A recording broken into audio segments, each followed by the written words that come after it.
when I made the call. With my doctor's help, I was diagnosed with alcohol use disorder. Now, I'm getting to the root of my addiction and finding better ways to cope. Mental health care works when you make the call. Visit mentalhealthcareworks.org. A message from the American Psychiatric Association. Let's go! This is Seattle Sports. Streaming through the Seattle Sports app. KIRO AM Seattle. KIRO FM HD2 Tacoma. Give me a freaking auto! From the Quantum Fiber Studio, this is Brock and Salk on Seattle Sports. Brock Ewert is my hero. Jay Buhner just punched me in the kidney. We're going to excuse you on the interview. Doesn't really work that way, Sherm. This is a show that has my name on it. It kind of does, though. Now here are your hosts, Brock Ewert and Mike Salk. Hello! All right, let's get it going. Good morning. Hello, everybody. It is Brock and Salk Show on Seattle Sports on 710 seattlesports.com, Seattle Sports app, podcast platforms, YouTube, Spotify, Apple Podcasts, you name it.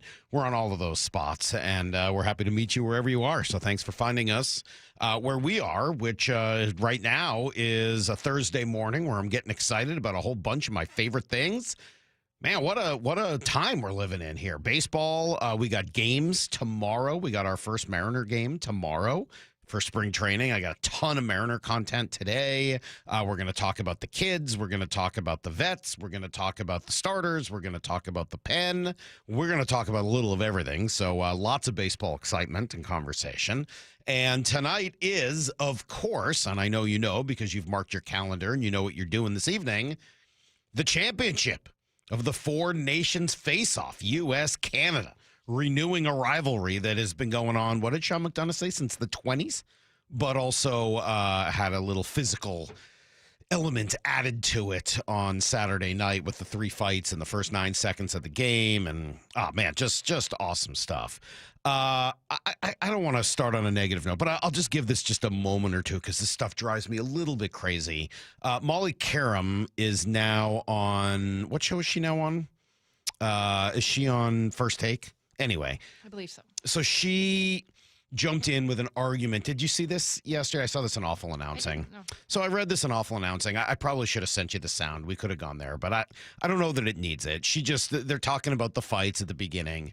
And much like the guy that you had yesterday who didn't like the fighting because he was offended by it, she is taking a different tack, and it's one I've heard before, where she says, it's just interesting to me that certain sports you're allowed to fight and other sports it could never happen. Optics. And the Awful Announcing is suggesting that what she is suggesting is that there's a racial component to the hockey being a mostly white sport and fighting is allowed, basketball, football, etc., where the demographics are significantly different, fighting is not allowed. And she's right. I mean, those things are true. I'm not going to argue with any of the facts there. But I think the problem with that comment, and it does generally come from people that aren't associated in any way with hockey, and I don't know Molly Karam's background or if she is and has spent a lot of time on hockey, watching it, invested in the culture, etc., is you parachute in at a certain point in time and apply completely current and modern standards to something that is developed over more than 100 years. Fighting's always been part of hockey. They didn't decide today, well, there's white people in hockey, so let's allow them to fight, versus in other sports there's not, so let's not allow them to fight.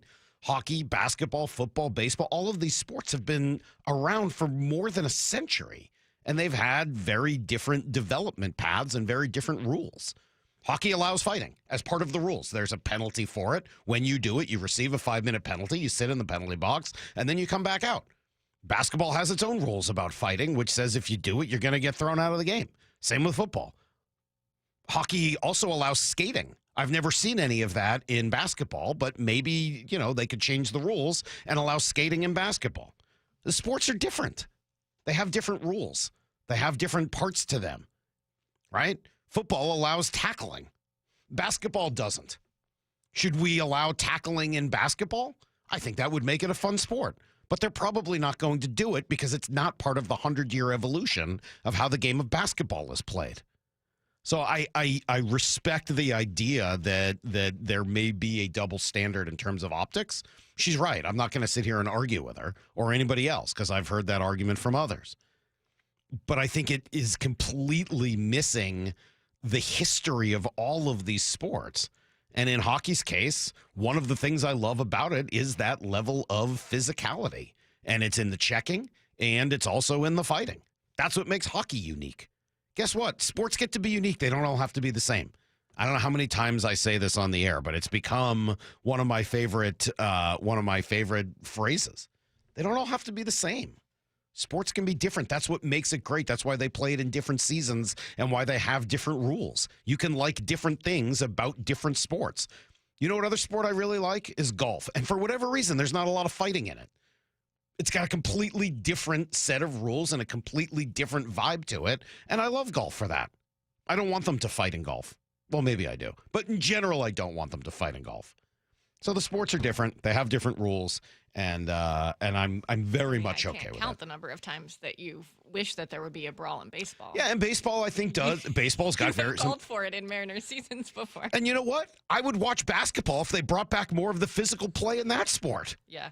I like physical play in general, not in golf necessarily, but I like physical play. I like it in football. I understand why they've made some of the changes to the rules in football so that they are not, giving each other CTE at the same rate and the concussions. I get it. But you're not going to stop me from liking the game that I grew up watching that was built on the hardest hits you could possibly see. And I wasn't around in the 50s and 60s when they were like clotheslining each other and kicking each other and all the stuff that was in the game then. They decided for safety reasons they couldn't keep doing that. But I think that was entertaining. I'll go back and watch some of that. That's fun. So yeah, I do like physical play in sports. And I do like how the fighting is a part of hockey. I don't think they're going to fight tonight. That would be surprising if they drop the gloves. Tonight's going to be about hockey. Hitting? Yes. I think there's going to be a lot of hitting. Fighting? Probably not. So I am absolutely pumped for this game tonight. Can't wait to watch it. By the way, did you see Charlie McAvoy is going to be out, the defenseman from the Bruins that was the lead hitter along with Brady Tkachuk in that last matchup. Apparently, the Bruins are not happy with the medical team for Team USA because they think he got hurt in the Finland game before they played Canada. And no one knew? Yeah, he ended up getting an infection, and that's why he's out right now. But that's almost even more impressive that I think he had 6 hits in the Canada game. He was out there knocking people around, and if he was already playing with that injury, that's well, again, it's a sport where we talked yesterday, and you'll hear the McDonough interview coming up at 6:30. The culture is as meaningful in that sport as any, and they play through injury. It's what they do. It's just part of the game. Again, sports have different cultures.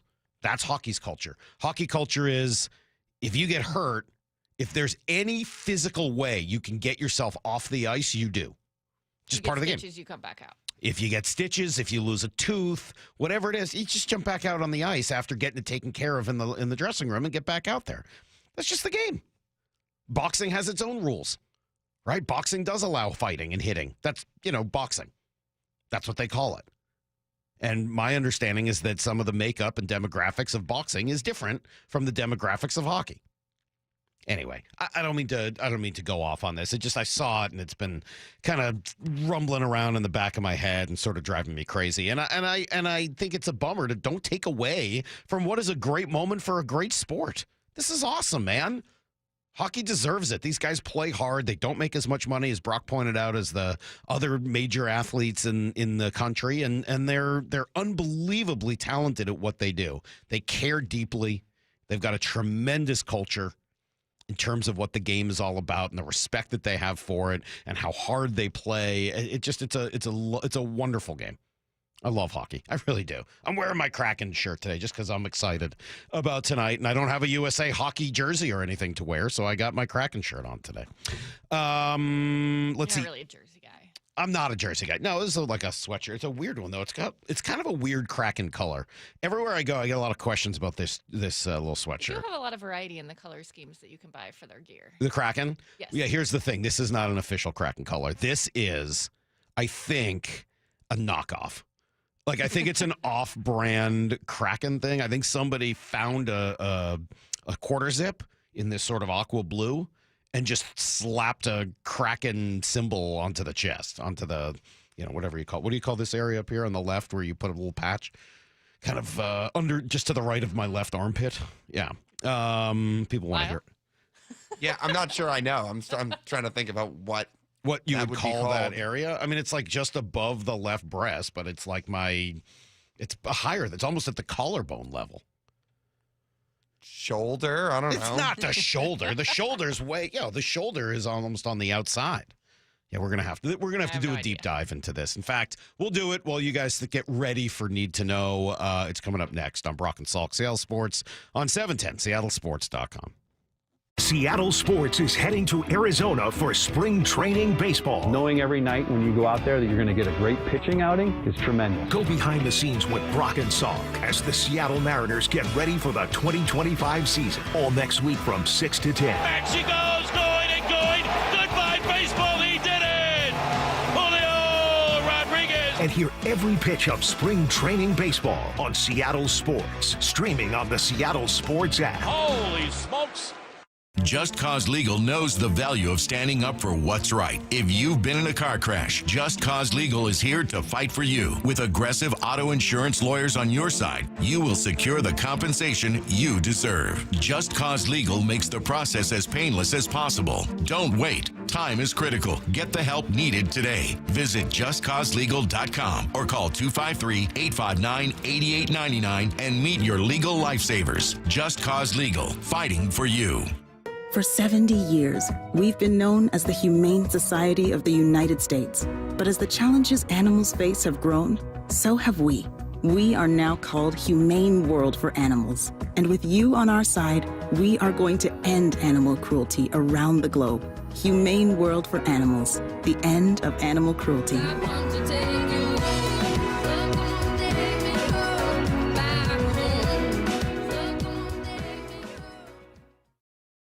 Are you 50 or older?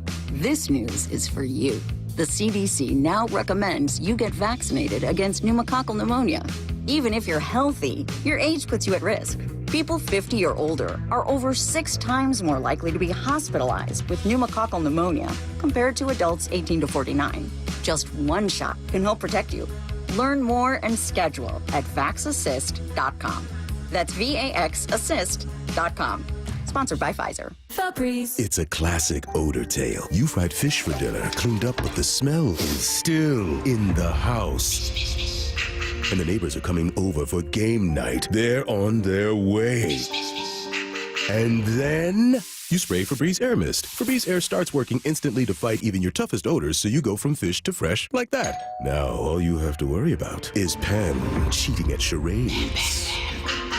Breathe happy, Febreze, la la la la la. Why choose a Sleep Number smart bed? Can I make my side softer? Can I make my side firmer? Can we sleep cooler? Sleep Number does that. Cools up to 8 times faster and lets you choose your ideal comfort on either side. Your Sleep Number setting. And now save 50% on the new Sleep Number limited edition smart bed. Limited time. Exclusively at a Sleep Number store near you. Learn more at sleepnumber.com.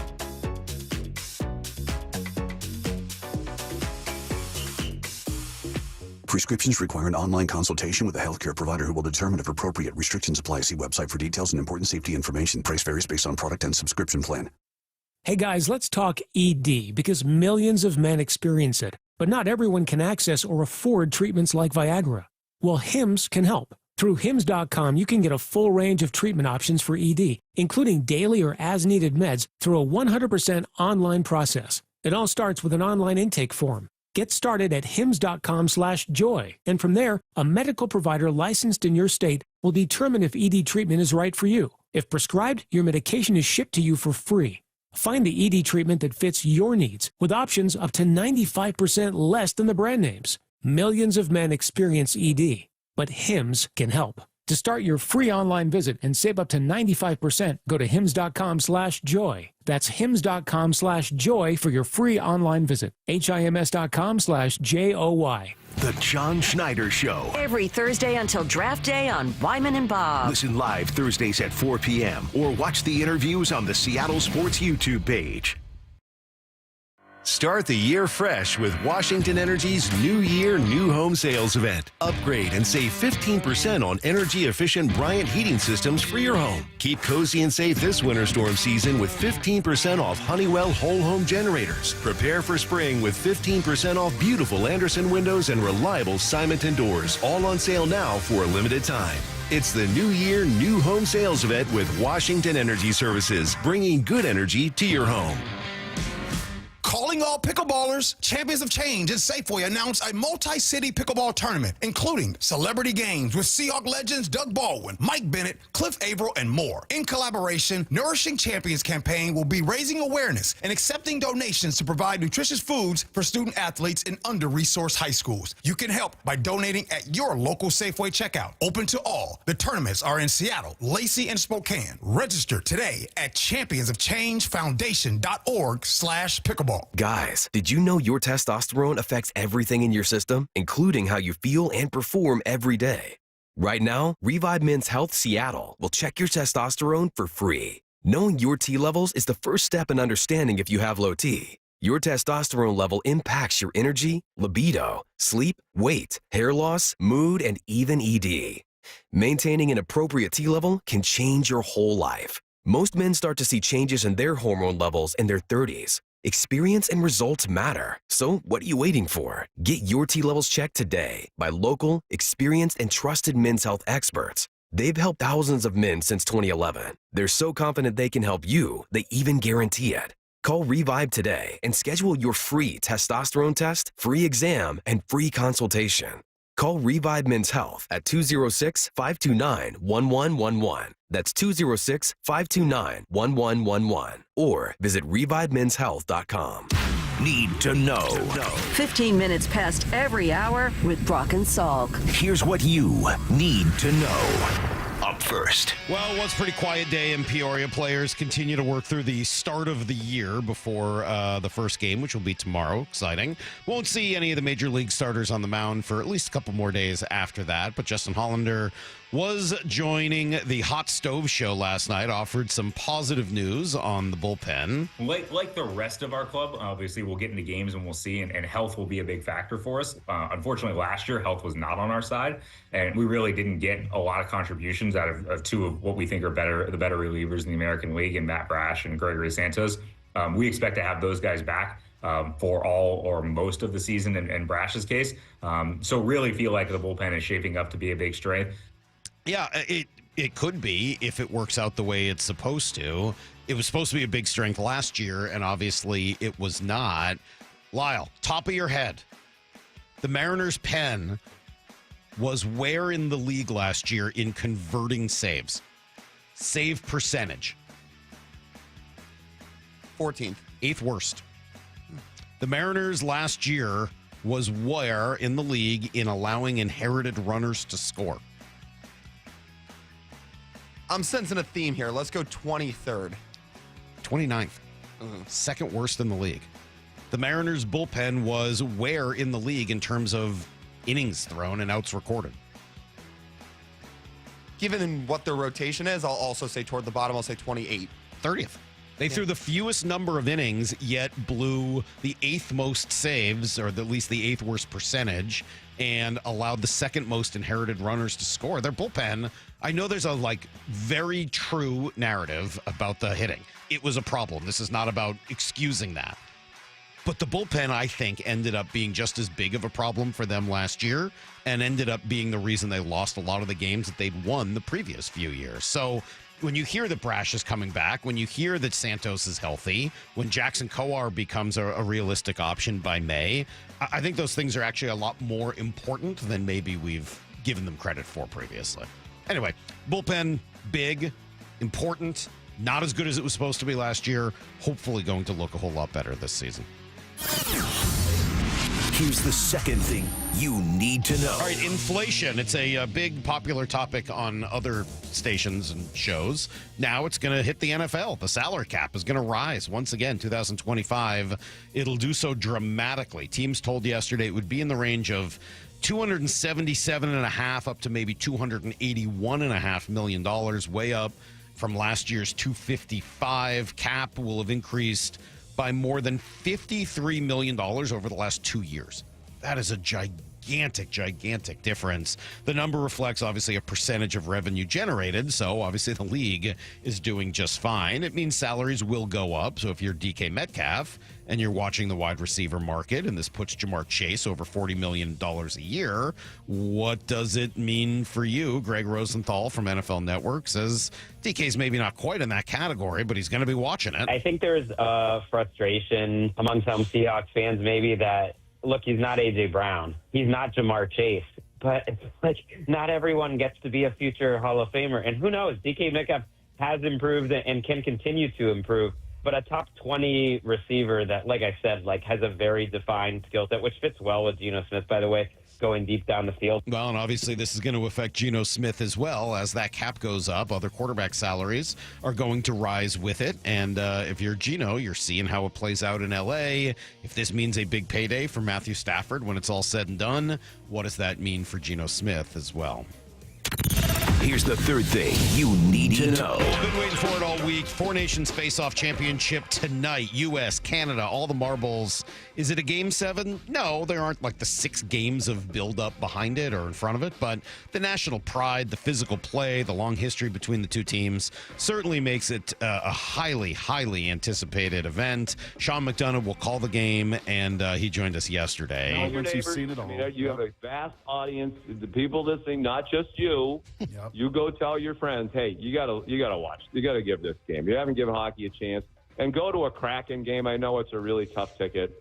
But, hockey is awesome, and it's a rapidly growing sport, so don't be left behind. Don't be left behind, says Sean McDonough. Watch tonight, and you will see some of the best you will ever see, as the best on best hockey has been incredible. Last thing, we mentioned it a little bit yesterday, the mayor of Seattle, Bruce Harrell, trying to make a joke where he brought out a basketball and pretended to make an announcement at a State of the City address, alluding to the idea that the Sonics may be returning, but then, of course, saying, no, I'm just joking. There's no news on that. He joined our sister station yesterday, Cairo News Radio, and I don't know whether you're going to love his answer on how it all went down. It was not my idea. We do have a... Oh, my God. I don't even... I'll play more, but when I hear just that, it drives me crazy. Well, it wasn't my idea. You're the mayor. You're the one with a basketball in your hands. It was not my idea. We do have a team of sort of comedy writers to help me on my... So it was brought to me literally the night before we were practicing, and someone said, do you have a basketball? And I said, I think that I do. It was my son's high school basketball. And they said, pull it out. And I said, you think people laugh? Says, yes. So it landed well during the speech. The person who will be unidentified right now, I said to him, I'll reveal his gender. I said, hey, man, that was funny. He said, man, you sold the heck out of it. So he was prideful that it worked. And then we got the headline, Mayor Harrell's joke falls flat. And so then I quipped to him, whose damn idea was that? Yeah, I got to say, as I mentioned, I was not that offended by the joke. I get why a lot of people were, and I think it was an incredibly stupid thing to do. But why not just say, yeah, I blew that one. That was in poor taste. I screwed it up. And move on.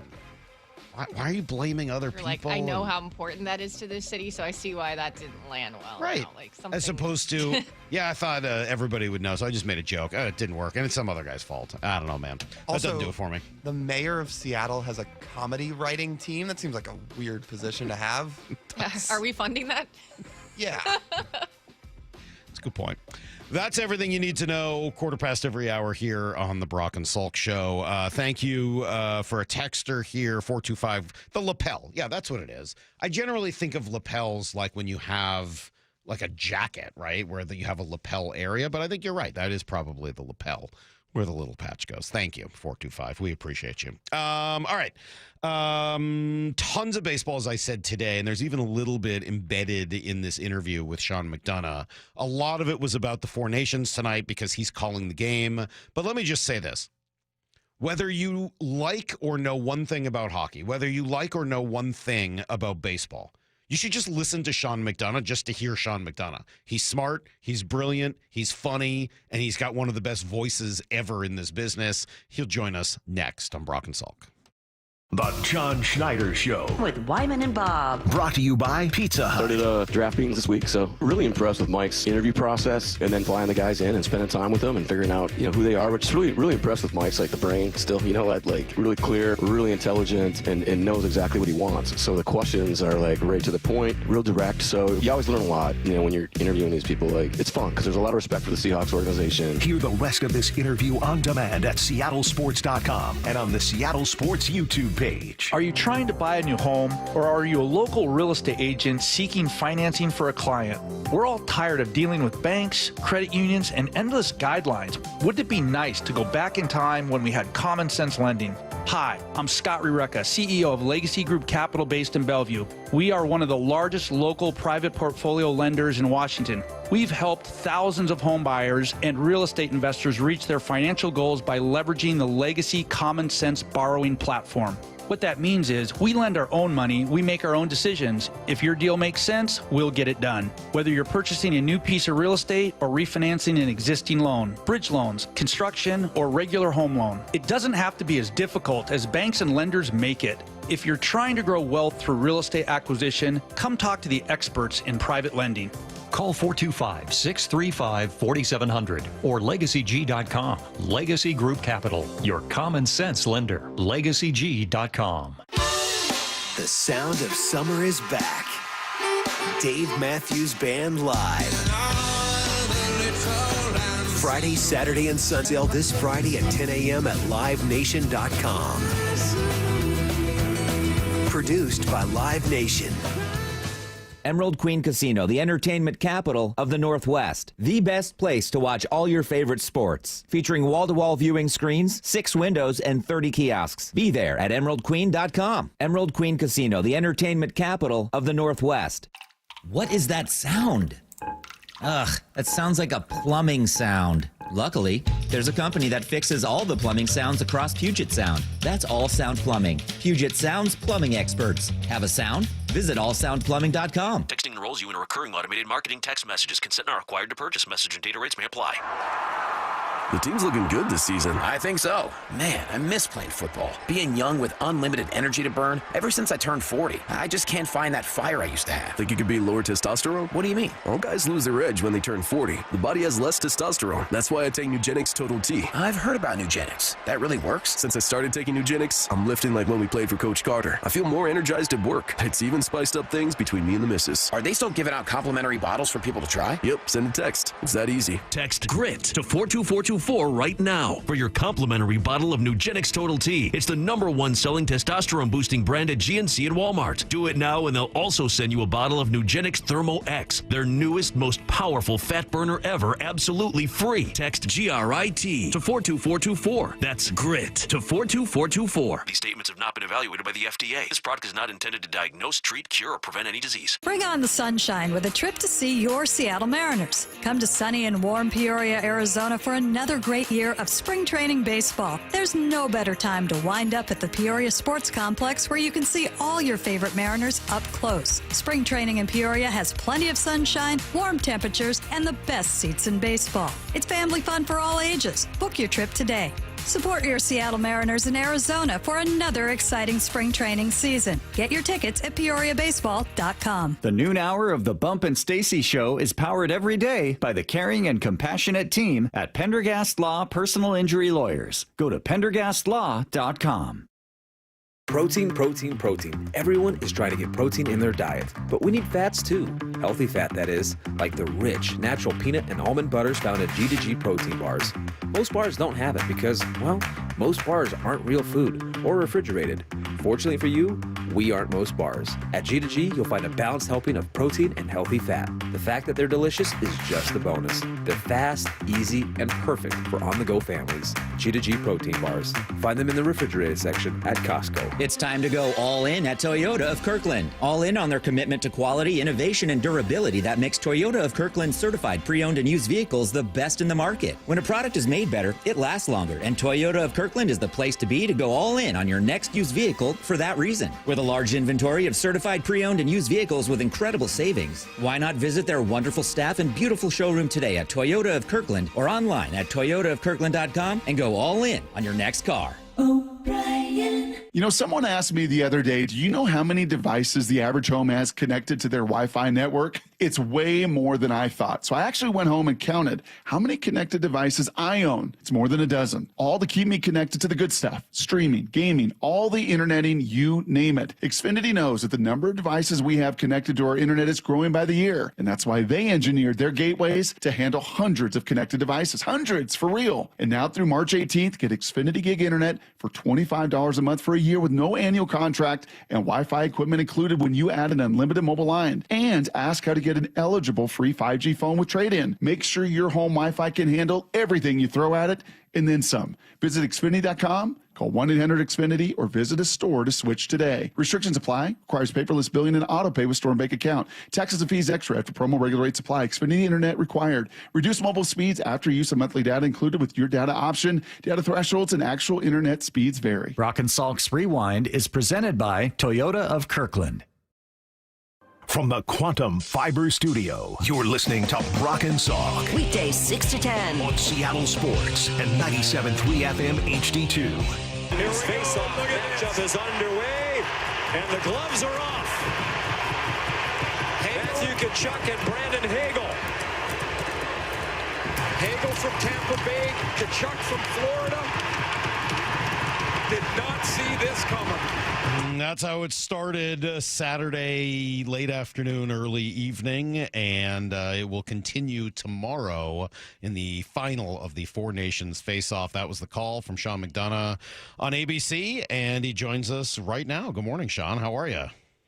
Good morning. I'm doing well. It was also the call of Ray Ferraro, who had a ringside seat for that activity and actually foreshadowed the bout that was to follow just seconds later because he heard Brady Tkachuk tell Sam Bennett, they were going next. So it was certainly a wild start to the game, and I don't know if we'll have similar stuff in that regard in terms of the fights tomorrow night, but I do think we're going to have just a really awesome experience for the world of hockey. Can you just take us inside that arena on Saturday night, what the energy was like, what the vibe was like leading up to it, after those first 2, 3, 9 seconds, and then throughout that whole game? What was that experience like? Yeah, it was awesome. The whole thing's been awesome. Starting with the first game of the tournament, on Wednesday night a week ago, when first of all, Sidney Crosby got introduced during the lineups and as the captain of Team Canada, and see the response that he got for all that he's meant to the sport, and particularly his play for the national teams over the years in Canada. And then they bring out Mario Lemieux. The poor Swedes had no chance at the beginning of that game. That ovation was unlike just about anything I've ever seen in my life. John Cooper, the Canadian coach, said it was beyond what he's ever seen. And then to your question about Saturday night, there was incredible anticipation. And then to have that happen, other than the Tkachuk brothers and JT Miller, who confessed after the game to having had a text exchange where they talked about, let's drop the gloves and turn it into what it was at the beginning. I don't think anybody knew it was coming. I don't think their teammates knew. The coaches knew. I don't think anybody on Team Canada knew it was coming. So, it just kind of took your breath away for a second. I remember standing in the booth thinking, okay, is that what this whole night's going to be like? Or, all right, they got that out of their system and now they're going to go play. And obviously it was the latter. And I'm glad that it did. I mean, the level of play in hockey today, especially from these players, 92 of the best players in the world, is so high that I think it would have been, a really big missed opportunity in front of huge audiences on television in the United States and Canada to really showcase what is the best parts of the sport, what are the best parts. And that's, the speed, the skill, and the physicality of it. So I'm glad it quickly turned into a hockey game. Sean, Salk and I were debating a little bit yesterday, and certainly some of the narrative after the fact. How much did the booing of the anthem play a role in those brawls, if any at all? Well, I think it played some. And the reason I say that is after the USA game Thursday night against Finland, when the anthem was booed, and the USA, pulled away and won 6-1. The Tkachuk brothers were the stars. They both scored 2 goals. So they did their press conference together after the game. And one of the members of the media, asked about the booing of the anthem, and Brady tapped his older brother Matthew on the leg as if to say, "You handle this one," which was smart on Brady's part, right? Because he's the captain of a Canadian-based team, the Ottawa Senators. So I don't think he wants to, have to go back to Ottawa having just waded into some international controversy about anthem. So, if you remember, Matthew's response was, "I don't like it, and that's all I got on that," I believe was a direct quote or very close to it. So, it definitely rankled a lot of the people. I think everybody in the USA travel party. I was up there when they got there Wednesday and got stuck there for an extra day. So I was up there for 5 days. And, talking to just Canadian citizens, walking around restaurants, the hotel, they're not booing the anthem. They're not necessarily booing the players of Team USA, although they are booing Austin Matthews because, he plays for Toronto, and that's their much despised rival, and he's also the captain of the American team. But, they're booing the politics of it, particularly President Trump, right? They're booing the tariffs or the threatened tariffs. That seems to change on a relatively daily basis. And they're booing, his comments about Canada is going to become the 51st state. That's what they're booing. So, I wish they wouldn't do it. I think the players and coaches on Team Canada have been very public in saying they wish that their fans didn't boo the U.S. national anthem. But, it happened. And, I think it's a backdrop to it. But I think these games would have been every bit of as intense. Yeah. John Cooper, the Canadian coach, said he hasn't heard anybody in his locker room talking about the politics of the USA-Canada relationship. Yeah. And I heard you say yesterday or the day before the exact thing that I was saying yesterday, which is I really hope that it doesn't continue tomorrow night. I hope the fans at the Garden don't end up booing the Canadian national anthem out of spite or some sort of revenge. It just feels like let that die and try to just have an awesome championship hockey game. Well, yeah, I agree, Mike. And my point is Canada's a great country. I'm sure we all have a lot of friends who are Canadian. Their reputation, and to me, it holds true throughout my lifetime. They tend to be nicer people. Probably. I remember being asked many times, well, of all the athletes, all the sports, who are the nicest players? And I have to deal with it. I say, well, the hockey players. And part of that's probably because, half of them are Canadian. Or back in the old days, more than half of them were Canadian. Now I believe it's 41% are Canadian. But, we've been great neighbors for all of our lifetimes and well before that, and hopefully well after we're gone. So, to get caught up in this stuff about tariffs and the 51st state, that none of us, does that really impact any of our lives? Is anybody who's going to be sitting in that seat tomorrow night thinking, I'm really pissed off about these tariffs?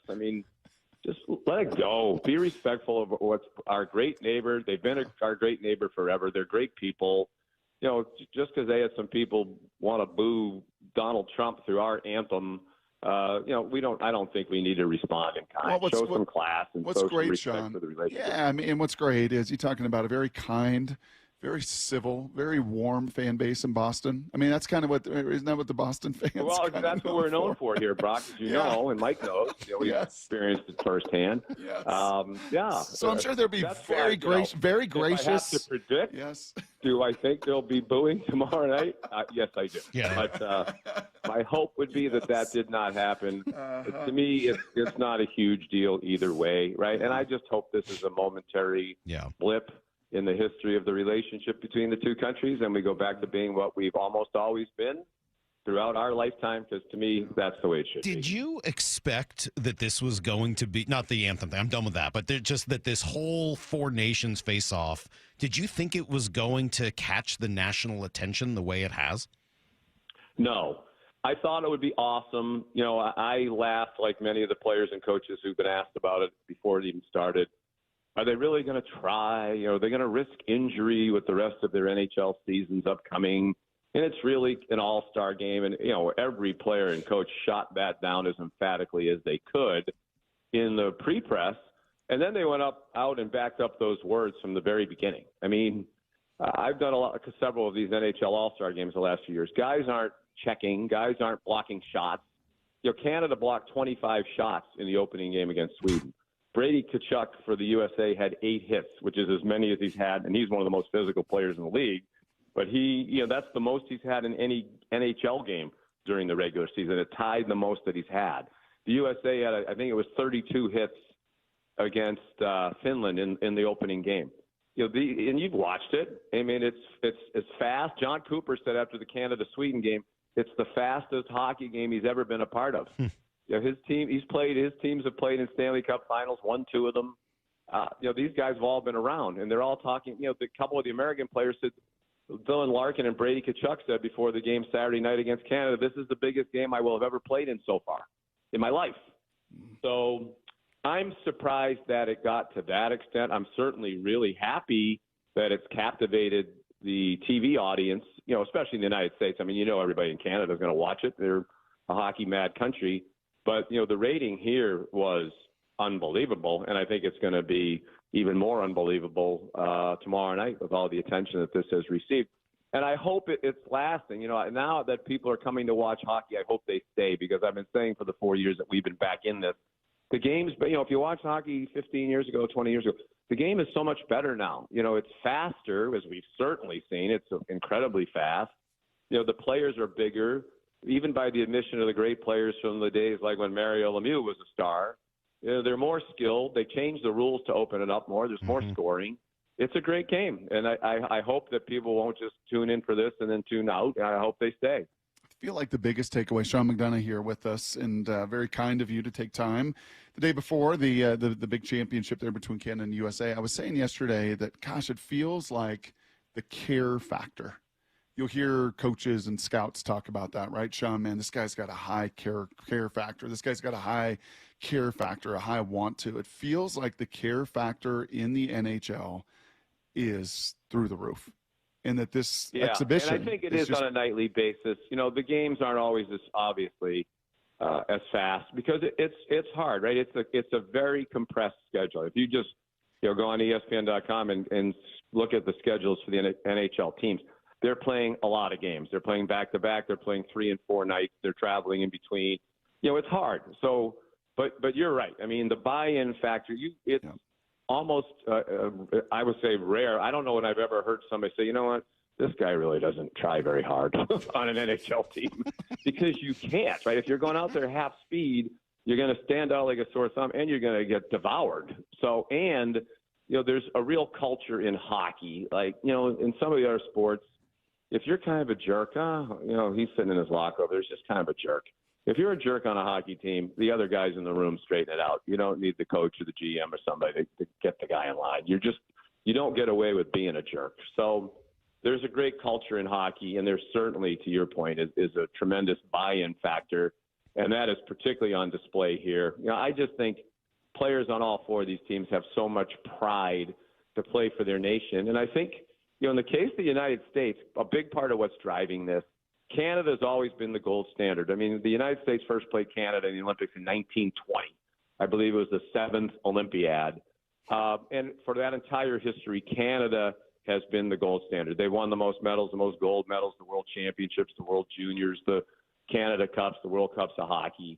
And I think the United States people really believe we're as good, if not better than them. And this is a chance for us to show it, and a chance that we haven't had in a long time. So I think that's a big part of what's driving the intensity. Yeah, all of that I think is true, and I was telling Brock this a couple weeks ago. I ended up writing about it because my younger daughter is 10 and has gotten super into playing hockey. The girls' hockey scene here in Seattle is awesome, and the Kraken have done a great job of really developing the whole youth scene in general here. And it got me just so invested again into the sport. I went out and played for the first time, Sean.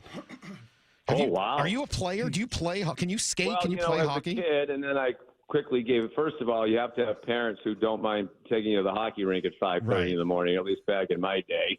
So you're probably already the parent of the year.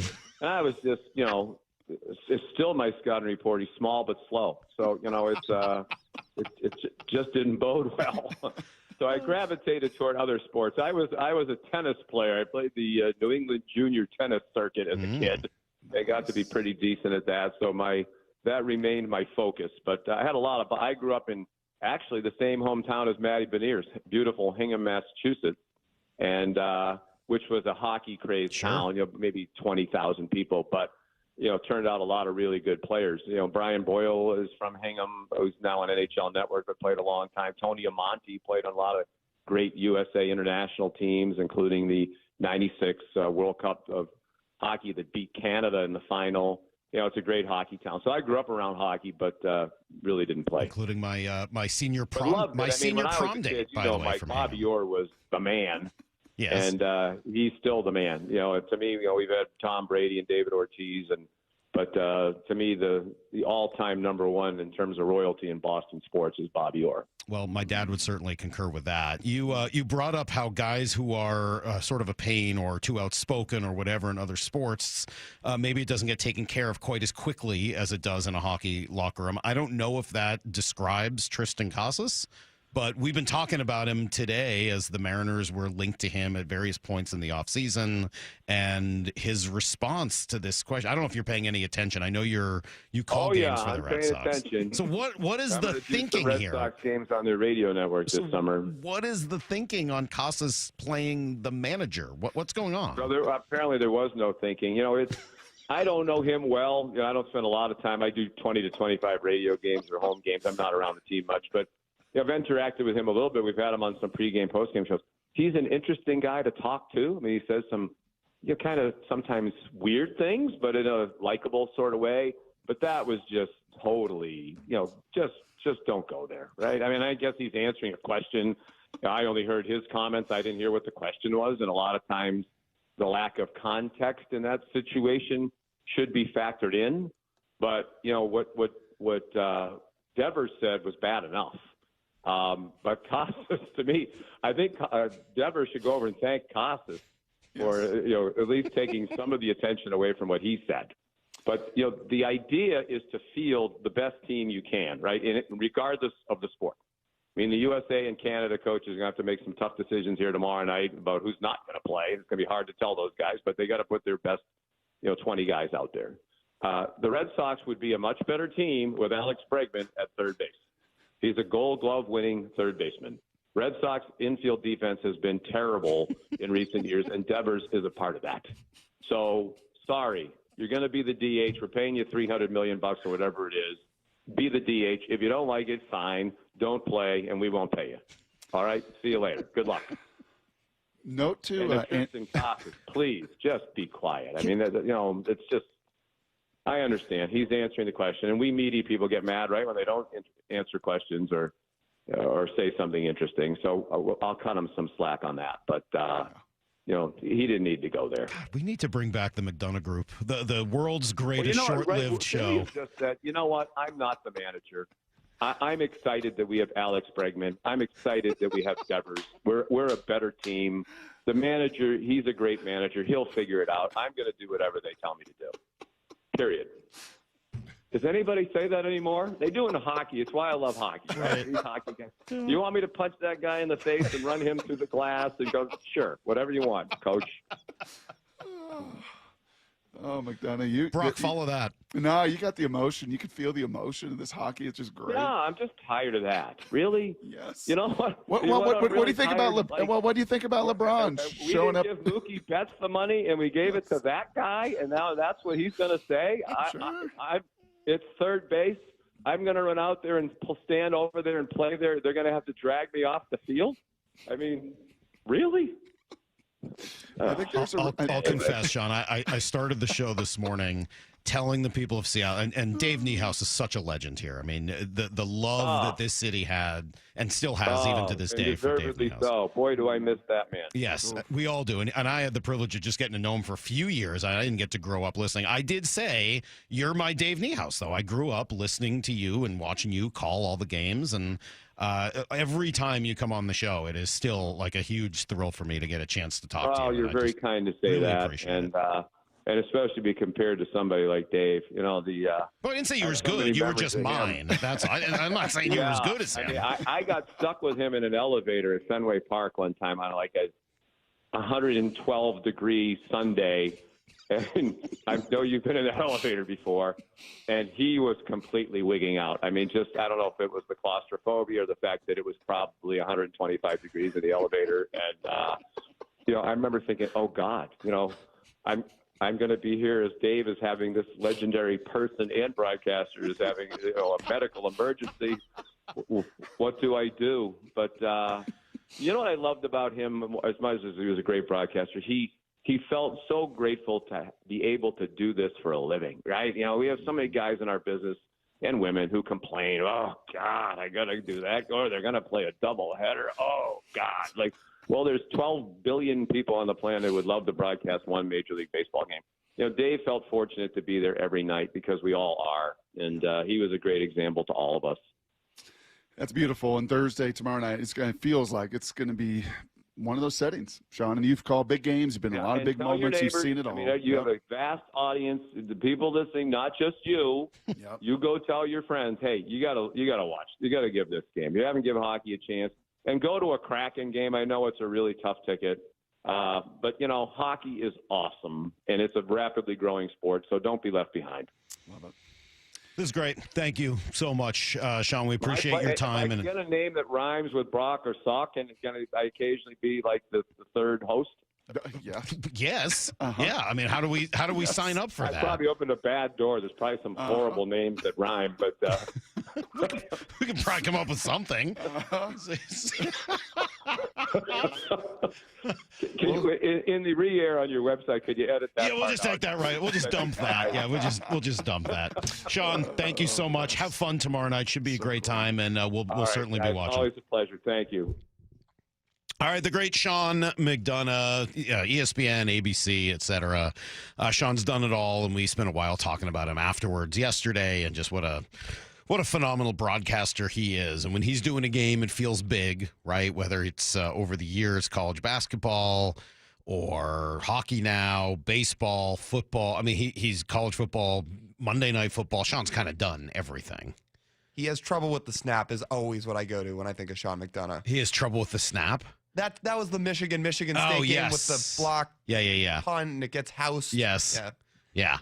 I mean, it was just, it's such an iconic call because his voice cracks a couple times in it, and people are like, this is so genuine. He's as shocked as everybody else. Yeah, that is a good one. I forgot about that. Yeah, Sean's awesome. I mean, he does each part of that job incredibly well, right? Whether it's the big calls, the big moments, whether it's just keeping you entertained in a game that is not particularly interesting, or then, like this, just offering opinion. Yeah, there's some people disagreeing with some of his opinions on here. That's fine. But he's a guy who's actually willing to offer an opinion, and I really like and respect that about him. So I can't wait for tonight. Tonight's going to be awesome. Really excited about the end of the Four Nations championship game tonight.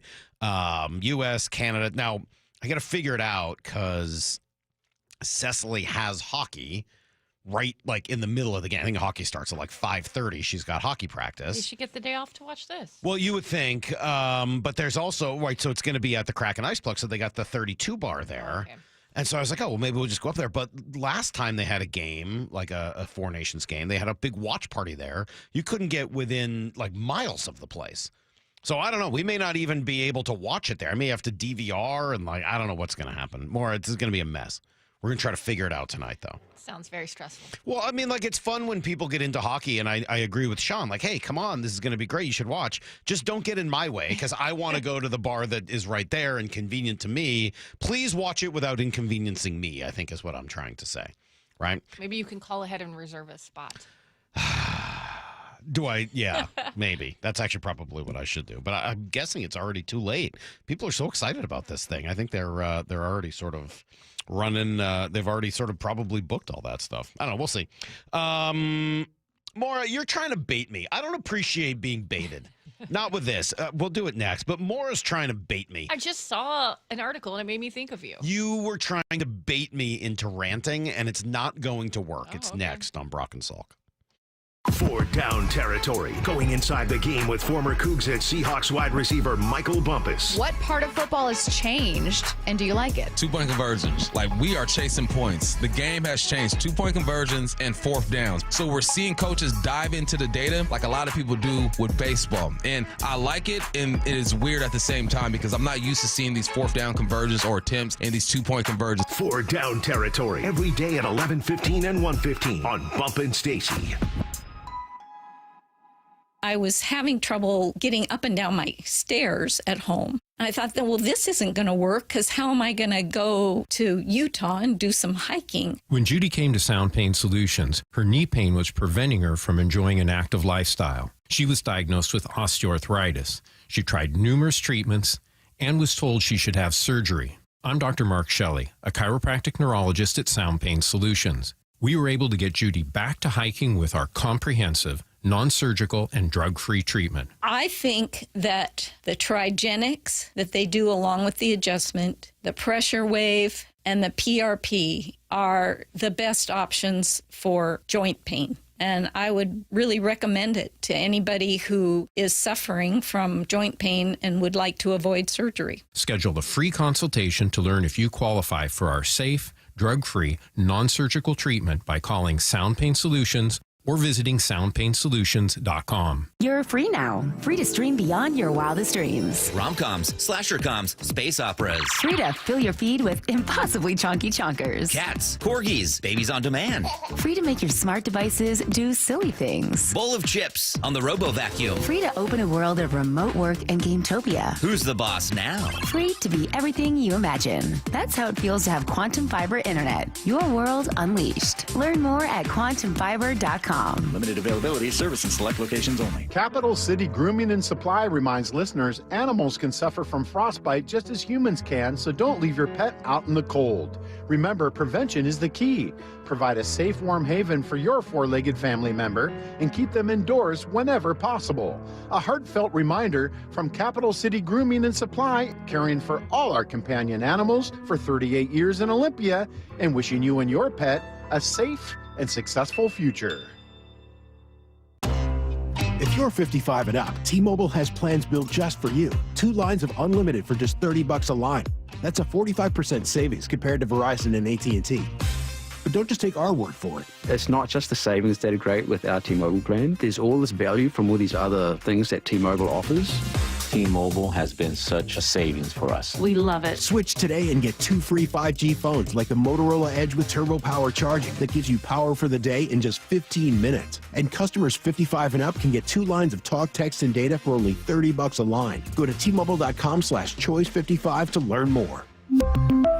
With AutoPay plus taxes and fees, plus $5 per line without AutoPay. Debit or bank account required. 45% off 2 lines versus AT&T Starter and Verizon Welcome. Plan benefits vary. Motorola Edge on us with 24 monthly bill credits and new line for well-qualified customers, plus tax and $35 per line connection charge. See details at T-Mobile.com. Motorola Edge requires 68-watt charger. Charger sold separately. Actual performance will vary based on usage and configuration. Hey, Mom, I've been meaning to talk to you about some new COVID information I saw online. Uh-huh. I read that black folks like us with certain conditions like diabetes, heart disease, mental health conditions, or being 50 and older, like you, are at high risk. Boy, you sound like a commercial. I'm just saying. I know you love your ginger teas and essential oils, but remember, there are treatment options for COVID-19. I promise if I get sick again, I'll call my doctor to ask about my options. Visit WeTalkWeRise.com to learn more. Brought to you by Pfizer. You turned your dating app for pets into a business, which just turned over its first billion. You turned around the fortunes of a failing football club, politely turned down a Nobel Peace Prize, and turned up on Mars in your own reusable rocket. All while struggling to turn on the dishwasher.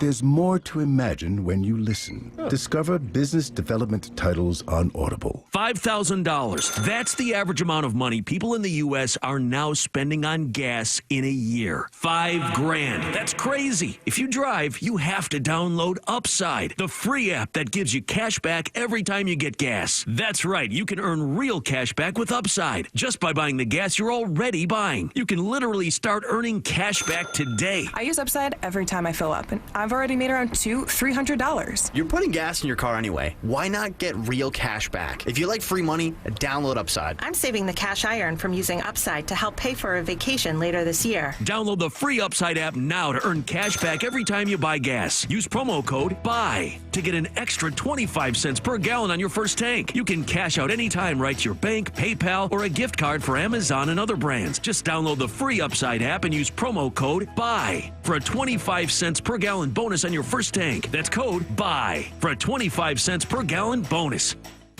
Let's go!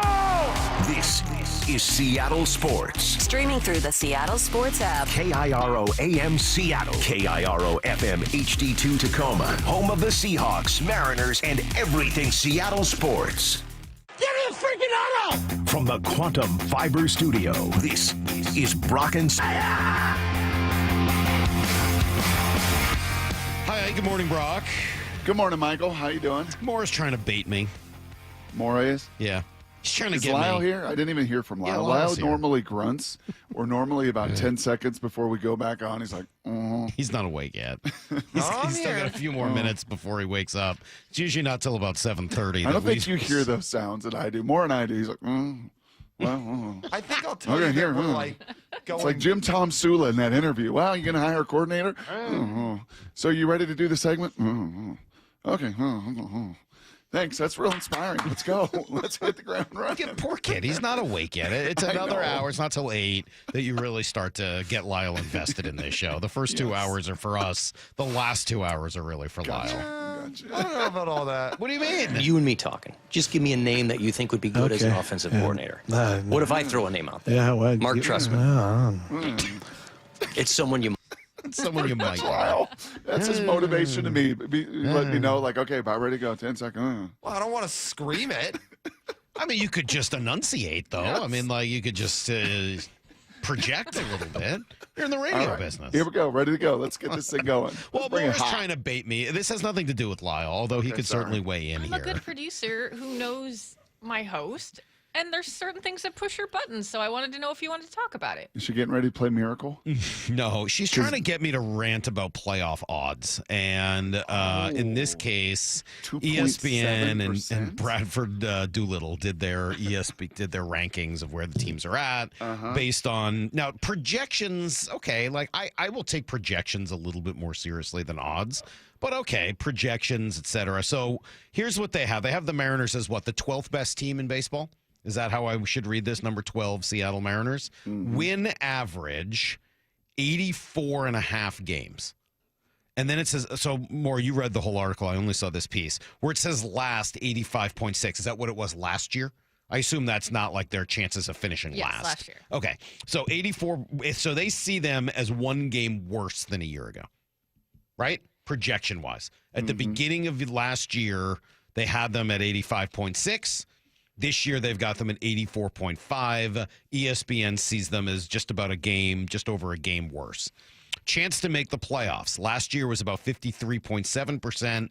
This year, that number is lower. It's at just 47.3. I don't know if that has to do with just their roster, but maybe also the rest of the AL West. And then chance to become champions. Last year was 3.3%. This year, 2.6. B plus to C. Yeah, you went from a 3.3 to a 2.7. Good job. I mean, I think that makes sense from just a roster perspective. I think that's about right when I look at it. Here's what they say. This is Bradford Doolittle writing about it. Expectation that the Mariners will pitch their way into contention, but in the end, it won't lead to much. It never does. Reality in Seattle's starting rotation is quite possibly the best in the majors. The offense, as you might have heard, lags far behind. Just how far behind, it's hard to pin down because the Mariners play in baseball's worst hitting environment. What we can say is the lineup needed a jolt this winter, and re-signing Jorge Polanco was not it. The silver lining is that Seattle's system is loaded with high upside bats. It might not be long before some of them, with shortstop Cole Young probably at the vanguard, make their way to T-Mobile. Until then, there's little reason to think the Mariners will be anything other than what they've been. All right, that's Bradford Doolittle's point. If I'm gonna argue with it, there's essentially 2 or 3 ways you would disagree, right? The biggest one, and if Jerry were here or Justin were here, I think that what they would say is you're not taking into account the moves we made by the end of last year and how much the philosophical change helped. That is the crux of the argument that the hope for this season is based on. Right, you're not taking into account we upgraded with Randy Arozarena, we upgraded with Victor Robles, and once those guys were here last year, and Edgar got here, Dan, everything sort of took off. Right, that is the crux of the argument. Along with, if Julio Rodriguez is better, the offense will be better. And John Morosi was on with Wyman and Bob yesterday and said exactly that. He is perhaps the most important player in the American League. Now, we could talk about most valuable, most talented, etc. But to his team, I am not sure if there's a more important player in 2025 than Julio Rodriguez to the Seattle Mariners. So I would tend to agree with that. What do you think? I'm just kind of running through the Rolodex of different individuals. I mean, Bobby Witt Jr., right, what he meant to the Royals last year. Now, he's got Salvi. He's got a few pieces, but you take him away from the Royals, yikes. And the production obviously through the roof. Gunnar Henderson right in the middle of that operation there and setting the table in Baltimore. I mean, I think there's probably a few others that you're going to put in the same category. But those guys are surrounded by a little bit more help. I think that Gunnar Henderson is. I'm not convinced that Bobby Witt Jr. is. Do you think the rest of the Royals lineup is significantly better than the Mariners? Not significantly. I don't even know if it's better at all. I mean, I'd have to go through it and look kind of position by position. But I mean, take Vlad away from Toronto. I wouldn't say I'd have a hard time singling him out. Take Aaron Judge now out of New York. He's in the group. He's in that group. Yes, he's in the group. And the difference between what he does, if it's like the beginning of last year versus if he gets to his peak, is gigantic, and probably the difference between success for the Mariners and not success for the Mariners this year. Here's like 84 to 87 wins. I think he's that big of a difference. 3 wins. Yeah, I think if he can be a 6.5, 7 win player, as he was certainly close to his rookie year, and with the hope that maybe he takes steps forward versus a 4-win player, right? That's probably right there, the difference between an 87-win team and winning the division and an 84 team. Is with Julio's defense and running ability, he's got the capability to start getting up close to double digits in WAR. Like he's that kind of a player because of all of the different things he brings to the table. So I actually think it could be even more than that. I mean, again, every time Julio's hit well, no one's complained about the offense. The offense has looked just fine. When Julio's been on fire, there's no problem with the offense in Seattle. The other way you could be better has nothing to do with the offense, and it's if the pitching is even better than it was last year. Justin Hollander joining the Hot Stove Show last night. I do think for each of our guys, there is another gear to kick into, and I think we saw a lot of that in the second half with the young guys, with Bryce and Brian. If you look at what they did, call it like June 1st or July 1st on, Bryce was one of the best pitchers in baseball from that point on. Brian was awesome for, I think he had a little hiccup 2 of his last 3 starts or something like that in September. But prior to that, he's like rolling out a sub-1 walks per 9, a sub-1 whip for the season, and just really being aggressive in the zone with all his pitches. Bryce seemingly adds a new pitch every week. George had a little hiccup in the middle part of the season and then got going again. If there's a pitcher that I thought was going to make a similar leap to what Logan made last year, I'd probably pick George. He's at that age. He's coming into his 3rd year of doing it. I just think that that's a time where you've learned the league, you've made adjustments, and George is just so naturally gifted and competitive that I would expect that, there's probably another gear to get to with George. And if he does get to that, look out, because it's pretty special.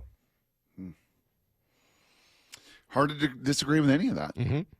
Ryan didn't even mention kind of Luis as well. And we're going to spend some time on him in a few minutes.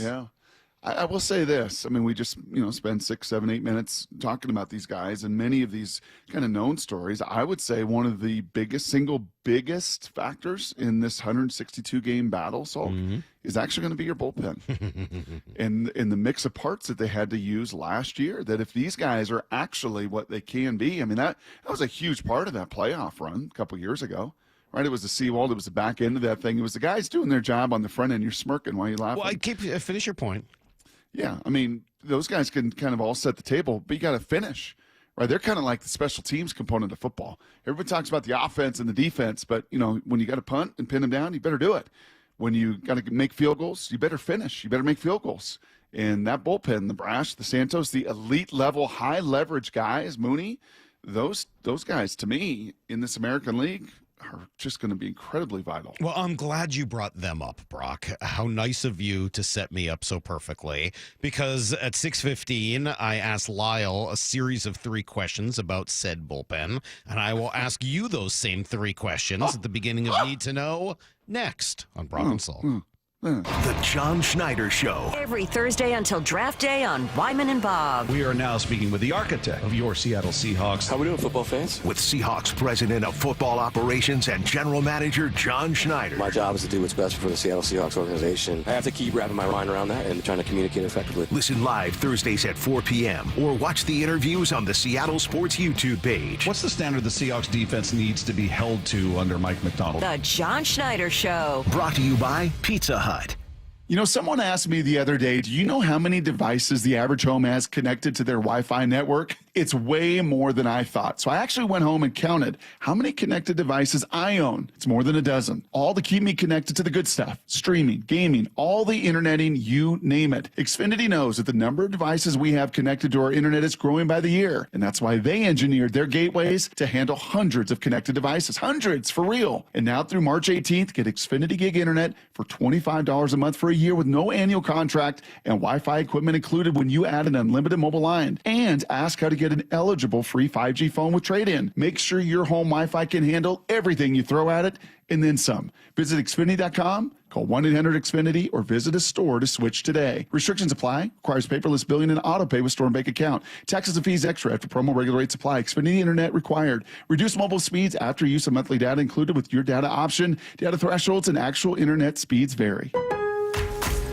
Lowe's knows that free is just better. That's why MyLowe's Rewards is free to join. As a member, you earn points towards MyLowe's money on eligible purchases, get exclusive free gifts, and earn free shipping at Silver Key status, all on top of weekly member-only deals. Don't wait. Join MyLowe's Rewards for free today and start saving more. Lowe's, we help, you save. Loyalty program subject to terms and conditions. Details at lowes.com/terms. Subject to change. Why choose a Sleep Number smart bed? Can I make my side softer? Can I make my side firmer? Can we sleep cooler? Sleep Number does that. Cools up to 8 times faster and lets you choose your ideal comfort on either side. Your Sleep Number setting.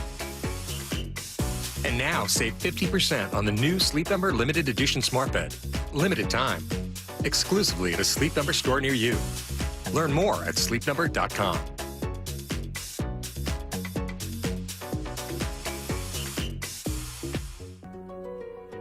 So I formed Davis Law Group about 30 years ago, and I would get, the same questions from people about what to do in the case of an accident. Do you need a lawyer? To the point where I decided that I would at least write a book which would answer the common questions that I would receive as a lawyer. Once I wrote my first book, it proved to be hugely popular. I decided to write then a series of books in different accident cases so that we could really teach people about their rights, how to protect them, and how to decide on whether they need a lawyer and what lawyer to hire. I've found in my career that having a client that is educated and knowledgeable about their particular type of case really helps the client and also usually ends up making the case or the claim more successful.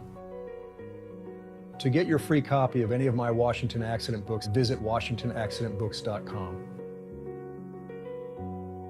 Guys, did you know your testosterone level impacts your energy, libido, sleep, weight, hair loss, mood, and even ED? And right now, Revive Men's Health Seattle will check your testosterone for free. They've helped thousands of men since 2011 feel and perform better. They're so confident they can help you, they even guarantee it. Schedule your free testosterone test, exam, and consultation today. Call 206-529-1111. That's 206-529-1111. Or visit ReviveMen'sHealth.com.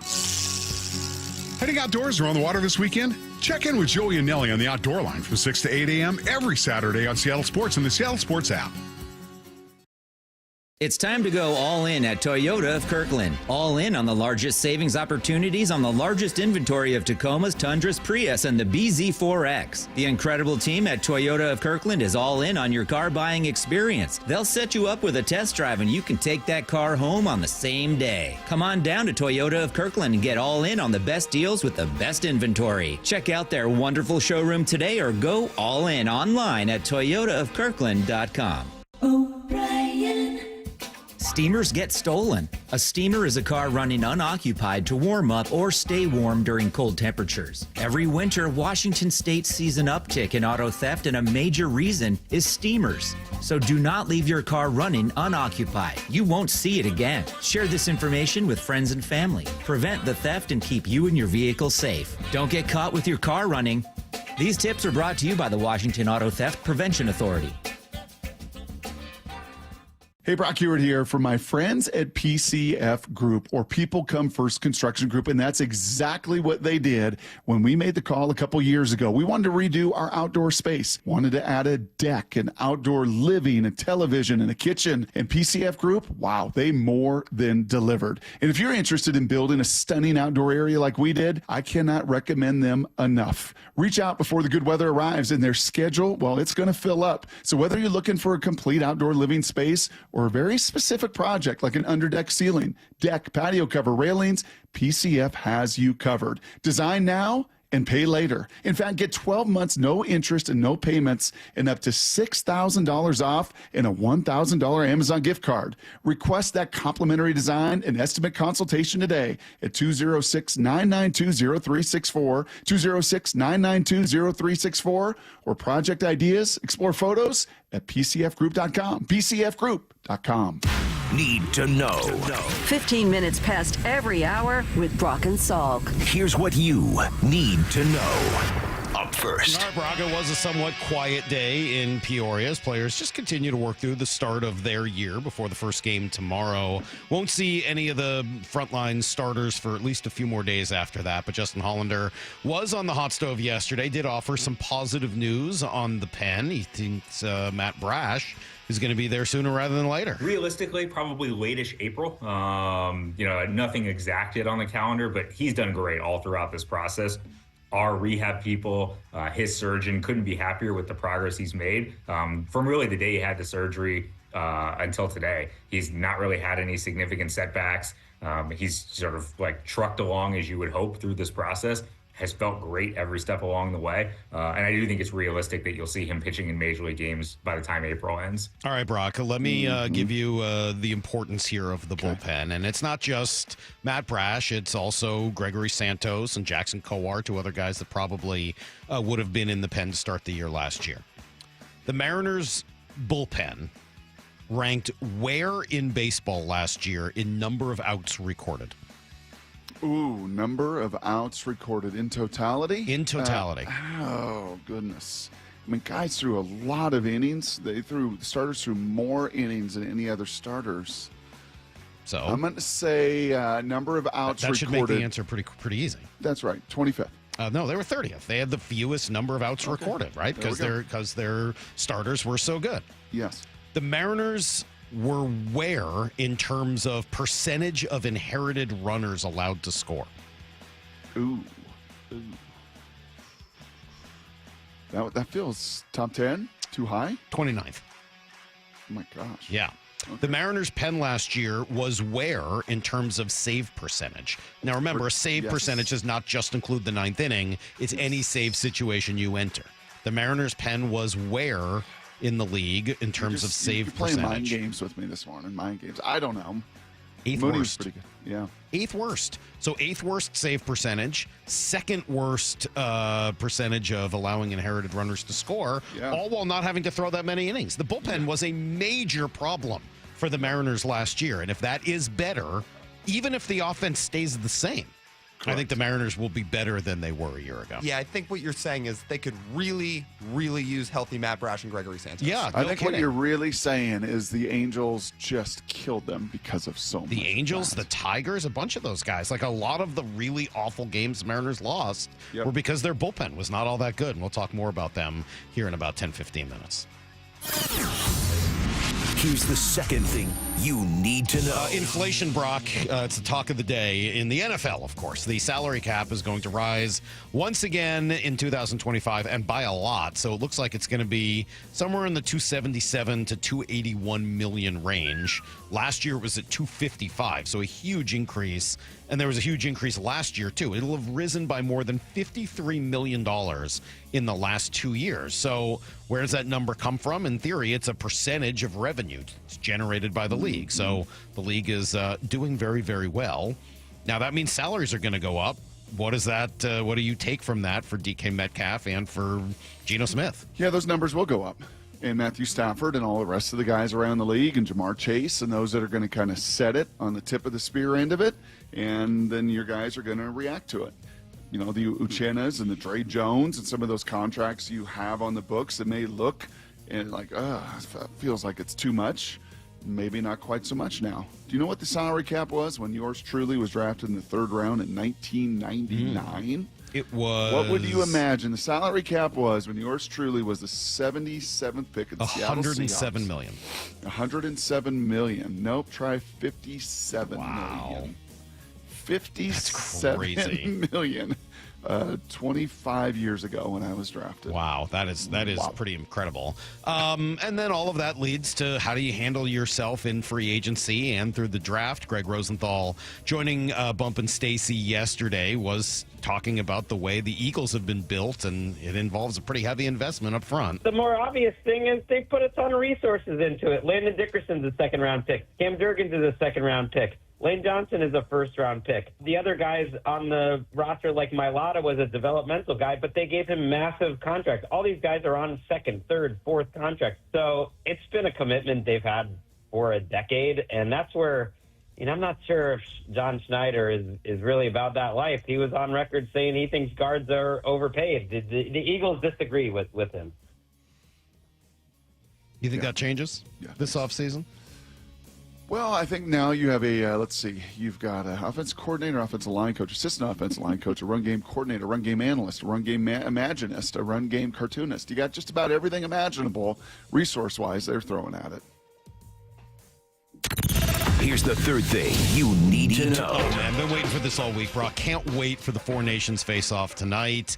Championship game, U.S., Canada, for all the marbles. Sean McDonough will be on the call. He joined us yesterday, explained why this whole event has been so successful. I've done several of these NHL All-Star games the last few years. Guys aren't checking. Guys aren't blocking shots. Canada blocked 25 shots in the opening game against Sweden. Brady Tkachuk for the USA had 8 hits, which is as many as he's had, and he's one of the most physical players in the league. That's the most he's had in any NHL game during the regular season. It tied the most that he's had. The USA had, I think it was 32 hits against Finland in the opening game. And you've watched it. I mean, it's fast. John Cooper said after the Canada-Sweden game, it's the fastest hockey game he's ever been a part of. His teams have played in Stanley Cup finals, won 2 of them.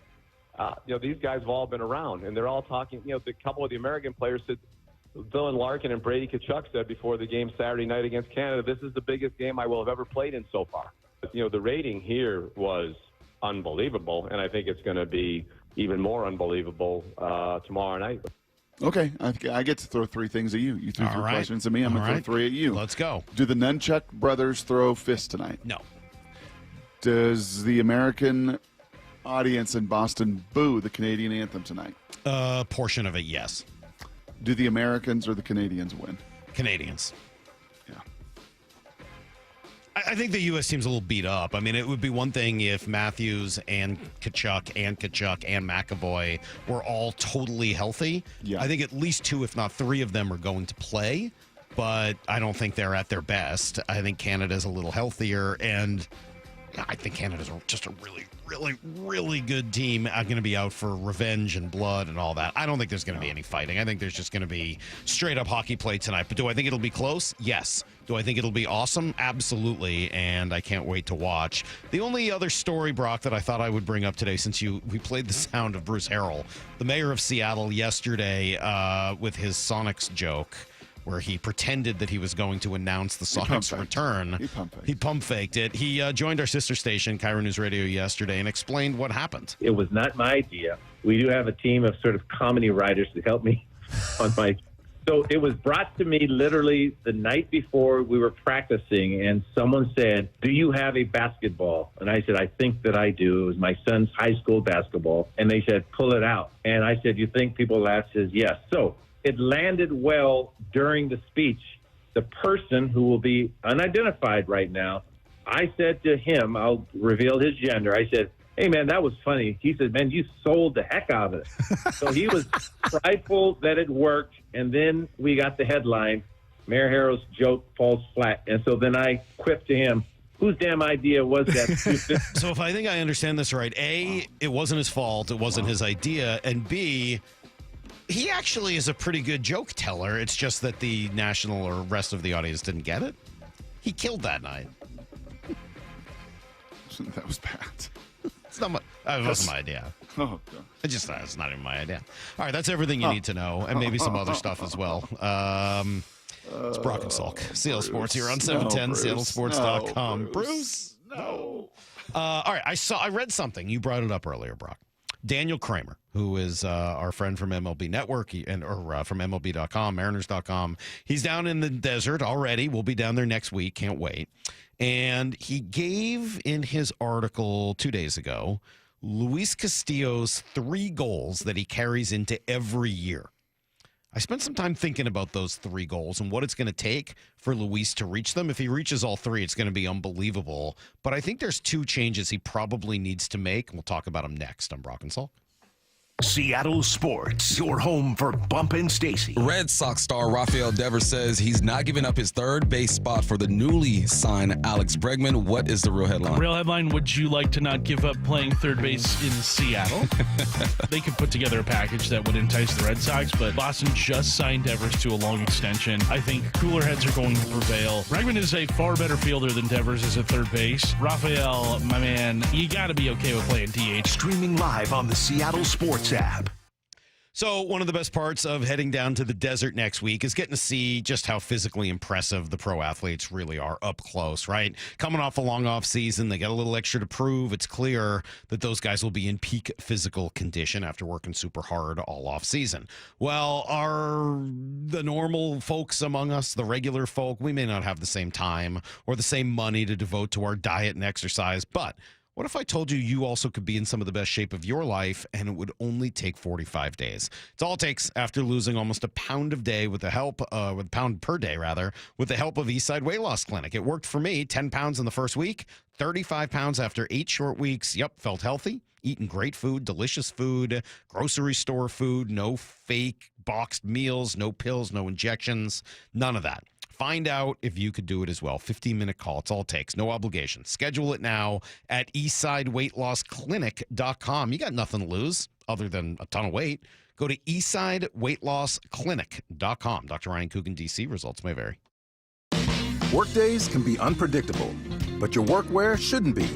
With the Cintas Apparel Plus program, you'll have freshly laundered garments for everyone on your team delivered every week. Cintas has workwear for just about any job imaginable, with high-performance fabrics and an uncompromising fit that stretches and moves with you. Don't leave looking and feeling good to chance. Visit Cintas.com. Oh, I'm ready! And get ready for the workday. We could all use more time. Amazon Business offers smart business buying solutions so you can spend more time growing your business and less time doing the admin. I can see why they call it smart. Learn more at amazonbusiness.com. Right now, get up to a $15 gift card after rebate when you purchase select Superstart batteries exclusively at O'Reilly Auto Parts. O'Reilly Auto Parts. Are you constantly dealing with a runny nose, allergies, congestion, sinusitis, or postnasal drip? Hey, it's Dr. Ryan Stern of the Stern Sinus Center. Rhine Air is a simple, non-invasive procedure that significantly reduces your postnasal drip and stuffiness. We're proud this year the Stern Sinus Center was just named a nationwide center of excellence. We're also excited to welcome another allergy surgeon and ear surgeon to our practice. Schedule your appointment in Auburn or Federal Way or go to sternsinus.com. Bring on the sunshine with a trip to see your Seattle Mariners. Come to sunny and warm Peoria, Arizona for another great year of spring training baseball. There's no better time to wind up at the Peoria Sports Complex where you can see all your favorite Mariners up close. Spring training in Peoria has plenty of sunshine, warm temperatures, and the best seats in baseball. It's family fun for all ages. Book your trip today. Support your Seattle Mariners in Arizona for another exciting spring training season. Get your tickets at PeoriaBaseball.com. Bonneville International radio station contests are open to participants 18 years of age or older that are residents of Washington State unless otherwise specified. Employees or agents of the station, Bonneville International Corporation, other area radio stations, or any entity associated with the contests are not eligible to win unless the station otherwise specifies at its own discretion. Persons who have won in the last 60 days from a station contest or event may not be eligible. Full general contest rules are available on seattlesports.com or in person at the station during regular business hours. Seattle Sports is heading to Arizona for spring training baseball. Go behind the scenes with Brock and Salk all next week from 6 to 10 on Seattle Sports. Every window tells a story, whether it's watching your kids play outside or enjoying a beautiful sunset. This is Justin Shirley, CEO of State Roofing and Exteriors. Our replacement windows are designed to frame those moments. Brighten your home with our exclusive offer. Buy 3 windows and get 1 free. Call today to take advantage of this limited deal. 866-ROOF-ROOF or visit stateroofing.com today to schedule a free estimate. State Roofing and Exteriors, held to a higher standard since 1968. Just Cause Legal knows the value of standing up for what's right. If you've been involved in a car crash, Just Cause Legal is here to fight for you with an aggressive team dedicated to securing the compensation you deserve. Just Cause Legal makes the process as painless as possible. Don't wait. Time is critical. Get the help needed today. Visit justcauselegal.com or call 253-859-8899 and meet your legal lifesavers. Just Cause Legal, fighting for you. I've always said, the car sales in the 1980s and 1990s, earned the rep that we have today. The concerns that consumers have because of what has happened in our industry in the past, they're warranted. It's our job to show them that that's not how business is done anymore, right? It's very different business. It's much more transparent. There's much more information that's available to people. And we're much more customer focused than I think the car industry was, 20, 30 years ago. Yeah, I'm more focused on providing good customer service and relationships because I think if you take care of people, money will always come. So I think just the philosophy and the focus for us has changed, where I was constantly chasing a paycheck and now I'm just constantly trying to take care of customers and employees because I know if I do that, then my paycheck will take care of itself. The LJ Way is the Lee Johnson Auto family. This hour of the Brock and Salk Show is powered by Star Rentals, preferred supplier to the West's best contractors. From the Quantum Fiber Studio, you're listening to Brock and Salk. Weekdays 6 to 10 on Seattle Sports and 97.3 FM HD2. All right, these next 15 minutes brought to you by Daniel Kramer of Mariners.com, MLB.com, who in the last 2 days had 2 pieces, Brock, that got my mind turning. I'll get to the Luis Castillo one in a moment. Let me start with the one from, I think, this morning, maybe yesterday, on position battles. He wrote about the 3 potential position battles for the Mariners: second base, DH, and the bullpen. And in his view, everything else is pretty much locked up. I would tend to agree with that. Second base, I think we know what that looks like, right? It starts with Dylan Moore. Obviously, Ryan Bliss is going to play a role in that. Leo Rivas will probably be given an opportunity. I guess in theory, is that a spot for Mastroboni to be a part of. God, I'm going to just be very nervous every time we say his name. Just be, and then Mr. B. Mr. B, yes.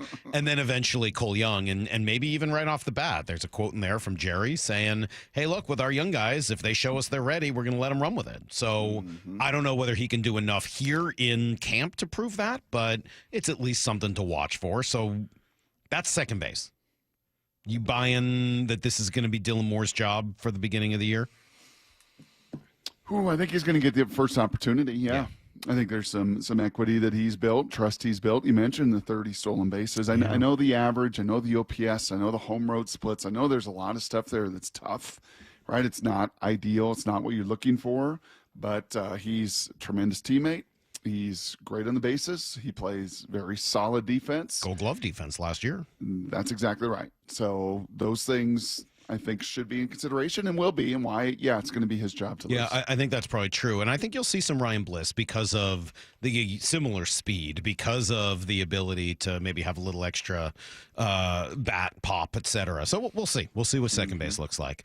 DH, the conversation is unfortunate, probably more than anything else. It's a conversation that really is just whether or not the Mitches can get back to form, and specifically Mitch Haniger. Maybe you're still using that spot as kind of a rotation for the guys in the outfield and also for the Mitches, but as of right now, it's sort of a lost hole for the Mariners. Now, that being said, the Mitches are both 34.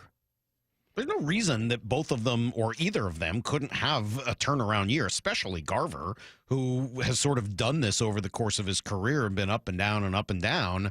So, all right, fine, that's DH. The most interesting one to me. Sorry, go ahead, Lon. Oh, I was going to say it's an odd year. Garver's bound to have a good year. Exactly. He's an odd year guy. Yeah. So the last one is the pen. And we were just talking about the bullpen, Brock, and some of the issues that I felt like they had last year, and how I know I'm not trying to take the offense off the hook for last year. What was the Mariners' biggest problem last year? The offense. What was the biggest difference in the Mariners not winning as many games as the year before?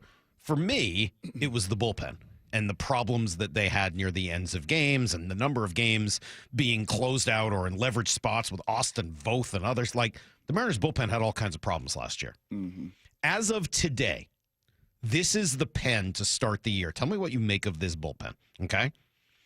Munoz, Gregory Santos, Colin Snyder, Gabe Spire, Trent Thornton, Troy Taylor, assuming he's healthy, Taylor Saucedo, and someone else until eventually Matt Brash takes that spot. That's your bullpen. How's that sound? Yeah, I mean, it has some high upside.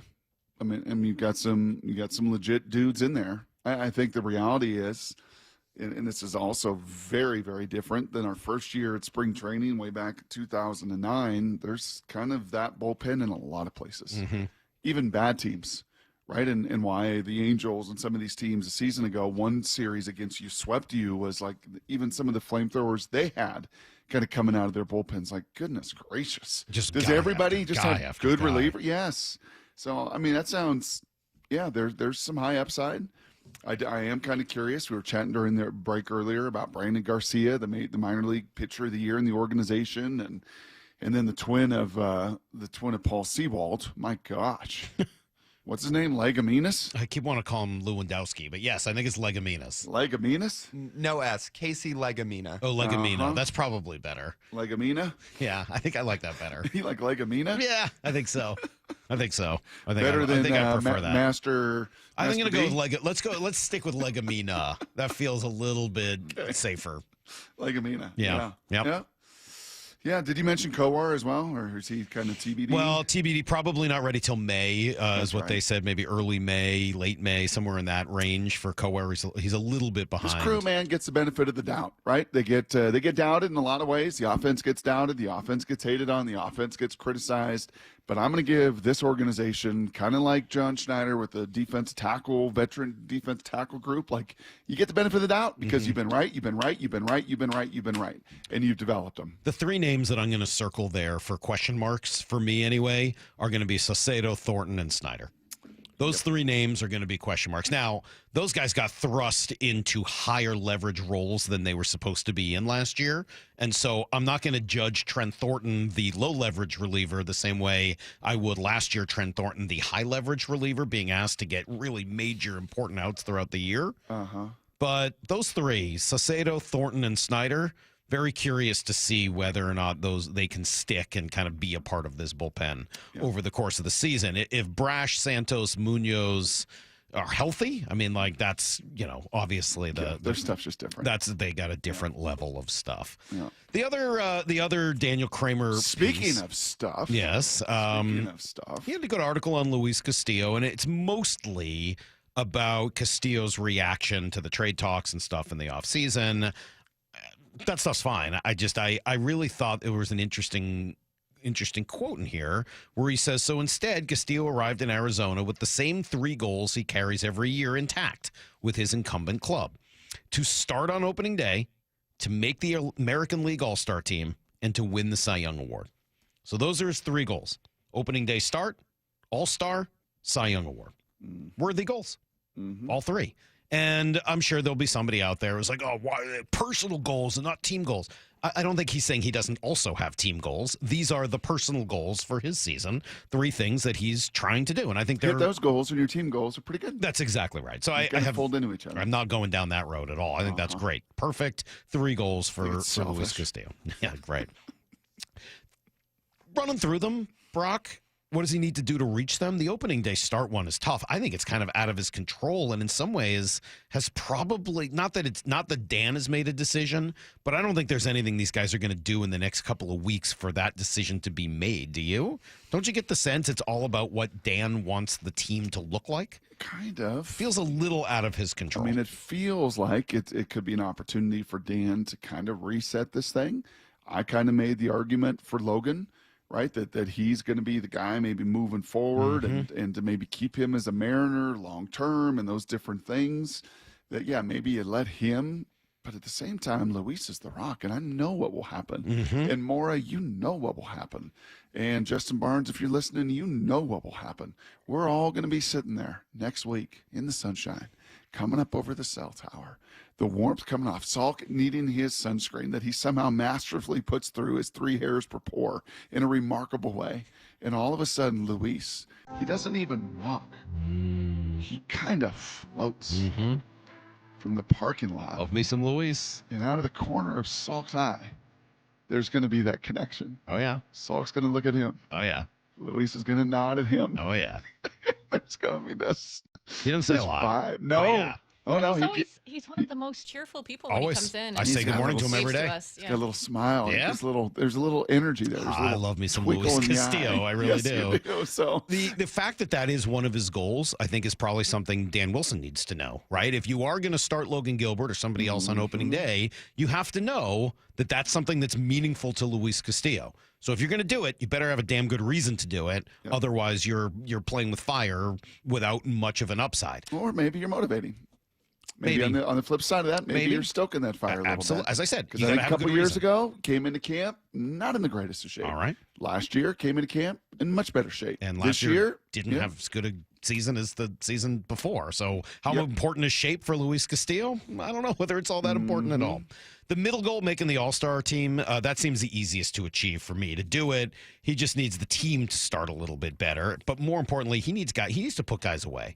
So I was looking at Luis's numbers. The big change last year in his numbers was his strikeouts dropping. Yep. K through 9 went down by 1 per game. It went from 10 per game to 9 per game, or per 9, from 10 to 9.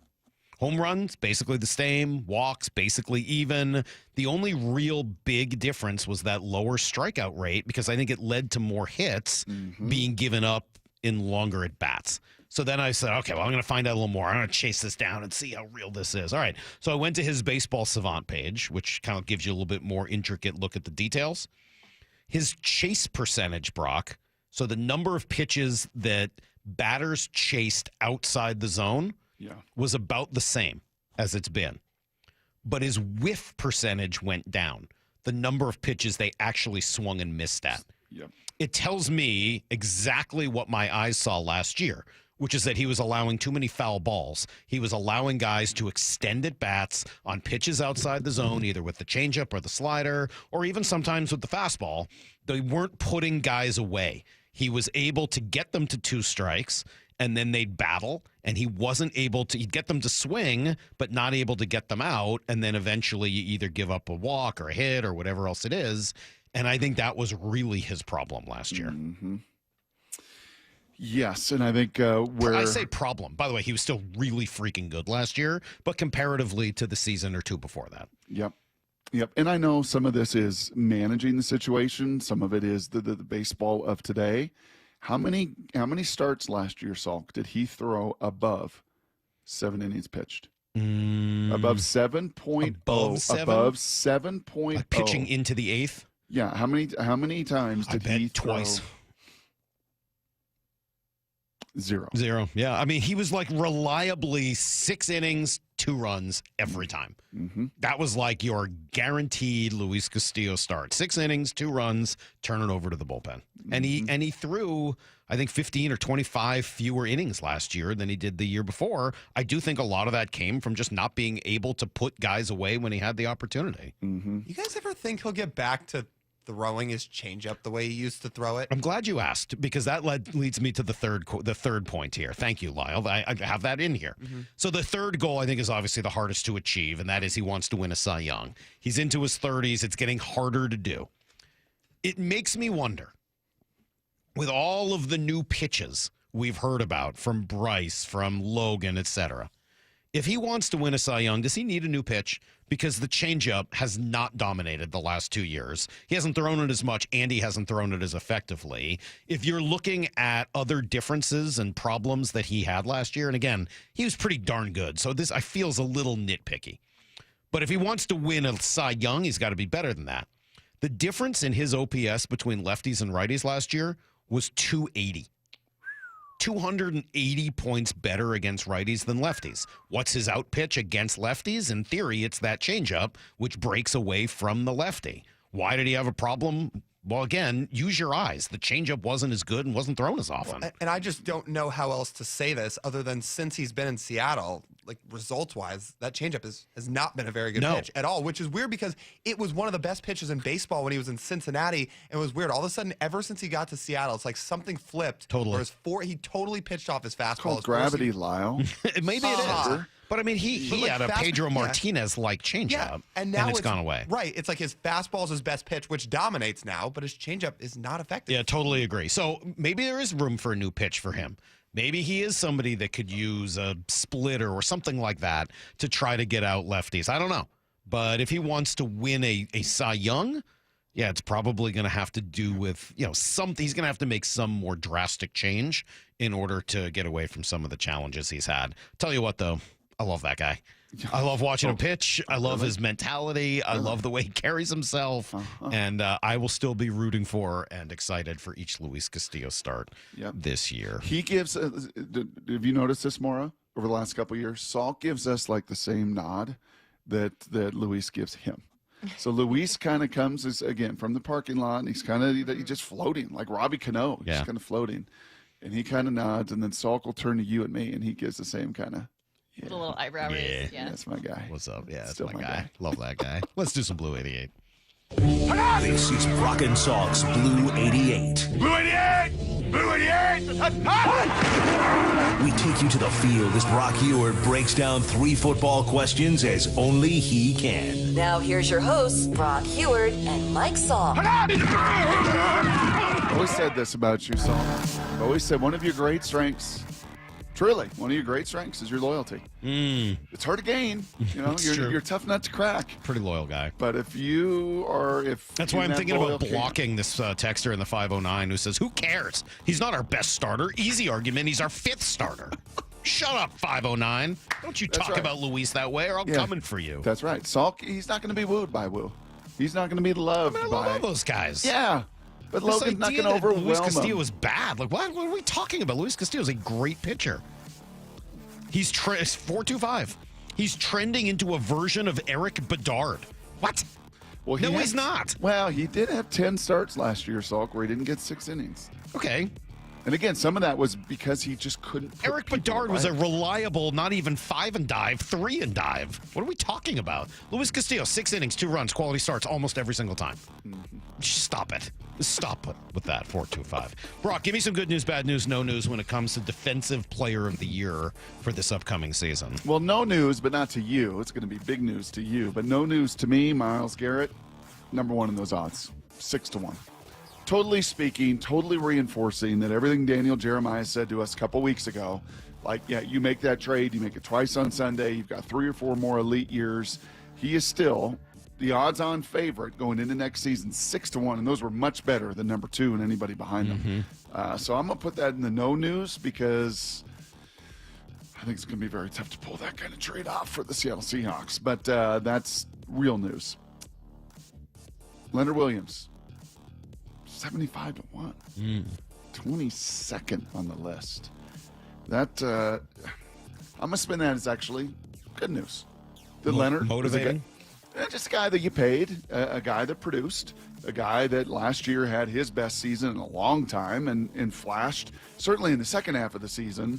Defensive Player of the Year kind of games just took him over, and that's sitting there. The one that is bad news, the one that's got to change, is Devin Witherspoon. 100-1. And not only like 100-1, I'm going to put my old Ebenezer's on and read some of the names because I think kind of like mock drafts, like who you're surrounded by, kind of important in this conversation. 100-1. Kirby Joseph, Jonathan Grenard, Jalen Johnson, Edrin Cooper, linebacker, Chop Robinson. I don't know what those people are. I know Chop Robinson is. Yeah. I didn't know who the ones before were. Because we talked about him as a pass rusher a couple years ago. Yeah, I mean, those are the places, that's not good enough. First year, rookie year, great. Pro Bowler, great. Absolutely maximized first-round pick. Just Last year, out of curiosity, where was Jalen Carter on that list? Oh, he's way up there. Yeah, he's top 10. Also 100-1? Oh, no. Jalen. Oh, he's higher than that? Yeah, Jalen, let's see, is 1, 2, 3, 4, 5, 6, 7, 8, 18-1. Huh. Yeah. Strange. Question number 2. The Shanahan, what's now the Shanahan-Kubiak tree, by the way. I love this. And the scheme, specifically the run scheme, has been really, really in vogue around the league over the last few years. How come? Yep.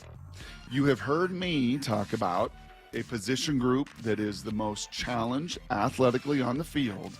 You've got to put in the best position for their success. You've heard me say that not once. You've heard me say that 100 times. I love this from Ray Roberts. And I told you, the nice thing about this hiring is Ray is great with any O-line. Ray Roberts is great talking about any run scheme. But this was Ray Roberts' baby, man. He played for Howard Mudd. He knows outside zone. He knows this scheme as well, inside and out. Big Ray joined Bob and Dave yesterday, Wyman and Bob, the afternoon show, the great afternoon show right here on our station. Wyman and Bob joined them, filled in, and talked about, in a very similar vein. Would you stop talking and let me play the cut? How beneficial the scheme is. Even in the zone schemes, people will talk about cutting back.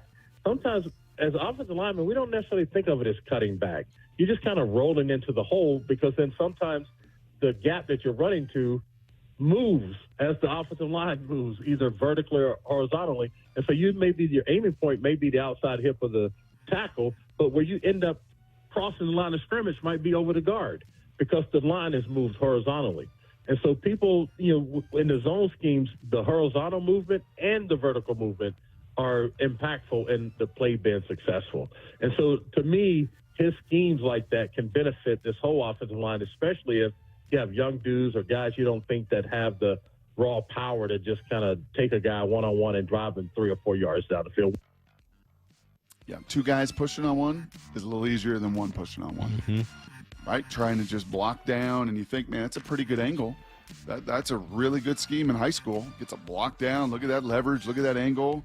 It's a little harder when you're blocking down on the Jalen Carters of the world, and it doesn't matter. You still can't move them because their strength, their force, their power is that much greater than yours athletically. So, yeah, that should be the benefit, and it's frankly why you have as many resources in that O-line room, the assistant O-line, the run game coordinator, the run game analyst. Honestly, I joke about that, but it's the same concept. It's not one guy teaching it. It's all of these different voices, and it's not one guy moving another guy. It is all you moving as one in unison.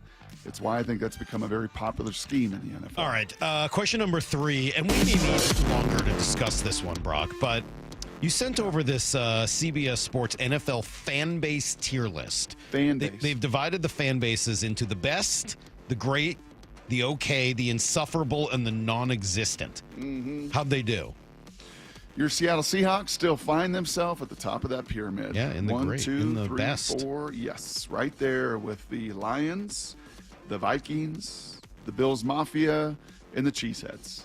And unfortunately, this year, well, a couple of those, let's see, 3 of the 5 came into your house and showed why they're at the top of that pyramid. But it is also a reminder that when the 12s travel, they do the same thing in many of those other buildings. Okay. So I know there was a lot of heat the 12s took this year. I know there was conversation. I know Gino and DK and people talked about it after the games. Like, man, we can't have a stadium that full of those teams' fan bases. But they're some of the best in the league, as are you. I think the 12s very much still fit, even through not being Super Bowl contenders for a number of years, even not seeing NFC championship or even divisional round playoff games. Still loud, still proud, still filling up that stadium and still making their mark across the league. All right, so that is today's Blue 88. I'm just looking through the rest of this. Mm-hmm. So there's a few that I think are a little off here. All right, let's see. Specifically, the Broncos, Maura, are in okay fans. You don't think the Broncos should be in insufferable? Oh, they definitely should. Exactly. Okay. They have the Rams as okay fans. They should be in non-existent. What do you mean Rams fans? That's ridiculous. That's not a thing. Mm-hmm. Jets fans, okay. I think Jets fans are great. They hate their team in all the right ways. I would put Jets fans significantly higher. Cardinals, non-existent, of course. Same with the Chargers. Same with the Jaguars. Commanders? I don't think they're non-existent. No, that's not right. They've been beaten down over the years. Yep. Panthers, yeah, that's non-existent, but just don't tell that to our guy. What's the guy's name? Ked Woodley. don't tell Ked Woodley they're non-existent. Yeah. And then so insufferable: Dallas, New York, Philly, Patriots, Chiefs. Are Chiefs fans insufferable or just Nick Wright? Look at all the Chiefs fans are insufferable. They've won a lot. The team might be kind of annoying at this point. But how are Chiefs fans insufferable? They're from like the middle of nowhere. They're barely even a real city. Yeah, I think Brittany and Taylor and But, okay, well that's a couple of their famous fans. It's what happened with the Patriots too. Anytime you win a bunch, you get a bunch of bandwagon. But Patriots fans are a very different breed than Chiefs fans. Saying, anytime your team wins a lot, you get a bunch of people to jump on. I don't know whether I could say the Chiefs fans are insufferable. That feels like a bit of a reach. All right, coming up, Brock. Speaking of, we've got Here's the Thing. People have been downloading the app and leaving us messages throughout the week. From what I understand, Record rates. You'll hear them next on Brock and Salk. All teams on the East Coast are better and more important and deserving of full coverage, and we've always said this. Bumpin' Stacy, weekdays 10 to 2. It's true. Clearly. I love me some East Coast teams. I love East Coast bias. It's not even bias, it's just truth. It is. You know how I feel about my East Coast teams. No, I'm just aggressive because of the East. I like the East Coast aggressiveness. Yeah, that same. is who I am. I want to try to mimic it. Yeah. Mm-hmm. Hear the show anytime on demand by subscribing to the Bump and Stacy podcast. You know, someone asked me the other day, do you know how many devices the average home has connected to their Wi-Fi network? It's way more than I thought. So I actually went home and counted how many connected devices I own. It's more than a dozen. All to keep me connected to the good stuff. Streaming, gaming, all the interneting, you name it. Xfinity knows that the number of devices we have connected to our internet is growing by the year. And that's why they engineered their gateways to handle hundreds of connected devices. Hundreds, for real. And now through March 18th, get Xfinity Gig Internet for $25 a month for a year with no annual contract and Wi-Fi equipment included when you add an unlimited mobile line. And ask how to get an eligible free 5G phone with trade-in. Make sure your home Wi-Fi can handle everything you throw at it and then some. Visit Xfinity.com, Call 1-800-XFINITY or visit a store to switch today. Restrictions apply. Requires paperless billing and auto pay with store and bank account. Taxes and fees extra after promo regular rates apply. Xfinity Internet required. Reduced mobile speeds after use of monthly data included with your data option. Data thresholds and actual internet speeds vary. Emerald Queen Casino, the entertainment capital of the Northwest. The best place to watch all your favorite sports. Featuring wall-to-wall viewing screens, 6 windows, and 30 kiosks. Be there at emeraldqueen.com. Emerald Queen Casino, the entertainment capital of the Northwest. Discover LeMay, America's car museum in Tacoma. Explore 300 world-class cars, 100 years of history, and the Shinka exhibit with 50 iconic Japanese sports cars. Thrilling race simulators and fun for the whole family. Visit americascarmuseum.org. Guys, did you know your testosterone affects everything in your system, including how you feel and perform every day? Right now, Revive Men's Health Seattle will check your testosterone for free. Knowing your T levels is the first step in understanding if you have low T. Your testosterone level impacts your energy, libido, sleep, weight, hair loss, mood, and even ED. Maintaining an appropriate T level can change your whole life. Most men start to see changes in their hormone levels in their 30s. Experience and results matter. So what are you waiting for? Get your T levels checked today by local, experienced, and trusted men's health experts. They've helped thousands of men since 2011. They're so confident they can help you, they even guarantee it. Call Revive today and schedule your free testosterone test, free exam, and free consultation. Call Revive Men's Health at 206-529-1111. That's 206-529-1111. Or visit ReviveMen'sHealth.com. This is the story of the one. As a maintenance specialist for university housing, he knows college students can major in wear and tear. Plus, housing so many students doesn't leave a lot of room to house all the supplies he needs. That's where Grainger comes in. With over 1 million industrial-grade products and fast, dependable delivery, Grainger carries the quality products he needs so he doesn't have to. From a new door hinge to a whole new faucet. Call, click Grainger.com, or just stop by. Grainger, for the ones who get it done. We could all use more time. Amazon Business offers smart business buying solutions so you can spend more time growing your business and less time doing the admin. I can see why they call it smart. Learn more at amazonbusiness.com. Check engine light on? Take the guesswork out of your check engine light with O'Reilly Veriscan. It's free. Ask for O'Reilly Veriscan today.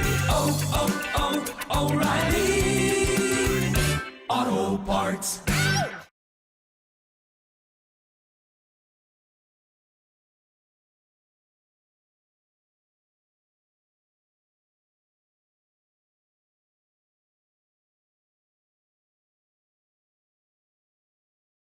Why choose a Sleep Number smart bed? Can I make my side softer? Can I make my side firmer? Can we sleep cooler? Sleep Number does that. Cools up to 8 times faster and lets you choose your ideal comfort on either side. Your Sleep Number setting.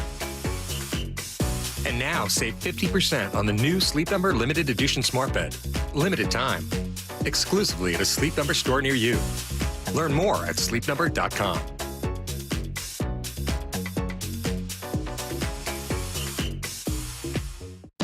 Workdays can be unpredictable, but your workwear shouldn't be. With the Cintas Apparel Plus program, you'll have freshly laundered garments for everyone on your team delivered every week. Cintas has workwear for just about any job imaginable, with high-performance fabrics and an uncompromising fit that stretches and moves with you.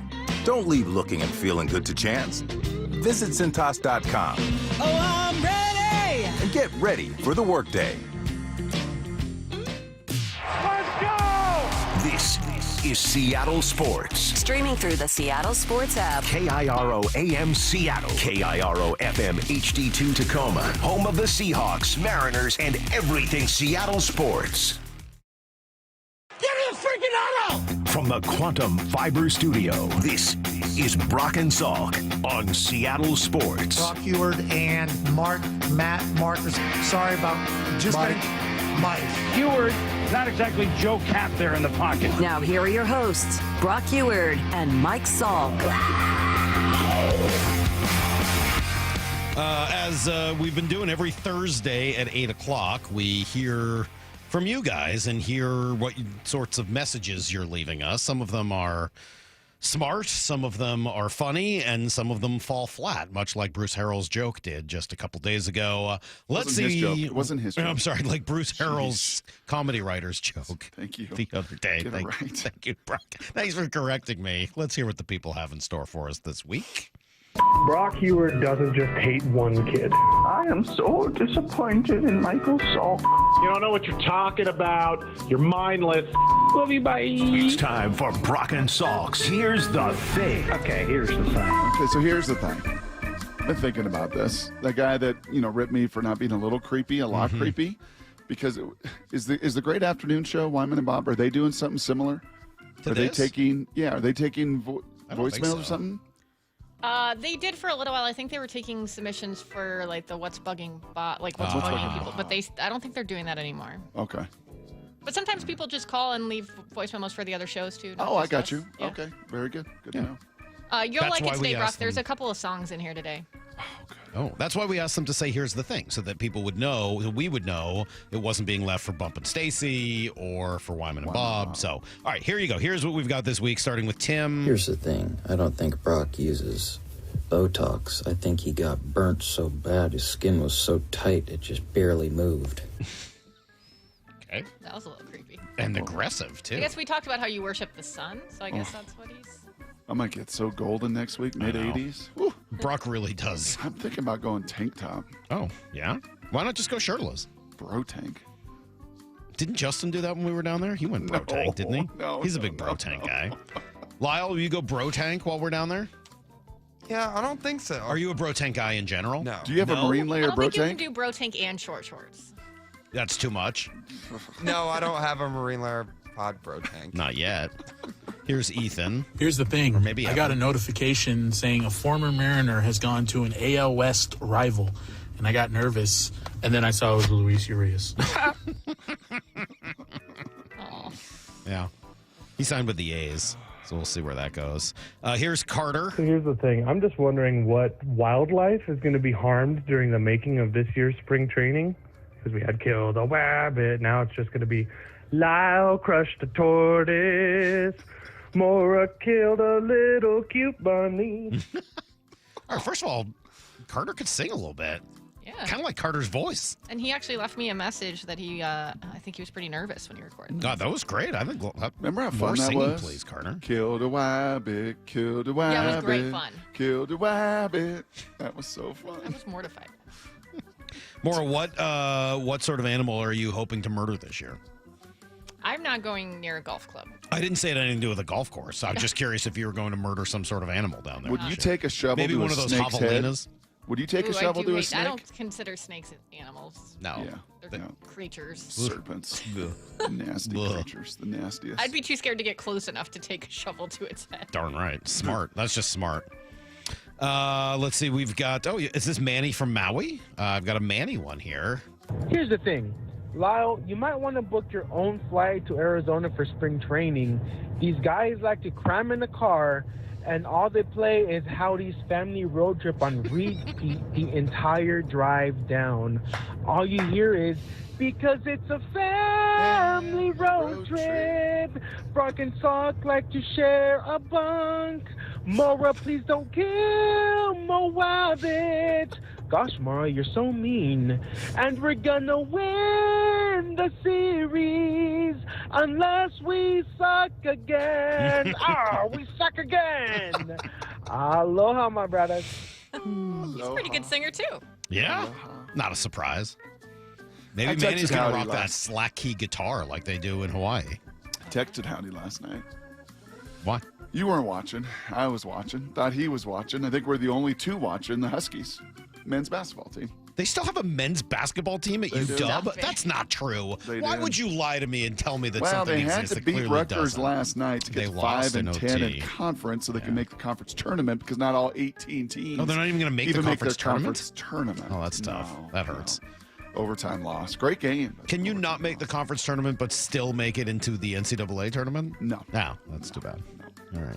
Here's Alex. Here's the thing. Salk, are we sure that Pete wouldn't have the same reaction seeing you out in public? Like, oh, great, somebody called me coach. Oh, Salk. Yeah, really going to like this conversation. Jeez. So, yeah, I was mentioning that I ran into Mike McDonough last week out in the world on a Friday afternoon. I didn't stay for, I mean, I said hi because I was taken aback, but I didn't talk to him for longer than 60 seconds. Was it awkward? Like if I could see a video of it filming of it, would it be awkward? Okay, next. No comment. I'd like to plead the Fifth Amendment here, Brock, under the idea that anything I say could potentially incriminate myself. Let's see, Zane with a late submission. Here's the thing. So I'm at the doctor yesterday getting some treatment. Door swings open. Mayor Bruce Harrell comes in. He's like, Zane, I got good news. You're cancer-free. And I'm like, thanks, Mayor Bruce. That's fantastic. He's like, nah, just kidding. You still have cancer. You know what, Mayor Bruce? Oh. I didn't cut it off. He cut it off himself there.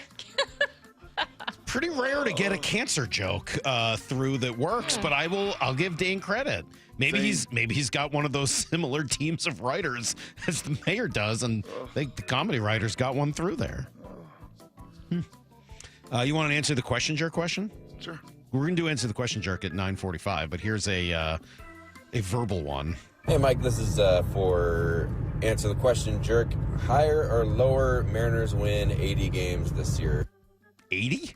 Higher. Yeah. I mean, I don't think that's too much of a question, right? Hopefully not. I mean, when was the last time they won less than 80 games? Like Probably 2021, I think. Something like that. Huh? Well, there was the shortened during season. COVID, it was a shortened season, but, but like below 500. Yeah. 2020, 21, somewhere in there. I don't know which exact year. Somewhere in there. Should we leave Danny for last? As usual, Danny gets to close out the show. Here's what he has. Here's the thing. In honor of the Brock and Salk show headed to Arizona next week, I'd like to give my impression of Brock every time he goes down to spring training. Logan! Hey, Logan! Can you see me? I'm on a radio show. Matt Brash, looking good. Ichiro. What's up, brother? Man, Logan looks good. Now is the full body report, giving away awkward statements as only Brock Heward can. Yeah, you know, the team's looking pretty good. Everyone's looking nice and thick. But my number 2 is Matt Brash. He's looking pretty filled out. He's looking really clean. He's looking really good in that uniform. Number 1. And my number 1 best-looking Mariner in the offseason is Julio. You just can't get past this guy with his beautiful smile, his romantic-looking eyes. Can't say enough. And now is a second segment where Brock moans while the studio plays baseball ASMR. Oh, yeah. Oh, yeah. Oh, yeah. Oh, yeah. Oh, man. Here's the thing about that. None of that was a joke. Those are all just real things Brock has said over the years. Great job. As always, Danny, Alex, Zane, Manny, everybody who submitted one this week. Here's the thing. Pretty good? Pretty good. All right. Please stop. You're killing me. All of you. You're killing me today. Let's come back. We'll give you guys everything you need to know. And then we have a new guest, somebody who's never joined us before, coming up at 8:30. Looking forward to it. Stick around. It's Brock and Salk, Seattle Sports on 710 and the Seattle Sports app. Seattle Sports, your home for Wyman and Bob. I think you play as long as you still love it. You of anybody would be on board with that. You've talked about it a million times. It's no good on the outside, and you were trying to make a comeback at 40. And except for this show, I wouldn't leave, seeing Matt and Mike every day. I mean, it's really what brings joy to you every day, those two. Even if the team came calling right now, theoretically, said, Wyman, we want you. You're trying to kill me, right? Yeah, you got one play in me, and I'm going on IR for the rest of the season. On Seattle Sports and 97.3 FM HD2. Well, have you been with the same insurance agent and carrier so long you're just making assumptions? Are you looking the other way as you're seeing your premiums rise? Do you even know what you have covered? Well, it's time for you to do what Molly and I did. We heard so many First Mark Challenge victories over the years. It saved people so much money. We decided, why don't we take this challenge? By the way, it's totally free. And First Mark has not only saved us thousands on our premiums when our carrier left, like it just happened in this last calendar year, they found us a new one as well. Here's how they do it. Here's how they go to work for you. They fully analyze your current coverage, making sure you're not overpaying for the wrong coverage. Then, well, unlike you and me and just about everybody, they go to the market. Dozens of major carriers they've worked with for years to find you the best fit. That's it. No stress, no confusion. They're your teammate. And they spent the last 3 decades helping thousands of families, including mine, my parents, many of my friends, successfully manage the complicated world of insurance. So please, don't wait a morning longer. Go take that First Mark Challenge I mentioned. It's totally free. And you might be the next First Mark Challenge victory I get to talk to. Just go to firstmarkinsurance.com. Firstmarkinsurance.com. First Mark, your teammate that goes to work for you. Down, set, Pizza Hut, Make the play of the game with Pizza Hut. Buy any large Pizza Hut pizza and get another one free. Use code HUT at checkout. That's code HUT for a buy one, get one free exclusive offer to 710 Seattle sports listeners. No one out pizzas the Hut. Calling all pickleballers, Champions of Change and Safeway announced a multi-city pickleball tournament, including celebrity games with Seahawk legends Doug Baldwin, Mike Bennett, Cliff Averill, and more. In collaboration, Nourishing Champions campaign will be raising awareness and accepting donations to provide nutritious foods for student athletes in under-resourced high schools. You can help by donating at your local Safeway checkout. Open to all. The tournaments are in Seattle, Lacey, and Spokane. Register today at championsofchangefoundation.org/pickleball. What is that sound? Ugh, that sounds like a plumbing sound. Luckily, there's a company that fixes all the plumbing sounds across Puget Sound. That's All Sound Plumbing. Puget Sound's plumbing experts. Have a sound? Visit allsoundplumbing.com. So here's the deal with Mariners season ticket memberships. You've got 2 great options. With a Flex membership, you have the freedom to pick your seats, games, and number of tickets whenever you want. Or, if you like knowing where you're sitting all season long, go with a reserved membership and lock in your seats from day one. Both plans get you access to exclusive pre-sales, year-round discounts, special event invites, and more. Check it out at mariners.com/25. Now Raleigh wins it in the 10th inning for the Mariners. If you're 55 and up, T-Mobile has plans built just for you. 2 lines of unlimited for just $30 a line. That's a 45% savings compared to Verizon and AT&T. But don't just take our word for it. It's not just the savings that are great with our T-Mobile plan. There's all this value from all these other things that T-Mobile offers. T-Mobile has been such a savings for us. We love it. Switch today and get 2 free 5G phones like the Motorola Edge with Turbo Power charging that gives you power for the day in just 15 minutes. And customers 55 and up can get 2 lines of talk, text, and data for only $30 a line. Go to T-Mobile.com/choice55 to learn more. With AutoPay plus taxes and fees, plus $5 per line without AutoPay. Debit or bank account required. 45% off 2 lines versus AT&T Starter and Verizon Welcome. Plan benefits vary. Motorola Edge on us with 24 monthly bill credits and new line for well-qualified customers, plus tax and $35 per line connection charge. See details at T-Mobile.com. Motorola Edge requires 68-watt charger. Charger sold separately. Actual performance will vary based on usage and configuration. We are Seattle Sports, the home of the Seahawks, Mariners, and everything Seattle sports. Watch your favorite show live at seattlesports.com. Start the year fresh with Washington Energy's New Year, New Home Sales event. Upgrade and save 15% on energy-efficient Bryant heating systems for your home. Keep cozy and safe this winter storm season with 15% off Honeywell whole home generators. Prepare for spring with 15% off beautiful Anderson windows and reliable Simonton doors. All on sale now for a limited time.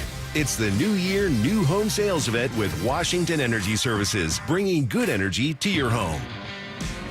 The future is here, so why is your internet stuck in the past? With Quantum Fiber Internet, you can get next-level multi-gig speed on a reliable fiber network. Fair and honest pricing with no annual contracts or bundling required. And whole home 360 Wi-Fi to make sure your devices are ready to take you where you want to go. So you can stream, post, game, surf, like, and love to your heart's content. You do you. Let Quantum Fiber Internet take care of the rest. Learn more at quantumfiber.com. Limited availability, service, and speed in select locations only. At Sound Pain Solutions, some of the most difficult cases we see are patients suffering from failed back surgery syndrome. Bill is an avid golfer, but his pain got so bad he couldn't play and was considering surgery. My back was killing me. I could not play any more golf. I could not walk more than half a block. I did not want surgery on my back, and I researched many different ways of getting this fixed. Behind that was horror stories from my friends who had back surgery, but it wasn't worth it, and I just made conclusion to that. There's got to be another way. I'm Dr. Mark Shelley, a chiropractic neurologist at Sound Pain Solutions. We were able to get Bill back on the course without the risk of surgery.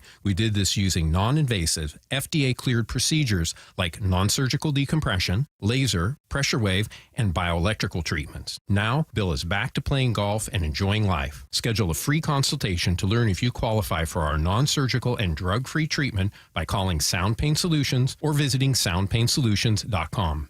Need to know. 15 minutes past every hour with Brock and Salk. Here's what you need to know. Up first. Well, some breaking news out of Peoria this morning, Brock. The Mariners, Dan Wilson, has named his opening day starter for the first Cactus League game anyway. Maybe not for the first Major League game. That. Why would you do that on a Thursday morning, Bruce? No, Bruce. You think people want to know that Jonathan Diaz is the opening day starter? No. I think they do. No, Mike, no. I think they do want to know that. They don't? They don't want to hear about Jonathan Diaz being the opening day starter for the Mariners? Is he the big lefty? He's a big lefty who they DFA'd like a couple weeks ago and is still somehow with the organization. In any event, he's going to get the first start of the spring.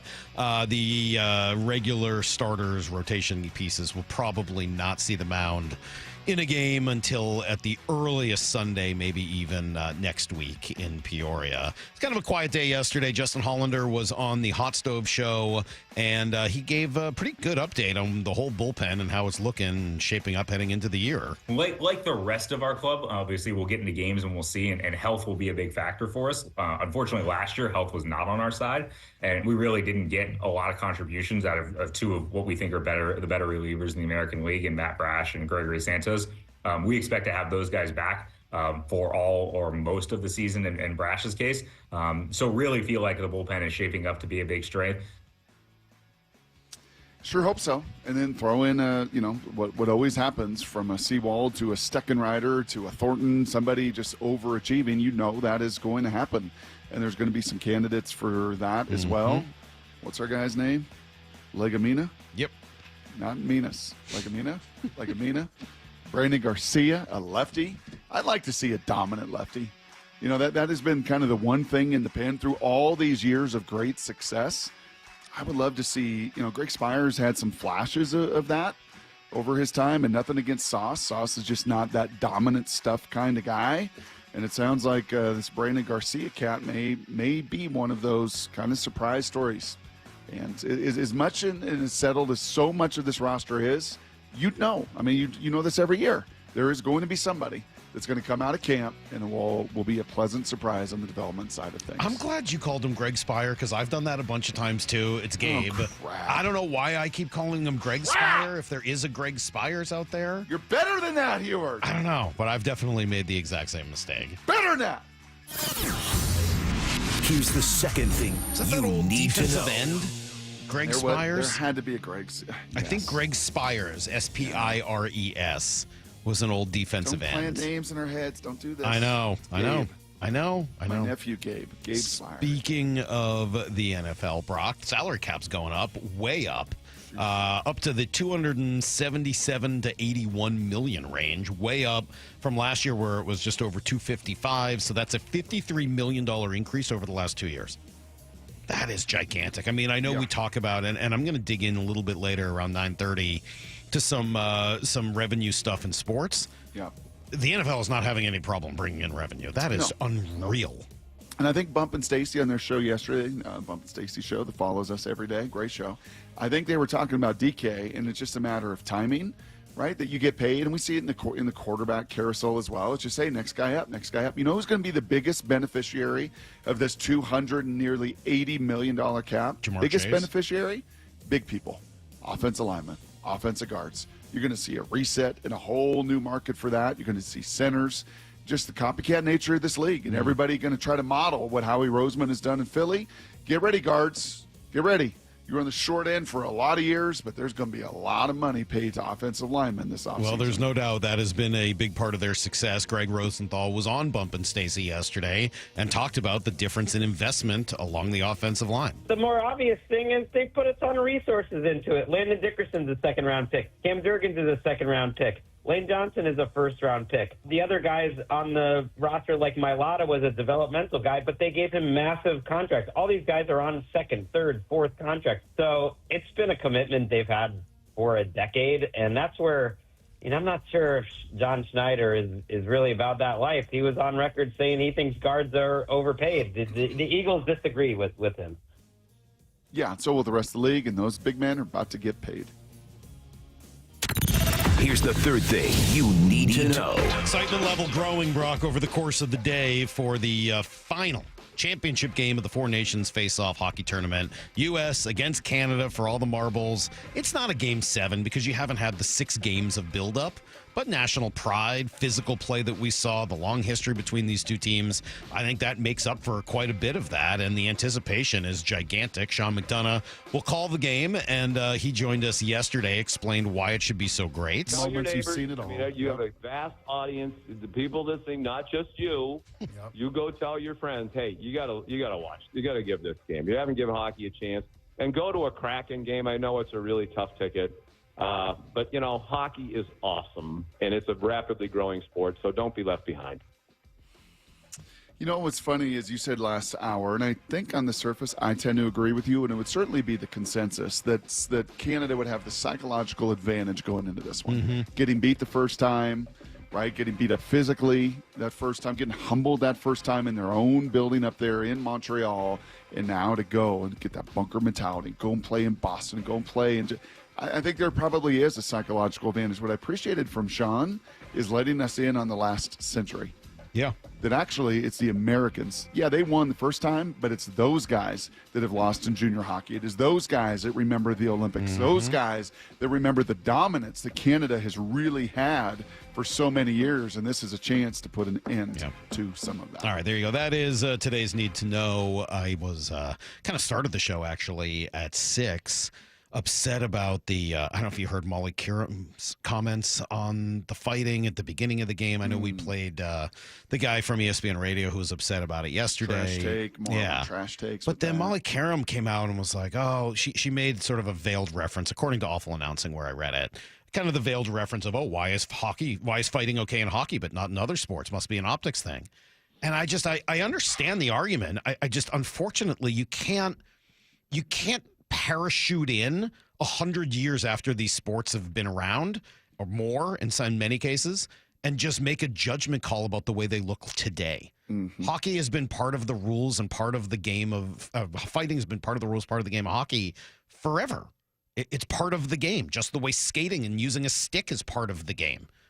To say something like that to me is akin to saying, well, why don't they use a stick in basketball? Optics? Mm-hmm. Well, because it's not part of that game. Mm-hmm.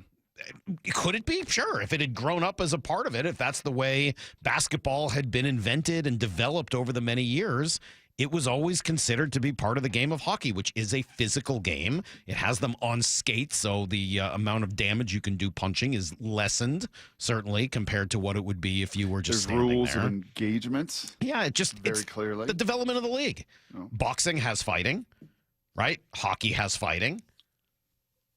Football does not have fighting. Basketball does not have fighting. Football has hitting. Baseball doesn't have the same level of hitting, especially here in Seattle. So anyway, I'm just saying, I hate that argument. I understand that if you're parachuting in today in 2025, there is some validity to what you're saying. But if you look at the history of these sports, I don't see how you could possibly get to that conclusion. All right, coming up, we're going to try something new.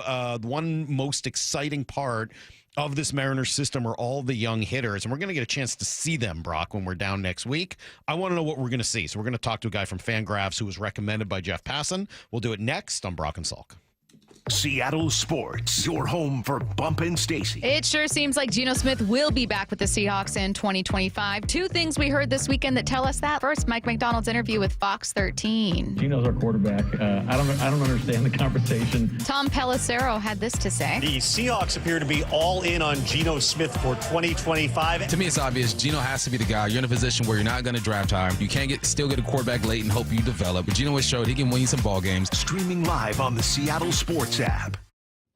Hey, so Mike Salk here. One of the cool things about heading down next week to Arizona, seeing, the athletes, right? You heard some of the references to how much my partner enjoys watching them, but these guys are in incredible shape. They're coming off an off season, right? They've been in peak physical condition after months of hard work. Now, for the rest of us, we might not have the resources or the time to devote as much as they do to our diet and exercise. But what if I told you that you could be in some of the best shape of your life, just like some of those guys, in only 45 days? It's all it could take. I lost 35 pounds in 8 short weeks, 10 pounds in the first week, all through Eastside Weight Loss Clinic's help. I felt healthy, delicious, fresh meals that you buy at the grocery store. Nothing fake, nothing boxed, no pills, no injections.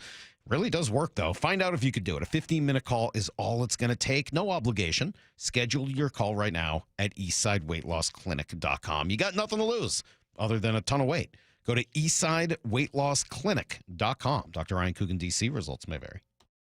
Are you looking at diversification and stability with your investment portfolio, especially with the volatility right now in the stock market? Hi, I'm Scott Riereka, CEO of Legacy Group Capital based in Bellevue. We've been running local real estate investment funds for over 18 years. We've had 0 investor losses and have averaged double-digit returns since inception. Maybe it's time to take a little risk off the table given market conditions. For stability, there's no better option than Legacy Group's Northwest Fund, a fixed return of 9%. Legacy's Northwest Fund also accepts IRA accounts as well. Find out why over 1,000 local investors have invested over $250 million in our Legacy family of funds. Get in touch with us today. Legacy's Northwest Fund, returning 9%, has limited opening for new investors right now. Call 425-635-4700 or visit legacyg.com. That's legacyg.com. This is not investment advice. Legacy investments available to accredited investors only. Details at legacyg.com. The sound of summer is back. Dave Matthews Band Live. Friday, Saturday, and on sale this Friday at 10 a.m. at livenation.com. Produced by Live Nation. If you're injured in the state of Washington, here's what matters. Who represents you matters. The experience of their staff matters. Their investigation team and track record of success matters. Davis Law Group was founded in Seattle and has been winning cases for more than 30 years. We know Washington State, we know our courts, and we know how to deliver the highest level of client satisfaction. And that's what matters. The Goose Pub and Eatery supports all uniformed personnel and healthcare providers working hard to keep us safe. These heroic men and women spend long hours away from home, protecting our freedom and providing critical medical care. Please thank them for their many sacrifices and putting their lives on the line for us every day. A heartfelt thank you from the entire team at the Goose Pub and Eatery, your local hangout for great spirits, food, and fun. Family owned since 1982. Online at thegoosepub.com. Heading outdoors or on the water this weekend? Check in with Joey and Nelly on the Outdoor Line from 6 to 8 a.m. every Saturday on Seattle Sports and the Seattle Sports app. Hey, Brock Hewitt here for my friends at PCF Group, or People Come First Construction Group, and that's exactly what they did when we made the call a couple years ago. We wanted to redo our outdoor space, wanted to add a deck, an outdoor living, a television, and a kitchen, and PCF Group, wow, they more than delivered. And if you're interested in building a stunning outdoor area like we did, I cannot recommend them enough. Reach out before the good weather arrives, and their schedule, well, it's going to fill up. So whether you're looking for a complete outdoor living space or a very specific project like an underdeck ceiling, deck, patio cover, railings, PCF has you covered. Design now and pay later. In fact, get 12 months, no interest and no payments, and up to $6,000 off and a $1,000 Amazon gift card. Request that complimentary design and estimate consultation today at 206-992-0364, 206-992-0364, or project ideas, explore photos at pcfgroup.com, pcfgroup.com. Bring on the sunshine with a trip to see your Seattle Mariners. Come to sunny and warm Peoria, Arizona for another great year of spring training baseball. There's no better time to wind up at the Peoria Sports Complex where you can see all your favorite Mariners up close. Spring training in Peoria has plenty of sunshine, warm temperatures, and the best seats in baseball.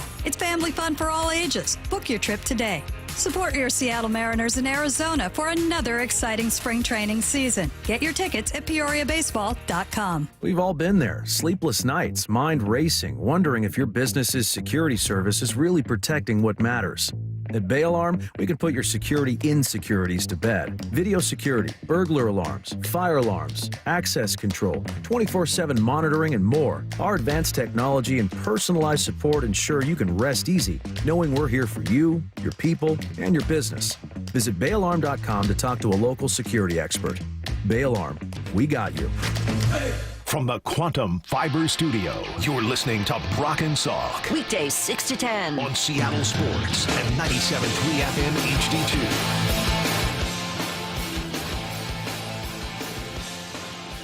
Just a couple days, man. I'm getting pictures from the desert now, in addition to everything we've seen from Ryan Divish and Daniel Kramer and folks that have been down there already. Shannon got down there yesterday, so we're starting to see some of Shannon's pictures and videos as well. She will join us tomorrow. You know who else is going to join us tomorrow? I don't have a time yet. I got to work through some of these times. So busy day tomorrow. I know. G will be here, of course, at 8:30. Shannon's going to join us as well. And Jay Buhner is going to be with us tomorrow. Yes.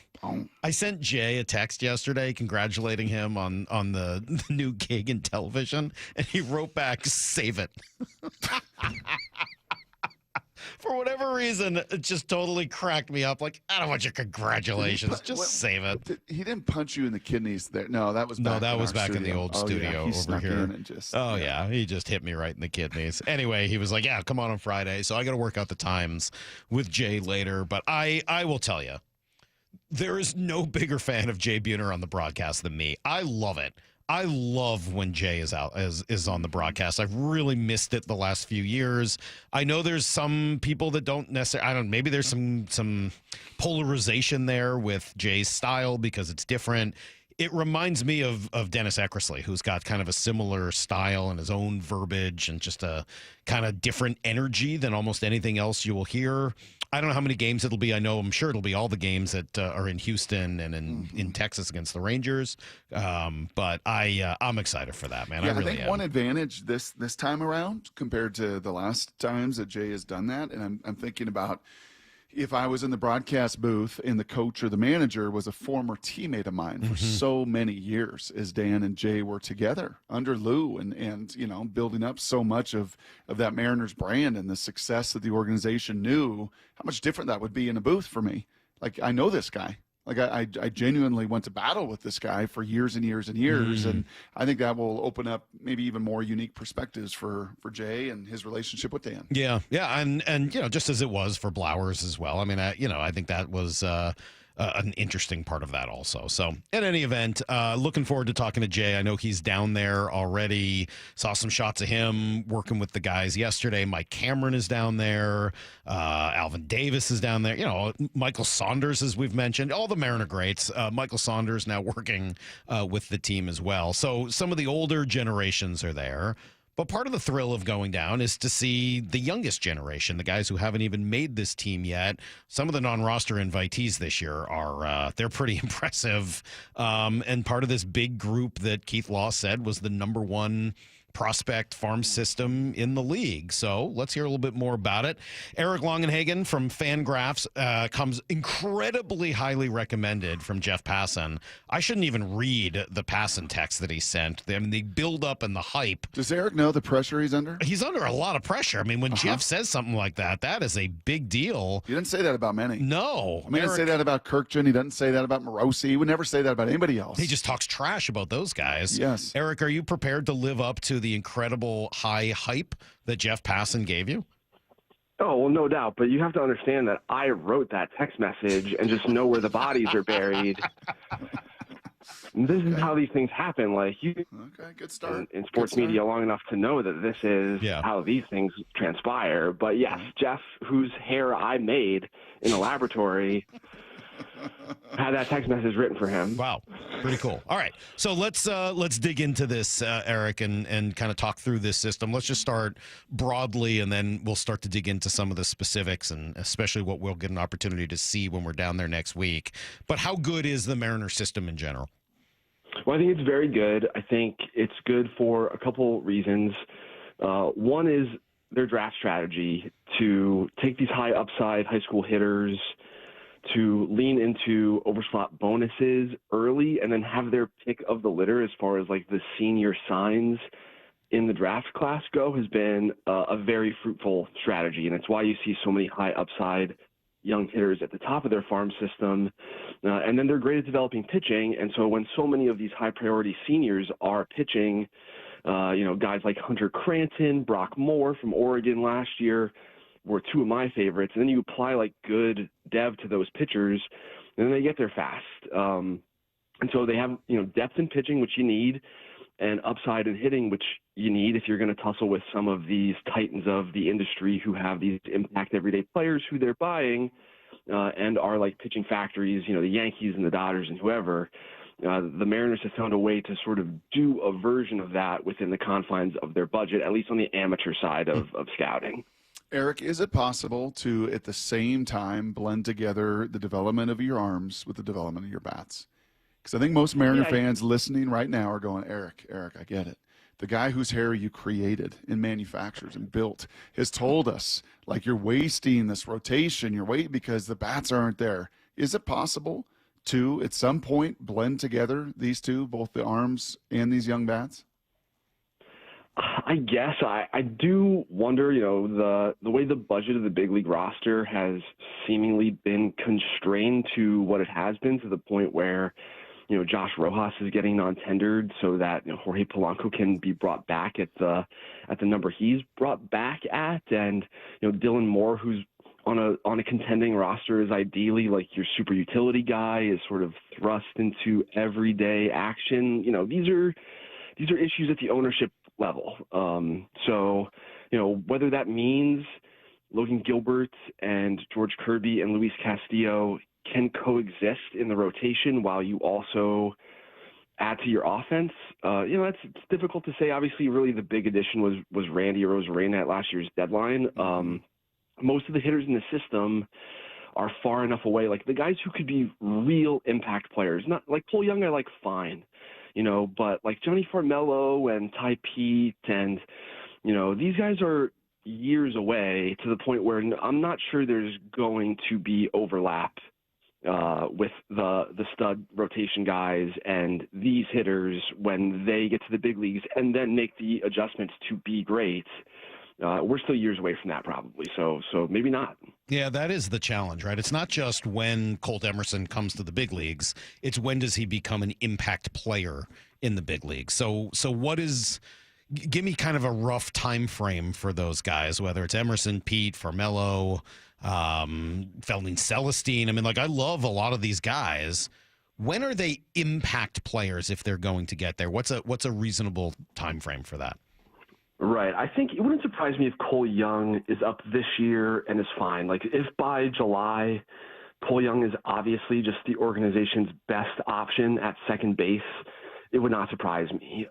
Emerson, and to a degree, Lazaro Montes, those are the guys where I feel like they're going to get punched in the face initially upon promotion to the big leagues, because those two guys, their issues are velocity up and away from them. Like right-handed fastballs riding up and away from them, especially for Montez, which is why Montez was not on my top 100. Like it's a big problem for both of those guys. Just the way their bat path traverses the zone, those riding righty fastballs up and away from them are kind of an issue. And guess what there are a lot of at the major league level? There are 96-mile-an-hour right-handed fastballs riding up and away from left-handed hitters. And truly, like, especially when you're hitting at Modesto and you're hitting at Everett, your home park is a bandbox. Spokane is a bandbox. Eugene is a bandbox where you're playing. Your offensive numbers get inflated. And our expectations for some of these guys, I fear, is a little out of whack. And so I think, it's going to take a long time. You just cannot replicate the big league pitching environment at all in the minor league levels, and especially not at low A and high A where guys are sitting 90, 91. You go whole big league games without seeing a fastball below 95 miles an hour. And over the course of a season, Laz Montez and Colt Emerson have maybe seen, 150 or 200 fastballs of that velocity or more over a whole season. And that's like 2 weeks in the big league. So there are some unanswerable questions about any hitting prospect. They go from playing on All Pro to All Madden when you go from AAA to the big leagues, and there's just no way of knowing how you're going to adjust to that. Truly, there's really no way. So the question, it's a good one. I don't have a great answer for you, but I do think like Young is the one who's most polished and in position to make an impact on the club relatively soon. Do I have my bio right? You were an Iron Pig? I was, yes. I was an original Iron Pig intern in 2008. Wow. Where was that? Yeah, it was in Allentown, Pennsylvania. It was 10 minutes from the house where I grew up. It was summer after my freshman year at St. Joe's. And being part of an organization that won the World Series that year when I'm, 19 years old and the youngest intern. And yeah, it was my first year in baseball now. I've been in half my life. That's pretty cool. So we can talk about the hitters and some of the challenges in their developmental process. You just cannot argue the development that the Mariners have done with their arms. From Miller to Wu to Logan and Kirby, and they were all over the board, first-rounders, third-rounders, mid-rounders. So do you see another Wu? Do you see another Logan? Do you see another – is Logan Evans that next guy in the developmental just arsenal of these Seattle Mariners? Yeah, I think Ryan Sloan, high schooler from York, Illinois, who they drafted last year – he checks all the boxes. Came into pro ball a little bit more physically mature. You could see the component parts, his athleticism, how beautiful his delivery was the summer before his senior year. He was sitting like 91, 93, and then he came out during his senior spring and was like bumping 98. So the arrow was already pointing way, way up.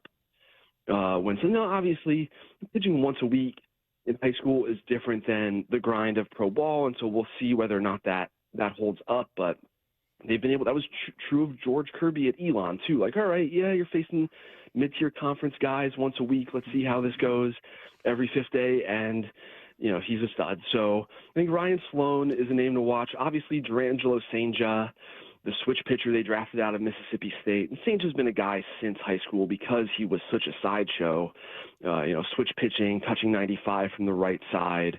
What they do with him is going to be very interesting. See how much of that they let air out. But any of these surface scratching, tip of the iceberg type guys where you were a reliever at a small school or you only moved into the rotation later, whatever it was, those tip of the iceberg types, the teams that are best at developing pitchers are the ones who draft those guys and they accentuate the stuff that their college programs were not able to accentuate before. And Mississippi State has good pitching dev. Most of the SEC does.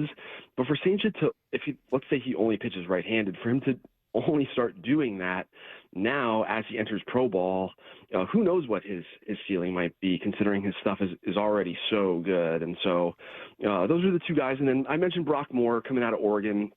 He's a fifth-year senior, 200K, 6'6", 230.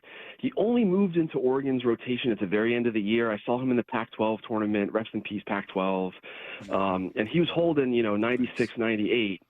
until the very end of his start. It was like 100 degrees, it's the middle of the day. It's just a weird start time. It's the Pac-12 tournament, and here's this guy, pumping 96 still in the fifth, sixth inning, having only just moved into the rotation. He's 24, but I don't care so much about that. Like, he's going to be in the big leagues pretty quickly if he can continue to do that. So Brock Moore is another name to watch out for from last year's draft. A couple more minutes here with Eric Longenhagen from Fangraphs, talking Mariners prospects. When we do get down there next week, we're going to get an opportunity to see a bunch of these guys at big league camp. Montez, Colt Emerson, Cole Young, Ben Williamson, Michael Arroyo specifically. And then I'm sure we're going to find our way over to a backfield for no other reason than to just get a look at Felnine Celestine, who's, I think, as exciting as any of these guys. Maybe if I could run through them each quickly, tell me what I should be looking for. Like, when I go see Laz Montez, what should I be looking for to see what he's doing well and what he needs in order to get to the big leagues? Can he cover those fastballs up and away from him? Okay. He's a corner bat who had a sub 70% contact rate in A-ball last year. The measurable raw power was not what you'd expect for a guy who hit 23 home runs. Again, it's just more the hitting environment than his talent.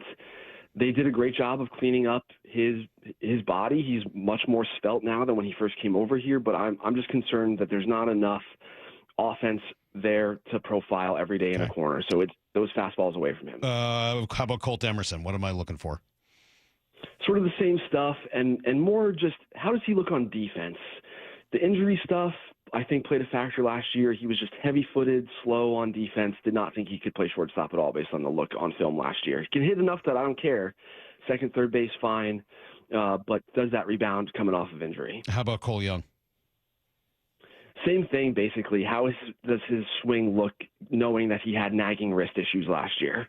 Okay, and then Felnine Celestine. Yeah, what about if I go see Felnine Celestine? What am I looking for with the kid? Is he elevating the baseball more? That's the one weird thing in the data from last year where he's got like a 2-degree average launch angle, and there's just no big leaguer.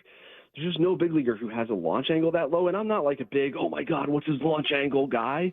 But it is weird when there's no other big leaguer like that. Yes. And so obviously he was hurt too, and it's a small sample, so it's less reliable. But what's going on with that? Watching him in person plenty last year during extended spring and then, on the complex before he was shut down, I think he's fine. Some call that a 2-iron stinger. Some call it a stinger. What's wrong with a 2-iron stinger? Hey, ask Vladdy Guerrero Jr. Like, he doesn't elevate it. It's going fine. Right. That's right. Yeah. Exactly. Brock, you're right about that, though. If you can hit the stinger and make it work, it's all that much. But fewer people hit the 1 and 2 iron these days compared to the old days. All right, Eric, thank you. We really appreciate it. We are going to spend some time looking at all these guys when we're down there and trying to get a sense of what the future may be like. And it sounds like it's pretty bright. We appreciate it. And you guys can find Eric at Fangraphs. Thanks so much, man. We'll talk again. Thanks for having me. I'll send you guys a minor league schedule. Okay, perfect. Thank you. There you go. There's Eric Longenhagen, as recommended by our friend solid. Jeff Passan. Very solid. I don't know middle of the lineup guest, but very solid. I think lived up to expectations there. A Passan, had a little wit, had a little fun. And you can tell, man, these guys that just grind on these numbers. Mm-hmm. And it's kind of nice to hear another perspective. I saw a tweet yesterday, Salk, and it kind of plays to some of this. Right, because we can mention the name Laz Montez, monster. Oh, hits bombs, right? Colt Emerson, unbelievable athlete. Just been raving about him. Keith Law, loving these guys. And then you get kind of a different scouting perspective there. Like, I don't know. That one's okay.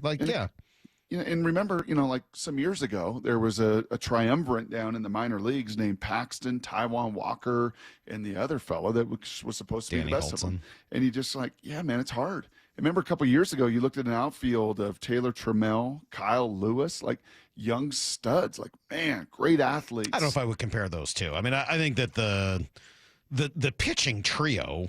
Look, Holtzen got hurt. The other two guys were really good. They did. Right? Both guys have had excellent major league careers. Didn't just make the bigs. Both guys were very good pitchers. Yes. None of them really became aces, but I think Paxton became a very solid number 2 pitcher. And before injuries. Yeah, Taijuan Walker probably a good number 2 to number 3 pitcher. Those guys became pretty good. Holtzen, unfortunately, got hurt. Same with Kyle Lewis, right? Injuries just sort of take away his career. I don't know if we were talking about Taylor Trammell quite the same way, but your point is still well taken. Not all of these guys are going to make it. No. the majority are not going to make it. The majority are not going to make it. I think that's the thing that I have learned over these years. You can have 4 or 5 in the top 100. If you get 1 or 2, that would be just a boom. Mm-hmm. I mean, the reality is 4 of the 5 probably will never make impact. Will they get to the big leagues? Can they find a role? Sure. But you want impact, right? You want one of those difference-making young bats. And I think that conversation once again reminds you how brutally hard this projection game is. Yeah. You can love a ton of this stuff, but if you can't hit 97, 98 up and away, right, you're not going to make it in the big leagues. It's just, it sounds simple. Now, can you develop? Can you change some of that swing path? Can you adapt? I mean, these are all the things that just make this projection game of this sport so brutally hard. Well, and I think because, just to add on to your point there, and he sort of referenced it, you cannot simulate the jump to the majors. Mm-mm. Just can't. Mm-mm. Now, maybe, Brock, over time, as the traject machine, which we've talked about, becomes a little bit more available throughout all of baseball rather than just, so expensive that you can only have it at the major league level. Mm-hmm. And we've talked about that machine. For those who don't remember, the machine in question, the traject machine, it essentially perfectly mimics every pitcher in the big leagues. Yep. It's got all the data. It's got all the spin rate. So it throws the exact same pitches, and it does it out of the exact right arm slot, and it does it with a projection hologram of the pitcher throwing the pitch, and then the ball comes right out of their hand. It is as realistic as it could possibly be. And we've talked about whether or not it's maybe even a problem for big league hitters that they're thinking too much and getting too invested in it. Okay, fine. Could that be the best way to look at minor league hitters and try to determine whether or not they can handle the jump from the minor leagues to the big leagues? If we're told over and over again that the jump between AAA and the big leagues is larger, significantly by like a multiple of 10, larger than the jump from low A to AAA, then is that the only way to test those guys and see how they look against actual big league pitching? Yep. Lyle, I don't think you were here. Every time we bring this up, I think of my dear friend, an umpire in big league level, Mike, who's like, just put your hand out. And the difference between Major League Baseball, it's the same thing for umpires as it is for these hitters. The difference in the gap between your pinky and your ring finger, middle finger, pointer finger to your thumb. Mm-hmm. That is the difference between the different levels of A, high A, double A, triple A. And that gap to the majors, that different for those guys behind the plate. And there's a lot of guys in the umpiring world that can do the other levels and make those jumps and be pretty consistent. But to make that jump from the finger pointer level to the thumb. So should you be using something like that to actually test them against big league pitching? Hey, you want to find out if Colt Emerson or Les Montes can hit a high riding fastball away? You've got a way to, figure out whatever pitcher you like in the big leagues that you think throws that kind of pitch. There's only about 1,000 of them. Yep. Throw that guy onto the traject machine and see how they look hitting the high away fastball. Yep. Like, there you go. I wonder whether that ends up being one. Stand in that box if you got that opportunity. We talked about it last year. Just stand. I'm not swinging the bat. Now that they're using the softer balls, maybe. Yeah. When they were using actual baseballs, would you still trust? Or are you putting the elbow guard on, the shin guard? I would still need a helmet for sure. Helmet, mouthpiece. Yeah, I would bring down my hockey equipment, my full hockey equipment. Be like Adam Sandler at the beginning of Happy Gilmore. I guess he's not wearing equipment, but just taking the baseballs off his chest to get himself ready for the season. So I wonder if that ends up being kind of the best use of that over time. All right. We got a few things left to do here today. At 9:45, we will answer your questions. You can start texting those now. I'm in a mood for that, too. Yeah, I can tell. I don't know if you can tell. I'm just kind of in that mood. I can tell. Just bring it.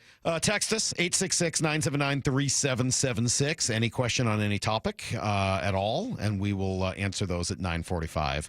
At 9:30, Brock, I promise 2 different topics that you will not hear on another sports show in the country today. How about that? Not even on Bump and Stacy? Not on Bump and Stacy, not on Wyman and Bob, not in any other city. Wow. I promise 2 topics you will not hear on any other local sports show in the country today. How about that? We'll do that at 9:30. We got a lot to get to before then next. It's Brock and Salk, Seattle Sports on 710 SeattleSports.com.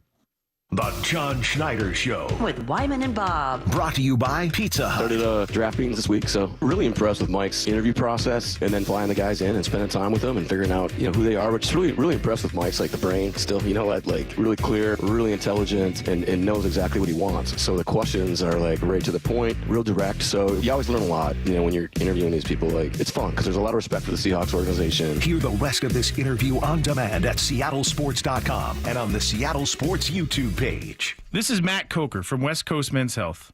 Has Viagra stopped working for you? Do you hate the side effects? If you've taken Viagra for any length of time, you already know that pills are not the solution to ED. Here at West Coast Men's Health, we have a better approach to ED. Acoustic wave therapy creates blood flow circulation by safely removing the plaque in your arteries and restoring function naturally. No pills, no shots, no surgery. We can also treat Peyronie's disease. Our non-invasive treatment for ED is painless and highly effective. We have treated thousands of men just like you. Stop living with this problem and do something about it. Do yourself a favor, do your partner a favor, and call us today. Call 206-519-6541. That's 206-519-6541. 206-519-6541. Online at westcoastmenshealth.com. HSA cards welcome and financing available. Hey you, I knew I'd find you back in the same aisle. What are you looking for today? More fiber, more laxatives, more of the same ways to manage your constipation? Look, if your constipation with belly pain keeps coming back, you may have irritable bowel syndrome with constipation, or IBS-C. Ask your doctor how Linzess can help you get ahead of it. Linzess linaclotide is a prescription medicine that treats IBS-C in adults. It's not a laxative. It's a once-daily pill that helps you get ahead of your symptoms. It's proven to help you have more frequent and complete bowel movements and helps relieve overall abdominal symptoms, belly pain, discomfort, and bloating. These symptoms were studied in combination, not individually. Do not give Linzess to children less than 2. It may harm them. Do not take Linzess if you have a bowel blockage. Get immediate help if you develop unusual or severe stomach pain, especially with bloody or black stools. The most common side effect is diarrhea, sometimes severe. If it's severe, stop taking Linzess and call your doctor right away. Other side effects include gas, stomach area pain, and swelling. Learn more at linzess.com or call 1-800-LINZESS. Why choose a Sleep Number smart bed? Can I make my side softer? Can I make my side firmer? Can we sleep cooler? Sleep Number does that. Cools up to 8 times faster and lets you choose your ideal comfort on either side. Your Sleep Number setting. And now save 50% on the new Sleep Number limited edition smart bed. Limited time. Exclusively at a Sleep Number store near you. Learn more at sleepnumber.com.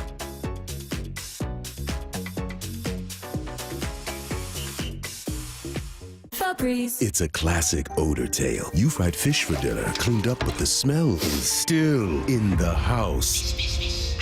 And the neighbors are coming over for game night. They're on their way. And then you spray Febreze Air Mist. Febreze Air starts working instantly to fight even your toughest odors, so you go from fish to fresh like that. Now all you have to worry about is Pam cheating at charades. Breathe happy, Febreze, la la la la la. Okay, I have to tell you, I was just looking on eBay where I go for all kinds of things I love, and there it was. That hologram trading card. One of the rarest, the last one I needed for my set. Shiny like the designer handbag of my dreams. One of a kind. eBay had it, and now everyone's asking, ooh, where'd you get your windshield wipers? eBay has all the parts that fit my car. No more annoying, just beautiful. Whatever you love, find it on eBay. eBay. Things people love. Workdays can be unpredictable, but your workwear shouldn't be. With the Cintas Apparel Plus program, you'll have freshly laundered garments for everyone on your team delivered every week. Cintas has workwear for just about any job imaginable, with high-performance fabrics and an uncompromising fit that stretches and moves with you. Don't leave looking and feeling good to chance. Visit Cintas.com. Oh, I'm ready! And get ready for the workday. From whiplash to herniated discs, there are a few car accident injuries we've all heard of. J.P. Pendergast with Pendergast Law explains that even the most common injuries differ from one another. Pre-existing conditions, health history, beginning of treatment. There are hundreds of factors that make every person and every injury unique. While these variables aid medical treatment, the strongest case recoveries must also take them into account. Could you explain a little bit more? Our team at Pendergast Law is obsessed with turning over every stone to differentiate each case. This requires thorough investigation, diligent listening, and relentless research. We never pursue cases with a one-size-fits-all approach. We built our success by treating every injury and every case with the individualized attention our clients need and deserve. Pendergast Law's individualized approach to even the most common injuries makes the difference in case outcomes. It's another reason why I can't recommend them enough. If you or a loved one has been injured in a car accident, call Pendergast Law. We can help. Let's go! This is Seattle Sports. Streaming through the Seattle Sports app. KIRO AM Seattle. KIRO FM HD2 Tacoma. Home of the Seahawks, Mariners, and everything Seattle sports. Give me a freaking auto! From the Quantum Fiber Studio, this is Brock and Salk on Seattle Sports. Brock Ewert is my hero. Jay Buhner just punched me in the kidney. We're going to accuse you of management. Doesn't really work that way, Sherm. This is a show that has my name on it. It kind of does, though. Now here are your hosts, Brock Ewert and Mike Salk. Some small breaking news from the Four Nations Face-Off Championship matchup tonight. Looking forward to that at 5 o'clock. It looks like almost everyone is good to go. Charlie McAvoy, who we knew was already declared out, is going to be out still. But according to the staff, they are all systems go for everyone else. So that is great news. Both of the Kachucks should be able to go. Austin Matthews and his crazy hairline or lack thereof should be out there. Moore was showing me some Austin Matthews hairline shots. Yeesh. Brock, I don't think you should look at this. I'm looking at Dylan Moore pictures. It's okay to be balding, but you either just have to let it go or He's do also some kind of treatment or something, because it's just going straight back. It's going straight back. It's turning into like a Bozo the Clown kind of. Yeah, it's just retreating. It's only on the sides. As a line all the way up his head, and it's rough. now almost halfway. Yeah. It's like Jerry Rice's dreads that started like at the top of his scalp. Yeah. It's not retreating up the corners like you normally get, where the front sort of holds on longer, but the sides start to retreat. You get outflanked. This one's moving all the way at once, straight up the head. He's got to let it go. Yeah, you got to let that go. I would agree with that. Before it quits on you, totally. As the great Tim Hasselbeck once told us. So that's tonight. Everyone should be good to go other than Charlie McAvoy in a game that I'm out of control excited for, Brock. That's going to be awesome, right? And I'm going to be, I was telling Maura, Cecily's got hockey practice like right in the middle of all this. So I'll be up at the Iceplex. I don't know whether we can get into 32 or what. I'm sure at the bar there at the Iceplex. They'll be playing last week, but they had like a whole watch party. Like you couldn't get in. Right. Like as excited as everyone is for this, I don't even know if I will be able to get in. I may be on the outside looking in. I'm Mike Salk. I'm kind of a big deal. Oh, yeah. And tell Cecily, like, hey, I know practice starts at 7. We're going to be there at 4:30. We'll just get a little extra work in. Dad's going to be up at the bar getting my seat for this match. Yeah. Well, I'm counting on some of the other parents to do the work. That's my hope, is that some of the other parents do the work and like kind of get a spot, and then the rest of us are able to slide in. Will that be like mandatory, like set an alarm viewing for you tonight? I'm going to definitely watch. I think I fall in that next line category of sports fan that just, cannot fear missing out, does not want to suffer from FOMO, and just wants to see it. And then, like Titus tonight's got this little project. He was really cute yesterday. I love Titus. This is Titus's new way. He just slips stuff in. Like, oh yeah, Roger and Timmy are coming over, and we want to use your, the studio because we got to tape this thing. I'm like, what? When? Well, tomorrow. What? Did you ever think, like, is this planned out? How are Timmy and Roger going to get, like, in my a studio? What do you mean? And this, well, he's like, I think it'd be cool to have a mic in front. Like, do you need to use the mic? No, it's just for looks, optics, just look cool. So they're going to be here down in the basement. So I'm going to definitely have this on. Okay. Because this just checks all my boxes. Just, just like Rocky IV. right? I mean, it's us versus them. It's East versus West. I don't know if it's North quite versus the South. same level of animosity between the two countries. But recently, the geopolitical obviously, stuff going on right now, so pretty strong. All right, it's not quite the Cold War. Let's not get carried away. I can Gorbachev. Still use I can still use my Nexus pass when I go up to Vancouver next month. So I'm not. I don't want to put it in. Americans win this sucker. You better be on high alert. All right. You never know. I don't. Let's not exaggerate it. Let's not get carried away. No, when these dudes just give their all, and once again, the numbers for the NBA All-Star game came out down another 11%, just over 4 million. I mean, just horrible. I can't believe numbers. 4 million people watch that. Yep. That is a shocking number. I know that it's down and everyone's using it to kind of rip them. I can't believe they got 4 million people to watch that product. They don't care. Those people don't care. Those players don't care. There is no care factor at all. And this is the opposite.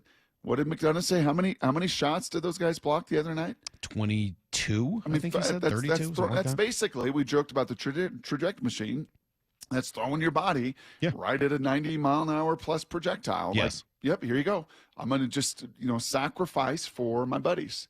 One of the Kachuk brothers has, 8 hits? The most he's had in any game this year. These guys are flying. It's going to be an electric scene. Yeah. And for the McDonoughs and the veteran guys that have been in a lot of venues, a lot of places, and as he said to us yesterday, like one of the coolest things he got to experience was last game. Now it's for all of it. Well, and I think he liked that it just sort of came up out of nowhere. Again, no one was necessarily expecting this to be great. There was a lot of concern that the guys wouldn't take it that seriously. And instead, they absolutely did. Yeah, Sean joined us yesterday. I don't think anybody knew it was coming. I don't think their teammates knew. The coaches knew. I don't think anybody on Team Canada knew it was coming. So, it just kind of took your breath away for a second. I remember standing in the booth thinking, okay, is that what this whole night's going to be like? Or, all right, they got that out of their system and now they're going to go play. And obviously it was the latter. And I'm glad that it did. I mean, the level of play in hockey today, especially from these players, 92 of the best players in the world, is so high that I think it would have been, a big missed opportunity in front of huge audiences on television in the United States and Canada to really showcase what is the best parts of the sport. You will poo-poo me sometimes. Yes. And have for a lot of years. I've poo-pooed, yes. Just straight poo-poo me. Sure. On different topics through the years. You and I see incentivization a little bit differently, right? I see it at times from my life experience of guys have gotten paid and just shut it down. Mm-hmm. When I look at the NBA, and I was chatting with one of my Fox executive friends, and he was like, yeah, I mean, what do you expect? These guys have $300 million guaranteed dollars. Do you think they're going to lay it on the line in their regular seasons? Do you think they're going to lay it on the line in an all-star game? Do you think they're going to? No, your human nature is like, I'm good. Now, when it cranks up to the playoffs and can win a ring, okay, then you'll see my intensity. I think there's great advantage, and always has been in the NFL, that 80% of the guys don't have guaranteed money. You're fighting for your livelihood, right? If you saw what happened, and now some of this was character flaws, but it just brought it out in Deshaun Watson. Here's $250 million guaranteed dollars, right? He's got the highest cap number next year. It's $75 million. Like, yeah, am I going to be incentivized to work like I got nothing? No. Okay. And I think part of, just a part of this, obviously the history, obviously the youth hockey component, obviously the patriotism, obviously pride, obviously the very respect of the game, all of these things. There's a multitude of factors in why these guys laid on the line. Sort of against your general philosophy and more towards mine? No, because if these guys all had $300 million guaranteed contracts, they would not be jumping in front of 25 pucks. I guess there's some of that, but these guys make a lot of money. It's not, you're right, the crazy, stupid, ridiculous money, the very top. They don't have 8 year. But I mean, again, Connor McDavid is $100 million in his contract. Some of them and do. He's out there doing all of it. I don't know. I think you could sort of see that the other way, which is the question was, would relatively highly paid athletes in hockey, put their body on the line for this meaningless tournament? And the answer has been yes, a resounding yes. Right? Yes. Sidney Crosby, yes, right? 100%. And I think, again, that's born out of the very respect of this game. You don't go in there, Sean was telling a great story about the Red Sox guys and the chaos of that whole deal. They don't go in talking that way. They have a respect for the game, a respect for the intensity of it. You put the stuff on and you put patriotism on the line, they're going to absolutely empty the tank. Is a $57.5 million contract over 7 years for Brady Tkachuk enough? I mean, that's not even 1 year of Steph Curry. I know. I mean, it's not even close. It's generational money that will change your life. It's big especially time money. If you're living in Canada. Think about how much more it's worth up there. It's big time money. I'm not going to say it's not a lot, but compared to their peers, compared to what you're going to see in the NFL with guaranteed monies and hundreds of millions of dollars, compared to the NBA product, why are some of these baseball teams not doling out 10-year, $400 million? Because it's not good business to de-incentivize at times. So, will I watch tonight? Yes. Will it be must-see viewing because of just the pure athleticism and the patriotism and all of it? You better believe I can't wait. It's going to be a blast. We'll come back with everything you need to know. Then I promise 2 topics you will not hear anywhere else. And then we'll finish things up with a little answer the question, Jerk. So start sending us questions. Text them to 866-979-3776. Be right back on Brock and Salk. Blue 88 on Brock and Salk. Brock, what is your bold prediction for the Seahawks this year? Every day at 7:45. I was looking at the numbers defensively when it was all said and done. Finished in the top 15 in your major categories. I think year 2 with more time on task. Year 2 with a couple additional pieces. Year 2 with everybody basically coming back defensively and hopefully adding a difference maker third corner. This could be a top 5 defense in the league. Blue 88 answering 3 football questions as only Brock Heward can. Hi, I'm Tyler, and I want to share my awesome experience we just had with Window Nation. When we bought our home in Edmonds, Washington, we noticed some of the windows needed to be replaced. Our living room was cold and drafty in the winter, and it was hot and stale in the summer. But after a lot of research and a few bids, we chose Window Nation to replace our windows. From the first consultation to the final installation, their team was professional, friendly, and incredibly knowledgeable. Window Nation offered a wide variety of high-quality, energy-efficient windows that not only look great, but we immediately noticed the difference in the comfort of our home. And the best part was the installation process. The crew arrived on time, worked efficiently, and they left our home spotless. It's the best home improvement project we've ever done. Call Window Nation today and see the difference. Right now, save 60% on all windows and pay nothing for 2 years. Visit windownation.com or call 866-90-NATION to schedule your free in-home estimate and get 60% off. That's windownation.com. 1-877 Cars for Kids. KARS Cars for Kids. 1-877 Cars for Kids. Donate your car today. Donate today at carsforkids.org. That's cars with a K. Your car can be picked up as soon as the next day. Receive a tax deduction and vacation voucher. 1-877 Cars for Kids. Donate your car today. Now accepting donations of land, homes, buildings, or any kind of real estate. Discover LeMay, America's car museum in Tacoma. Explore 300 world-class cars, 100 years of history, and the Shinka exhibit with 50 iconic Japanese sports cars. Thrilling race simulators and fun for the whole family. Visit americascarmuseum.org. Emerald Queen Casino, the entertainment capital of the Northwest. The best place to watch all your favorite sports. Featuring wall-to-wall viewing screens, 6 windows, and 30 kiosks. Be there at emeraldqueen.com. Emerald Queen Casino, the entertainment capital of the Northwest. Guys, did you know your testosterone affects everything in your system, including how you feel and perform every day? Right now, Revive Men's Health Seattle will check your testosterone for free. Knowing your T levels is the first step in understanding if you have low T. Your testosterone level impacts your energy, libido, sleep, weight, hair loss, mood, and even ED. Maintaining an appropriate T level can change your whole life. Most men start to see changes in their hormone levels in their 30s. Experience and results matter. So what are you waiting for? Get your T levels checked today by local, experienced, and trusted men's health experts. They've helped thousands of men since 2011. They're so confident they can help you, they even guarantee it. Call Revive today and schedule your free testosterone test, free exam, and free consultation. Call Revive Men's Health at 206-529-1111. That's 206-529-1111. Or visit ReviveMen'sHealth.com. Take your game day experience to the next level with a Mariners Suite. Suites are perfect for birthdays, anniversaries, client meetings, and that company outing you've been trying to plan for months. Enjoy first-class catering, VIP parking, custom setups for 14 to 400 people, and more, all with the help of a dedicated Mariners rep. Suites start at $125 per person, and season ticket members get 15% off. Reserve now at mariners.com/suites. Munoz strikes out the side, and the ball game is over. Heading outdoors or on the water this weekend? Check in with Joey and Nelly on the Outdoor Line from 6 to 8 a.m. every Saturday on Seattle Sports and the Seattle Sports app. It's time to go all in at Toyota of Kirkland. All in on their commitment to quality, innovation, and durability that makes Toyota of Kirkland certified pre-owned and used vehicles the best in the market. When a product is made better, it lasts longer, and Toyota of Kirkland is the place to be to go all in on your next used vehicle for that reason. With a large inventory of certified pre-owned and used vehicles with incredible savings, why not visit their wonderful staff and beautiful showroom today at Toyota of Kirkland or online at toyotaofkirkland.com and go all in on your next car.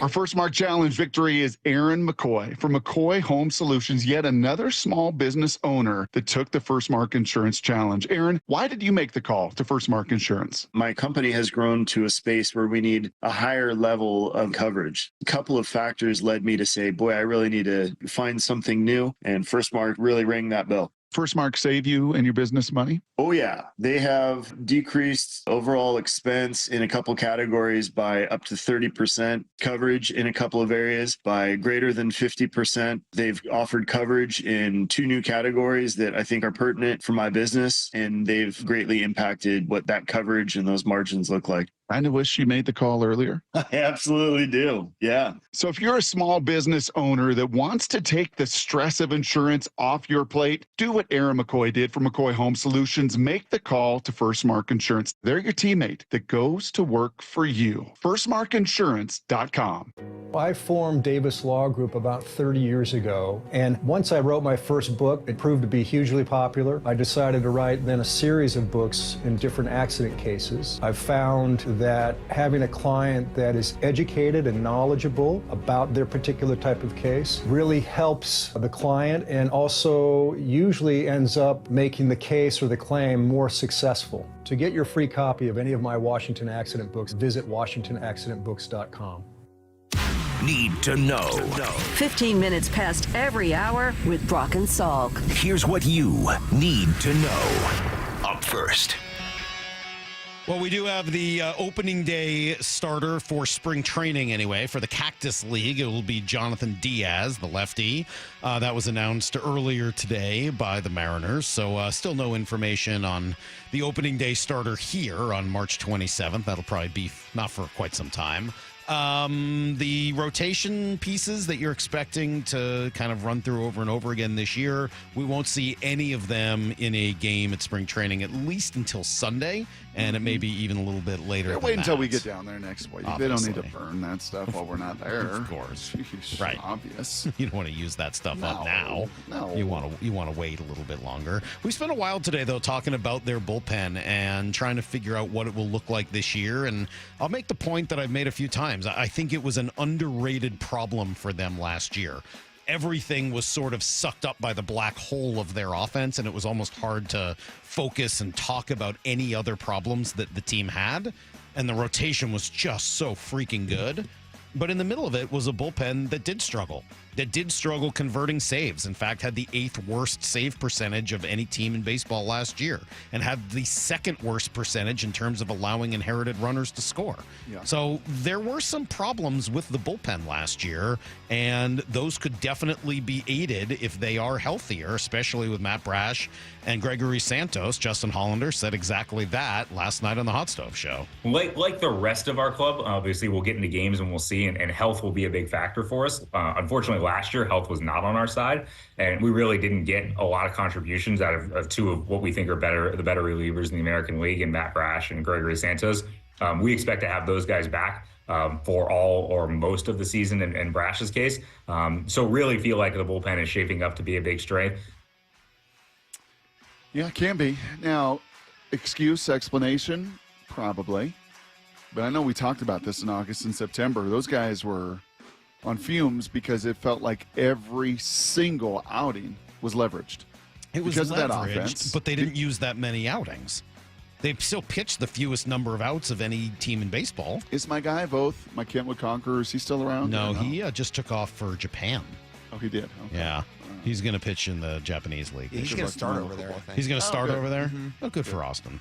Yeah, he got kind of put into a position well above, I think, what he needed to be in last year. There's no doubt. I think it was more that they had low leverage guys pushed into high leverage spots because of some of the injuries. Hopefully, a little bit more depth with health this year. Here's the second thing you need to know. Big money in the NFL, Brock. You were just talking about how much money is in sports. Well, cap's going up, which means salaries will go up. In fact, increasing more than $53 million over the last 2 seasons. So the Seahawks are still over the cap. They're one of a few teams, and they've got, I think it's until you simply March 10th. make the Tyler Lockett move. You're now $10 million in the clear. Right. If the cap's $279 million. Right. So Understood. But they are one of, 6 teams, I think, that is technically over the cap. And then there's teams like the Patriots now. They have like $150 million in cap or some ridiculous number. Yeah. So there are going to be some big dollars thrown around. Just to put this in perspective of how this game has grown, and I know we're going to have a fun conversation in a few minutes about this, but when I was drafted in 1999, that cap was $57 million. $57 million then. In the league, by the way, was now have pretty good players shape. making $57 million. Yeah. Yeah, it wasn't as if the league was fledgling in 1999. It has just exploded in revenue, and the players, big beneficiaries of it. Here's the third thing you need to know. All right, finally, 4 nations face-off championship game tonight, U.S. against Canada. It's not a Game 7, but it has some of the same for all the marbles mentality and vibe around it. And the physical play, the fighting, the nastiness in their previous game last week should absolutely play a role in tonight. I don't think there's going to be the same type of fighting. In fact, I'd be shocked if there is a single fight in tonight's game. But I would expect it to have the same level of physicality, the same level of hitting, the same level of sacrifice, and the ability to block shots and all of that. And the U.S. looks like they will end up being fairly healthy. Obviously, Charlie McAvoy is out, but everybody else who has been kind of on the fence is good to go. So Austin Even odds, Matthews, by the way. Even odds. Is that true? Yeah. Dead even? Yes. Pick them. Pick them. Well, Austin Matthews and both Kachuk brothers are going to be able to go for the U.S. tonight. You want to hear the Bruce Harrell cut? I actually have a second Bruce Harrell cut. No, I want to tell you that you my want a beloved, different Bruce Harrell cut? No, I want to tell you my beloved Huskies fell to records in overtime, 89-85 last night, unfortunately, and now are on the outside looking in. All right. Of the Big Ten tournament. That's sad. Really sad to hear. That's everything you need to know. 1/4 every hour here on the Brock and Salk Show. I got to play you I played you the first one from Bruce Harrell because he made the finger. He made the little joke the other day about the bad, you call it little? No, the big joke, the bad joke. The I mean, by God, pulling his crucifying. son's basketball out of his podium. Sort of stupid.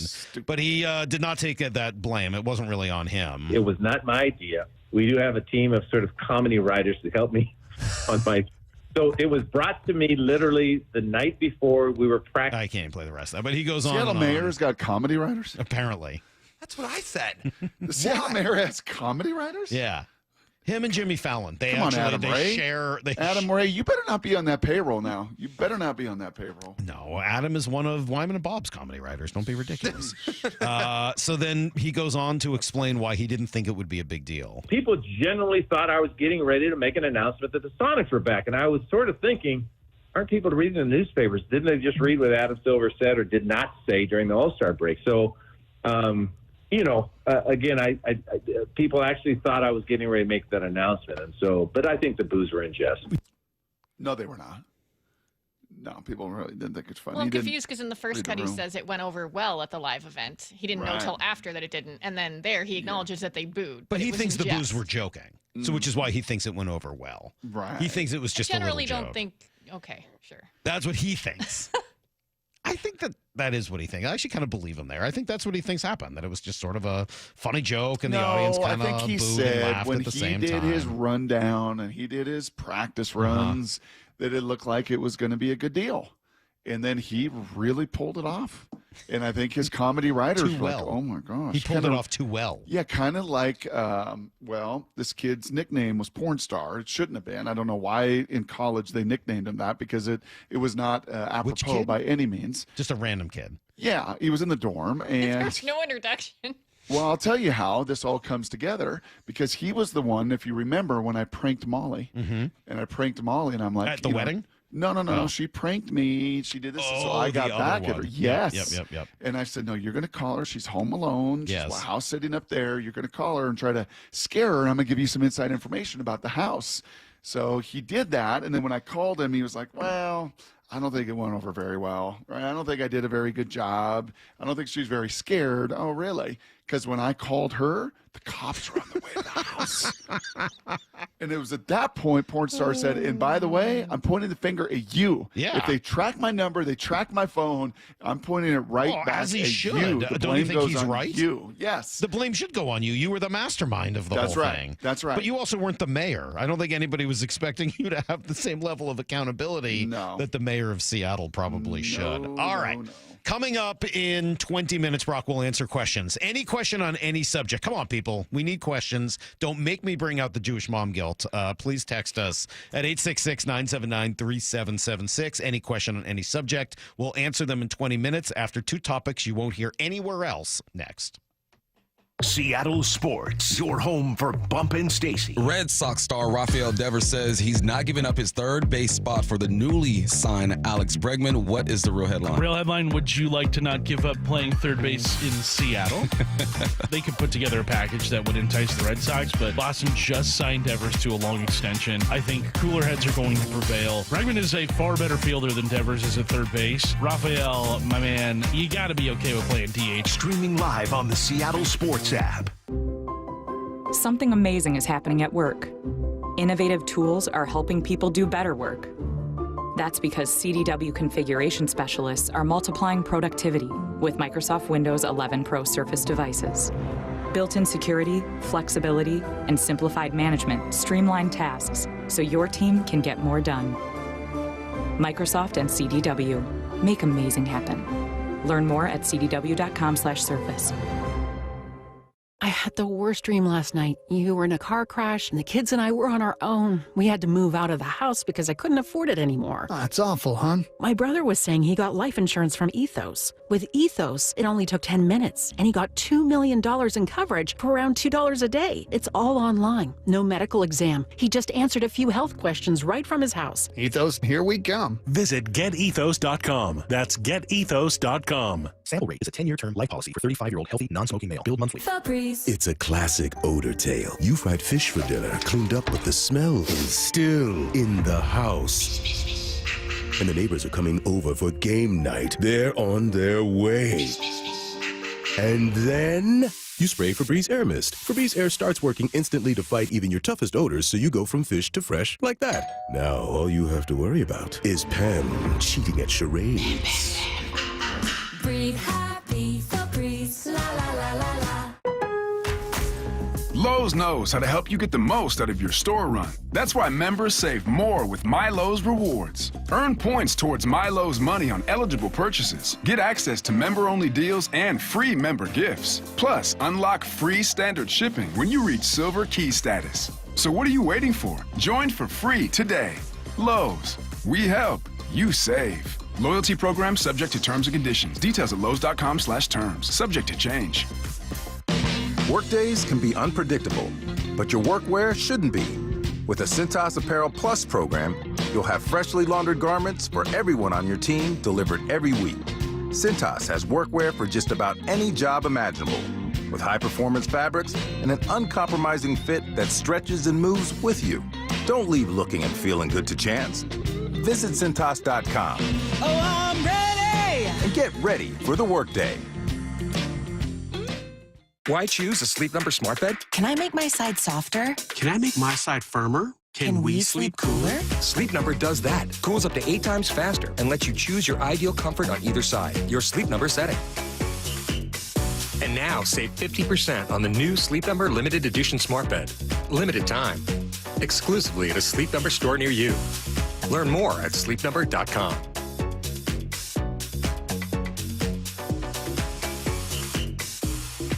Protein, protein, protein. Everyone is trying to get protein in their diet, but we need fats too. Healthy fat, that is, like the rich, natural peanut and almond butters found in G2G protein bars. Most bars don't have it because, well, most bars aren't real food or refrigerated. Fortunately for you, we aren't most bars. At G2G, you'll find a balanced helping of protein and healthy fat. The fact that they're delicious is just the bonus. They're fast, easy, and perfect for on-the-go families. G2G protein bars. Find them in the refrigerated section at Costco. The John Schneider Show. Every Thursday until draft day on Wyman and Bob. Listen live Thursdays at 4 p.m. or watch the interviews on the Seattle Sports YouTube page. Bring on the sunshine with a trip to see your Seattle Mariners. Come to sunny and warm Peoria, Arizona for another great year of spring training baseball. There's no better time to wind up at the Peoria Sports Complex where you can see all your favorite Mariners up close. Spring training in Peoria has plenty of sunshine, warm temperatures, and the best seats in baseball. It's family fun for all ages. Book your trip today. Support your Seattle Mariners in Arizona for another exciting spring training season. Get your tickets at PeoriaBaseball.com. The sound of summer is back. Dave Matthews Band Live. Friday, Saturday, and Sunday, August 29th through 31st, the Gorge Amphitheater.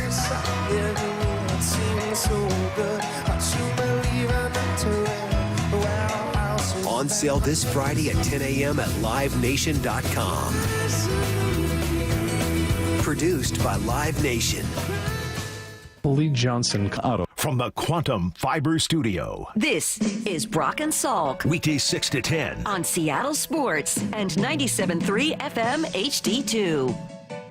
Some good questions coming in for Answer the Question Jerk in 15 minutes. You still have some time. If you want to text us, 866-979-3776. Before we do that, I promised 2 topics, Brock, that you won't hear anywhere else today, and maybe there's good reason for it. Maybe they're not very interesting, and nobody else will use them as conversation starters. But 2 things jumped out to me over the last couple of days, and I thought I would ask you about them because, that's what we do. We have a conversation about these things. I saw the news yesterday, and this should not come as a huge surprise. Sports betting, very popular. In fact, the American sports betting industry, I'm reading from the article on ESPN.com, posted a record $13.71 billion in 2024 revenue, up from 2023's record of just over $11 billion. According to the American Gaming Association's annual report issued Wednesday. The AGA, during its State of the Industry call, said legal sports books took nearly $150 billion worth of bets. $150 billion worth of bets, a 22.2% increase from the previous year. Sports books, and this is the part that blew me away, sports books won at a 9.3% rate nationally, a slight increase from 9.1% the year before. Okay, so there's a lot of numbers in there. Add some context to that, if you wouldn't mind. I don't know that I can. Which one do you want? Let's start with just the amount of money, the sheer shocking number. I'll add some context to that. Essentially $150 billion worth of bets. Yeah, I don't want to get kids in trouble, but it is shocking to me the number of high schoolers that all do this now. Mm-hmm. Like, shocking to me. In high school? In high school. Yeah. Yes. Like, you can get the apps, and if you're 18 and you're on DraftKings or whatever, they all do it. Yeah. I'm like, what? Can you get, I've not used any of those apps. I never, and I'm not a big sports bettor. Never. Does anyone know, Lyle, have you ever, when you were in Arizona, have you or people use some of the betting apps to just sort of go through FanDuel? Yeah. Okay. Yeah. Can you get yourself into deep trouble that way, the same way you could with a bookie? I mean, can you overextend yourself on apps like that? I don't think so.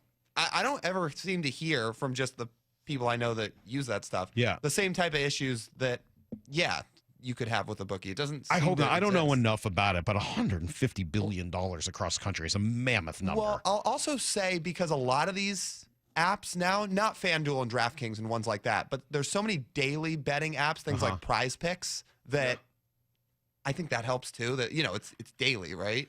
So I wonder how much of that money. It's day trading. It's essentially what it is. That's although all it we're is. going to get to the numbers on the other side of it in a moment.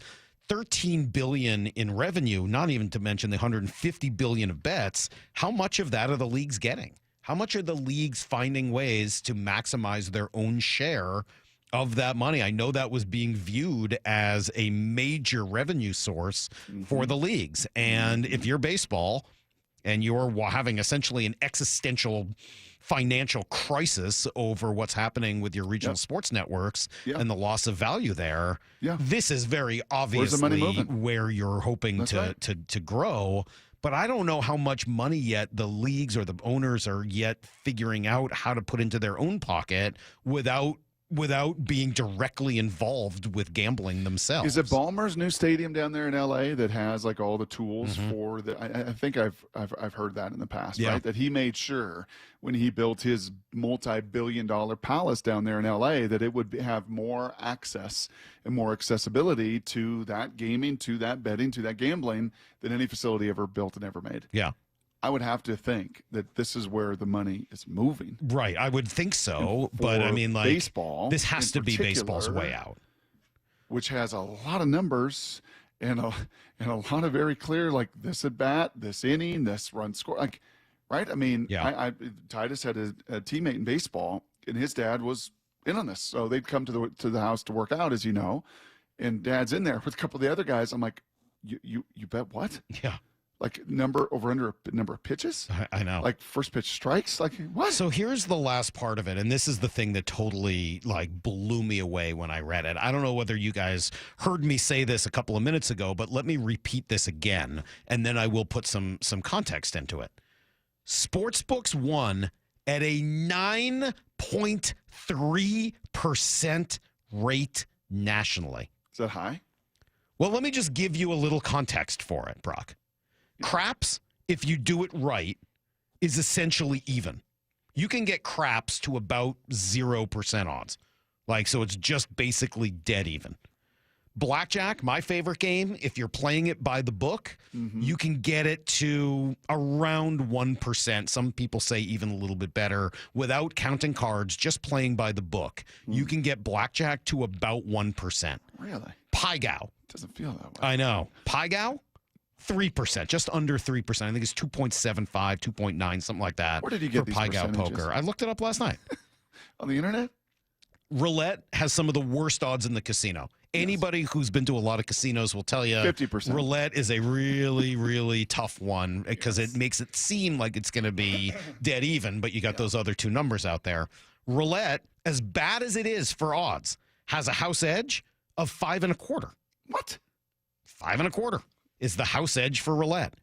So the sports betting taken nationally is almost double for the house what roulette is. I'm blown away by it. I mean, I'm not, because I know how hard it is to just try to predict who's going to win a game, let alone doing it with the spread. And we know how smart the people in Vegas are that are doing this. What about penny slots? Okay, well, I don't know what those I don't know. I think those are probably secret. I don't know that you're able to find out exactly what the percentage take is on slots. If you work at the Emerald Queen, let us know. But Brock, I think you can understand why my brain leaped at this. Sure. Are you kidding me? Craps even. Blackjack, 1%. Pai-Gow, under 3%. Now, I know you got to play them right in order to do it, but even roulette, which there is no right or wrong, is still only 5.25. And this is over 9. Who are you kidding that you think you're smarter than Vegas? So that really, really blew me away when I saw it yesterday. That's big numbers. Okay. You want another question? Totally random, has nothing to do with anything going on in the world today. Okay. But I saw, it came to me 2 days ago while I was I woke up from my nap. Let's start the story here. I fell asleep watching the Golf Channel. There was no one else in my house. When I woke up, they were showing an early Tiger Woods tournament win, I think at the Players. And I was watching it for a couple of minutes. This is from early in Tiger's career. And it made me wonder, what if Tiger was born and was now 24 years old, 23 years old, and just entering golf. Same person, same everything. Do you think that he would have had nearly as much success as he did then? And the reason I ask is I'm watching this tournament where he's beaten VJ and Jerry Kelly, and I was just totally struck by how unathletic everyone else looked. Larry Mize. Yeah, exactly. Compared to the guys who are on tour now, not just compared to Tiger. Oh, yeah. But compared to the guys who are on tour now, when you're watching Ludwig Oberg the other day and Mav McNeely and the rest of the guys who are, winning in the tournament in Torrey Pines, and you're like, oh, these are athletes.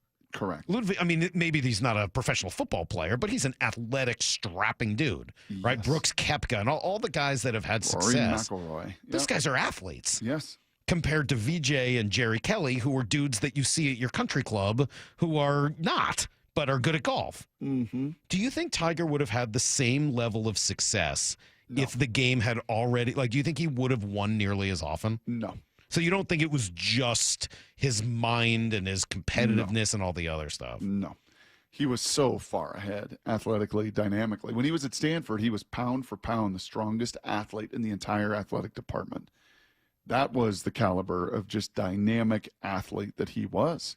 So when he came to this tour and had that level, not just of the competitiveness, not just the understanding of the inner game of tennis, Salk, not just, that competitive grit mindset, he had a dynamic athleticism to swing a club in a way that the rest of them didn't, and they all played catch up. Yeah. And all the next younger generation watched and went, oh, I can lift weights. Right in the eras of the 60s and the 70s and the 80s, they didn't want to do it. I'm not lifting weights. I'm not adding muscle. I got to be limber. I got to be elastic. I got to be flexible. I got to be like a rubber. Yes. Okay. Yeah. Totally understand and agree with all of that. I guess the question is, was Tiger that much better than today's players?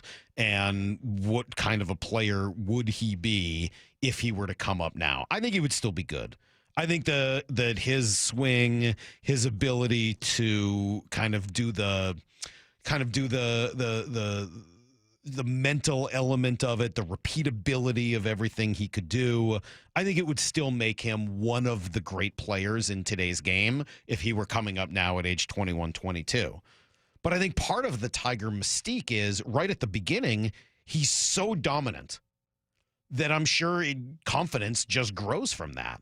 Right? It's not just that he's a good player and he's better than all these other non-athletes that he's playing against, but he's also just unbelievably confident because he keeps winning, and winning begets winning, and it adds to his confidence and everything else. So I don't know exactly what that would look like in today's game if all of a sudden Tiger was here and he was new, but I was thinking about it and just thinking about how the rest of those guys he was playing against were.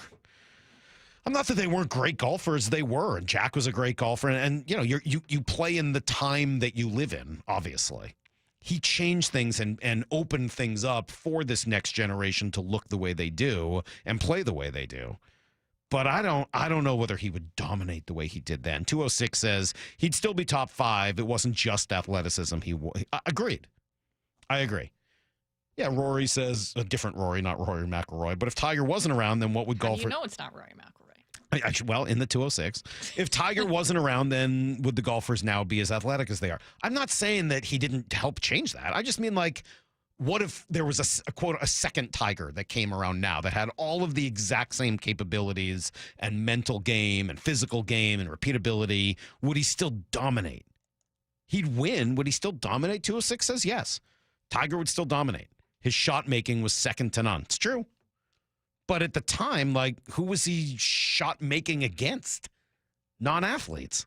So I just would love to see it against the same level of competition that he inspired in the game. He still gets the credit for inspiring it all and bringing all the money into it. That's the other thing. Why are these guys in such good shape, and why are so many great athletes willing to do it? Money. I don't watch a lot of golf. Are there any guys that are winning now that aren't really that athletic? Good question. Bryson? Bryson's athletic in his own way. I mean, he's certainly well built, right? I mean, he ate himself and did that whole thing where he was trying to just get gigantic. But Bryson's athlete, I would say Bryson looks like an athlete. Dude, he's pretty jacked dude. I would definitely say Bryson's an athlete. Koepka's an athlete. Scotty Scheffler's athletic looking. He's got a little like baby pudge on him, but he's certainly athletic. Someone said Shane Lowry. Yeah, right. But Shane Lowry's not like dominating the game. He's a good player. There's a few guys that are, there are a few of the like old school, big kind of chubby guys that are still around the game, but they're not dominating the game. I would say that most, not all, most of the best players, I would say you put them in the category of being, at the very least, pretty athletic, if not very athletic. And it just makes me wonder what it would look like if you were to get a second Tiger today. All right. As I said, 2 topics that you would not get anywhere else today. One on Tiger Woods in modern golf and one in sports betting, which just kind of blew me away. Let's answer some questions. This is Brock and Salk's Answer the Question, Jerk. Keep asking questions. Come on, I'll answer them. Come on, I'm here. I'm going to answer your questions, dang it. Answer my question! The question, jerk! Well, don't just stand there. Answer the question, jerk! All right, hold on. I've screwed something up with my, darn it, my headphones. I got to change the headphones, get back to programming. Is that the right one? I screw this up all the time. Let's see if I can get this right. Arrgh. Hold on. Salk screwed it up. Which one is it supposed to be? Moore's going to come in and fix it for me. I always mess this up. No, it's not that. There we go. Thank you, Moore. Woo. That's great radio right there. There you go. That is great radio. Pressing the wrong button on the headphones. I don't know why that button exists. There's like 27 other options where if you press this one stupid button, you have to like... There's like a need for the producers back here to be able to switch to different ones, but I don't really think the hosts need it. You need to just be listening to your show throughout the show. What else do I possibly need to listen to? All right. We're efforting Brock. I don't know what's happened. We're having some technical issues, but we're efforting Brock. Let me, in the meantime, read you some of these questions and see if we can answer them with Maura and Lyle, although Lyle's probably busy efforting Brock, so he'll... I can multitask. Oh, you can multitask? All right. Well, good. I appreciate that about you. Well, not everybody in the Gen Z generation can, but you are above that. Above and beyond. Are you Gen Z or are you? What's the next one? No, I'm Gen Z. Okay. What are my kids? Gen Alpha. Oh, I don't know what that is. That's after Gen Z. Okay. Starting over again. We're going back to A. All right. All right. Let's see. If you had to choose one coworker to be the goalie in tonight's U.S.-Canada game, who would you choose and why? Oh, wow. Easy answer for me. What do you got? It's not easy for me. I'm trying to go through everyone. I have some inside information that gives me an easy answer on this one. Honestly, maybe Bump. Bump's a great athlete. Lyle, that's the right answer. The answer is Michael Bumpus of Bump and Stacy. And the reason is not only is he a great athlete and still in great shape, but he can skate. I didn't know that. We were talking about it over the weekend. I told you I went golfing with Bump on Monday. I don't see Bob as a skater. That does not seem likely. As for Wyman, I just don't know. Wyman and Bob, obviously. So, yeah, Brock, no. Brock is nada. But Brock, I think, would probably be second on my list. Just because of his size, like lankiness, and just want-to level, the competitiveness. I think Brock would be number 2. But I would say Bump because he can skate and he's a really good athlete. Pretty easy, he'd actually. Be moving around in there well. You need someone, that's agile. Answer the question, jerks. Why was Salk always such a jerk to the professor? I don't think that was true. John and I would debate and argue. I would never say I was a jerk to John. We messed with each other. That was part of the bit. Oh, come on. If that's how you heard it, trust me, you were missing the bit. John and I enjoyed each other. We would talk. Jerks, what's your go-to hot sauce? Lyle, are you a big hot sauce guy? I don't really love spicy food. If I had to pick one, I guess sriracha. Okay. Maura, you are. You like Maura likes the hot sauce. I like sriracha. I like Cholula for just like traditional hot sauce. Kind of like that Cholula.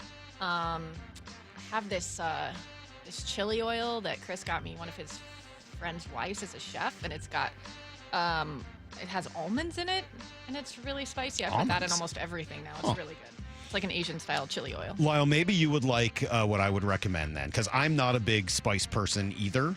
I mean, I like a little buffalo wing sauce, but even then, I want about as mild as possible. Because I sweat. When I start eating spicy food, I sweat, and then my scalp itches. It's awful. Oh, my go-to wings is lemon pepper. Oh, I like a lemon pepper. Yeah, I'm with you on that. Try Crystal hot sauce. It's not that spicy. It's more vinegary, but it's got a little bit of kick to it. It's good with eggs and that type of stuff. All right. Really big fan of the Crystal hot sauce. Crystal hot sauce. Yeah. All right. Crystal. I think it's from New Orleans. Lyle, why don't you answer this one? Which Mariner bat has the most potential to surprise me in a good way this season? Can I say Cole Young, or does it need to be somebody proven? You can say whoever you want. All right, let's say Cole Young. You think Cole Young is a pleasant surprise this year? Yeah, and some of that's going to come from his defense, but for a guy that has such a good approach and is pretty advanced as a hitter, just in terms of his plate discipline compared with the age, yeah, I'll say him. I'll give you two names. One, Ryan Bliss. Had some decent numbers in short stint last year. He's got some speed to go with it. I don't know how much he'll end up playing, but if he does, Ryan Bliss has the potential, certainly, to surprise you this year. And I think my other answer is still Mitch Garver. I mean, like, he's been a good hitter most of his career. He was a bad hitter last year. He's not old enough to have completely gone in the tank. I think Mitch Garver is another guy who could surprise us positively this year in a Mariner uniform. He still hit lefties last year. Like, he hit lefties perfectly fine. He It's has just to. righties. He's got to hit lefties. If you can't do that, then there's no use at all. Right. Yeah. Answer the question, jerks. What's going on with the direct-to-consumer viewing through the Mariner app? I thought this was going to be a thing this season. Good question. I don't know the answer to that. As we saw this week, the Mets are now offering a direct-to-consumer option through SNY, which is their partner. I think this will end up happening. I don't know for sure. And obviously, if they haven't announced it, I'm sure there's a reason why. My guess, and I don't know, my guess is that the legal entanglements to making something like that happen are significant. There's just so many deals in place that I don't think any of us could possibly comprehend the legality of the contracts that are involved. So, I got somebody giving me grief earlier because I said I was going to have to potentially DVR tonight's hockey game. I'm like, oh, you still have a DVR? What are you, TiVo? I'm like, well, I got Fubo, and Fubo comes with a DVR built in. So if I want to watch the game later, yeah, it's still DVR. Maybe you like a different name for that now, but the Mariners have their Fubo contract. I don't know, nor would I have any way of knowing whether or not that contract gives them the ability to go direct to consumer, or maybe they've got some exclusivity in there. So I just don't know how all of that works. I don't think anyone in the public could, unless you're like Fred Rivera, who's been their lawyer for the last however many years. That would be so nice, because you can't just buy a sports package from Fubo. You have Right. to, and it basically they're looking at themselves as a cable replacement, so you have to pay almost what you would pay for cable to get It's it. obnoxious.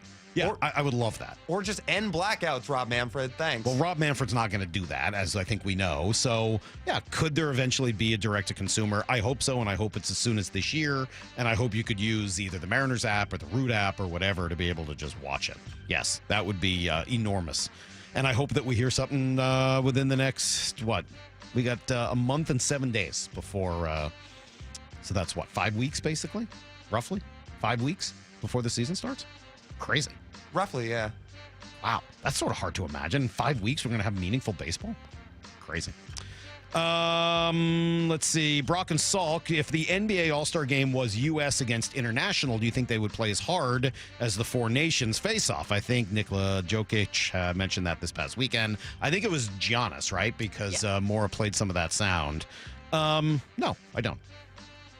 I don't. I think they'd play harder. They would play harder, but the answer to me is no, I don't.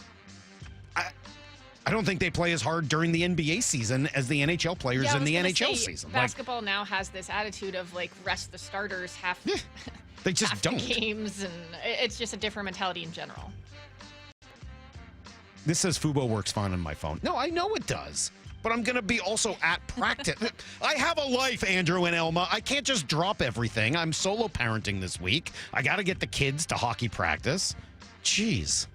What if I want to watch it without distractions? Why does everybody think they need to tell me all the ways my life should be led? Oh, because I tell you that? You think you can tell me that? You're complaining, so they're trying to find solutions.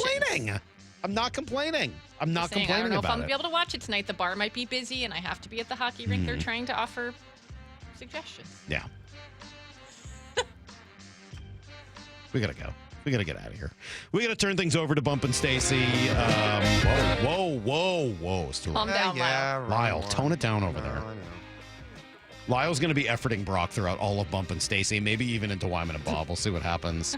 We'll catch you guys tomorrow morning, 6 a.m. The Bone, Jay Buhner going to join me. Until then, the hay is in the barn. See you, everybody. Get to the chopper!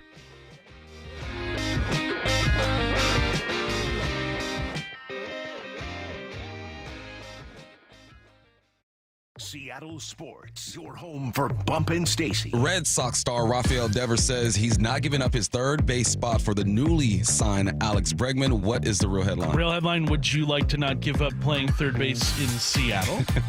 They could put together a package that would entice the Red Sox, but Boston just signed Devers to a long extension. I think cooler heads are going to prevail. Bregman is a far better fielder than Devers is at third base. Rafael, my man, you got to be okay with playing DH. Streaming live on the Seattle Sports app.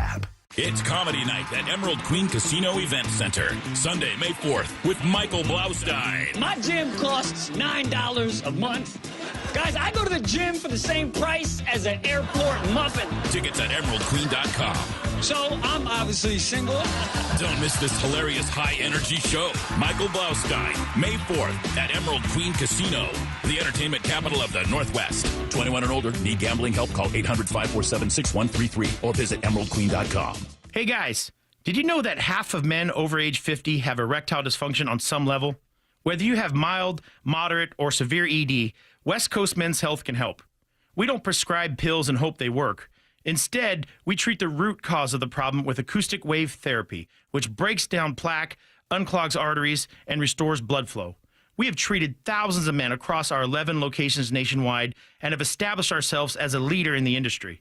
So whether you have ED, Peyronie's disease, or suffer from chronic pain, such as neuropathy, carpal tunnel, or Dupuytren's contracture, West Coast Men's Health can help. No pills, no shots, no surgery, just results. With clinics in Redmond and Tacoma, call West Coast Men's Health at 206-519-6541. That's 206-519-6541. 206-519-6541.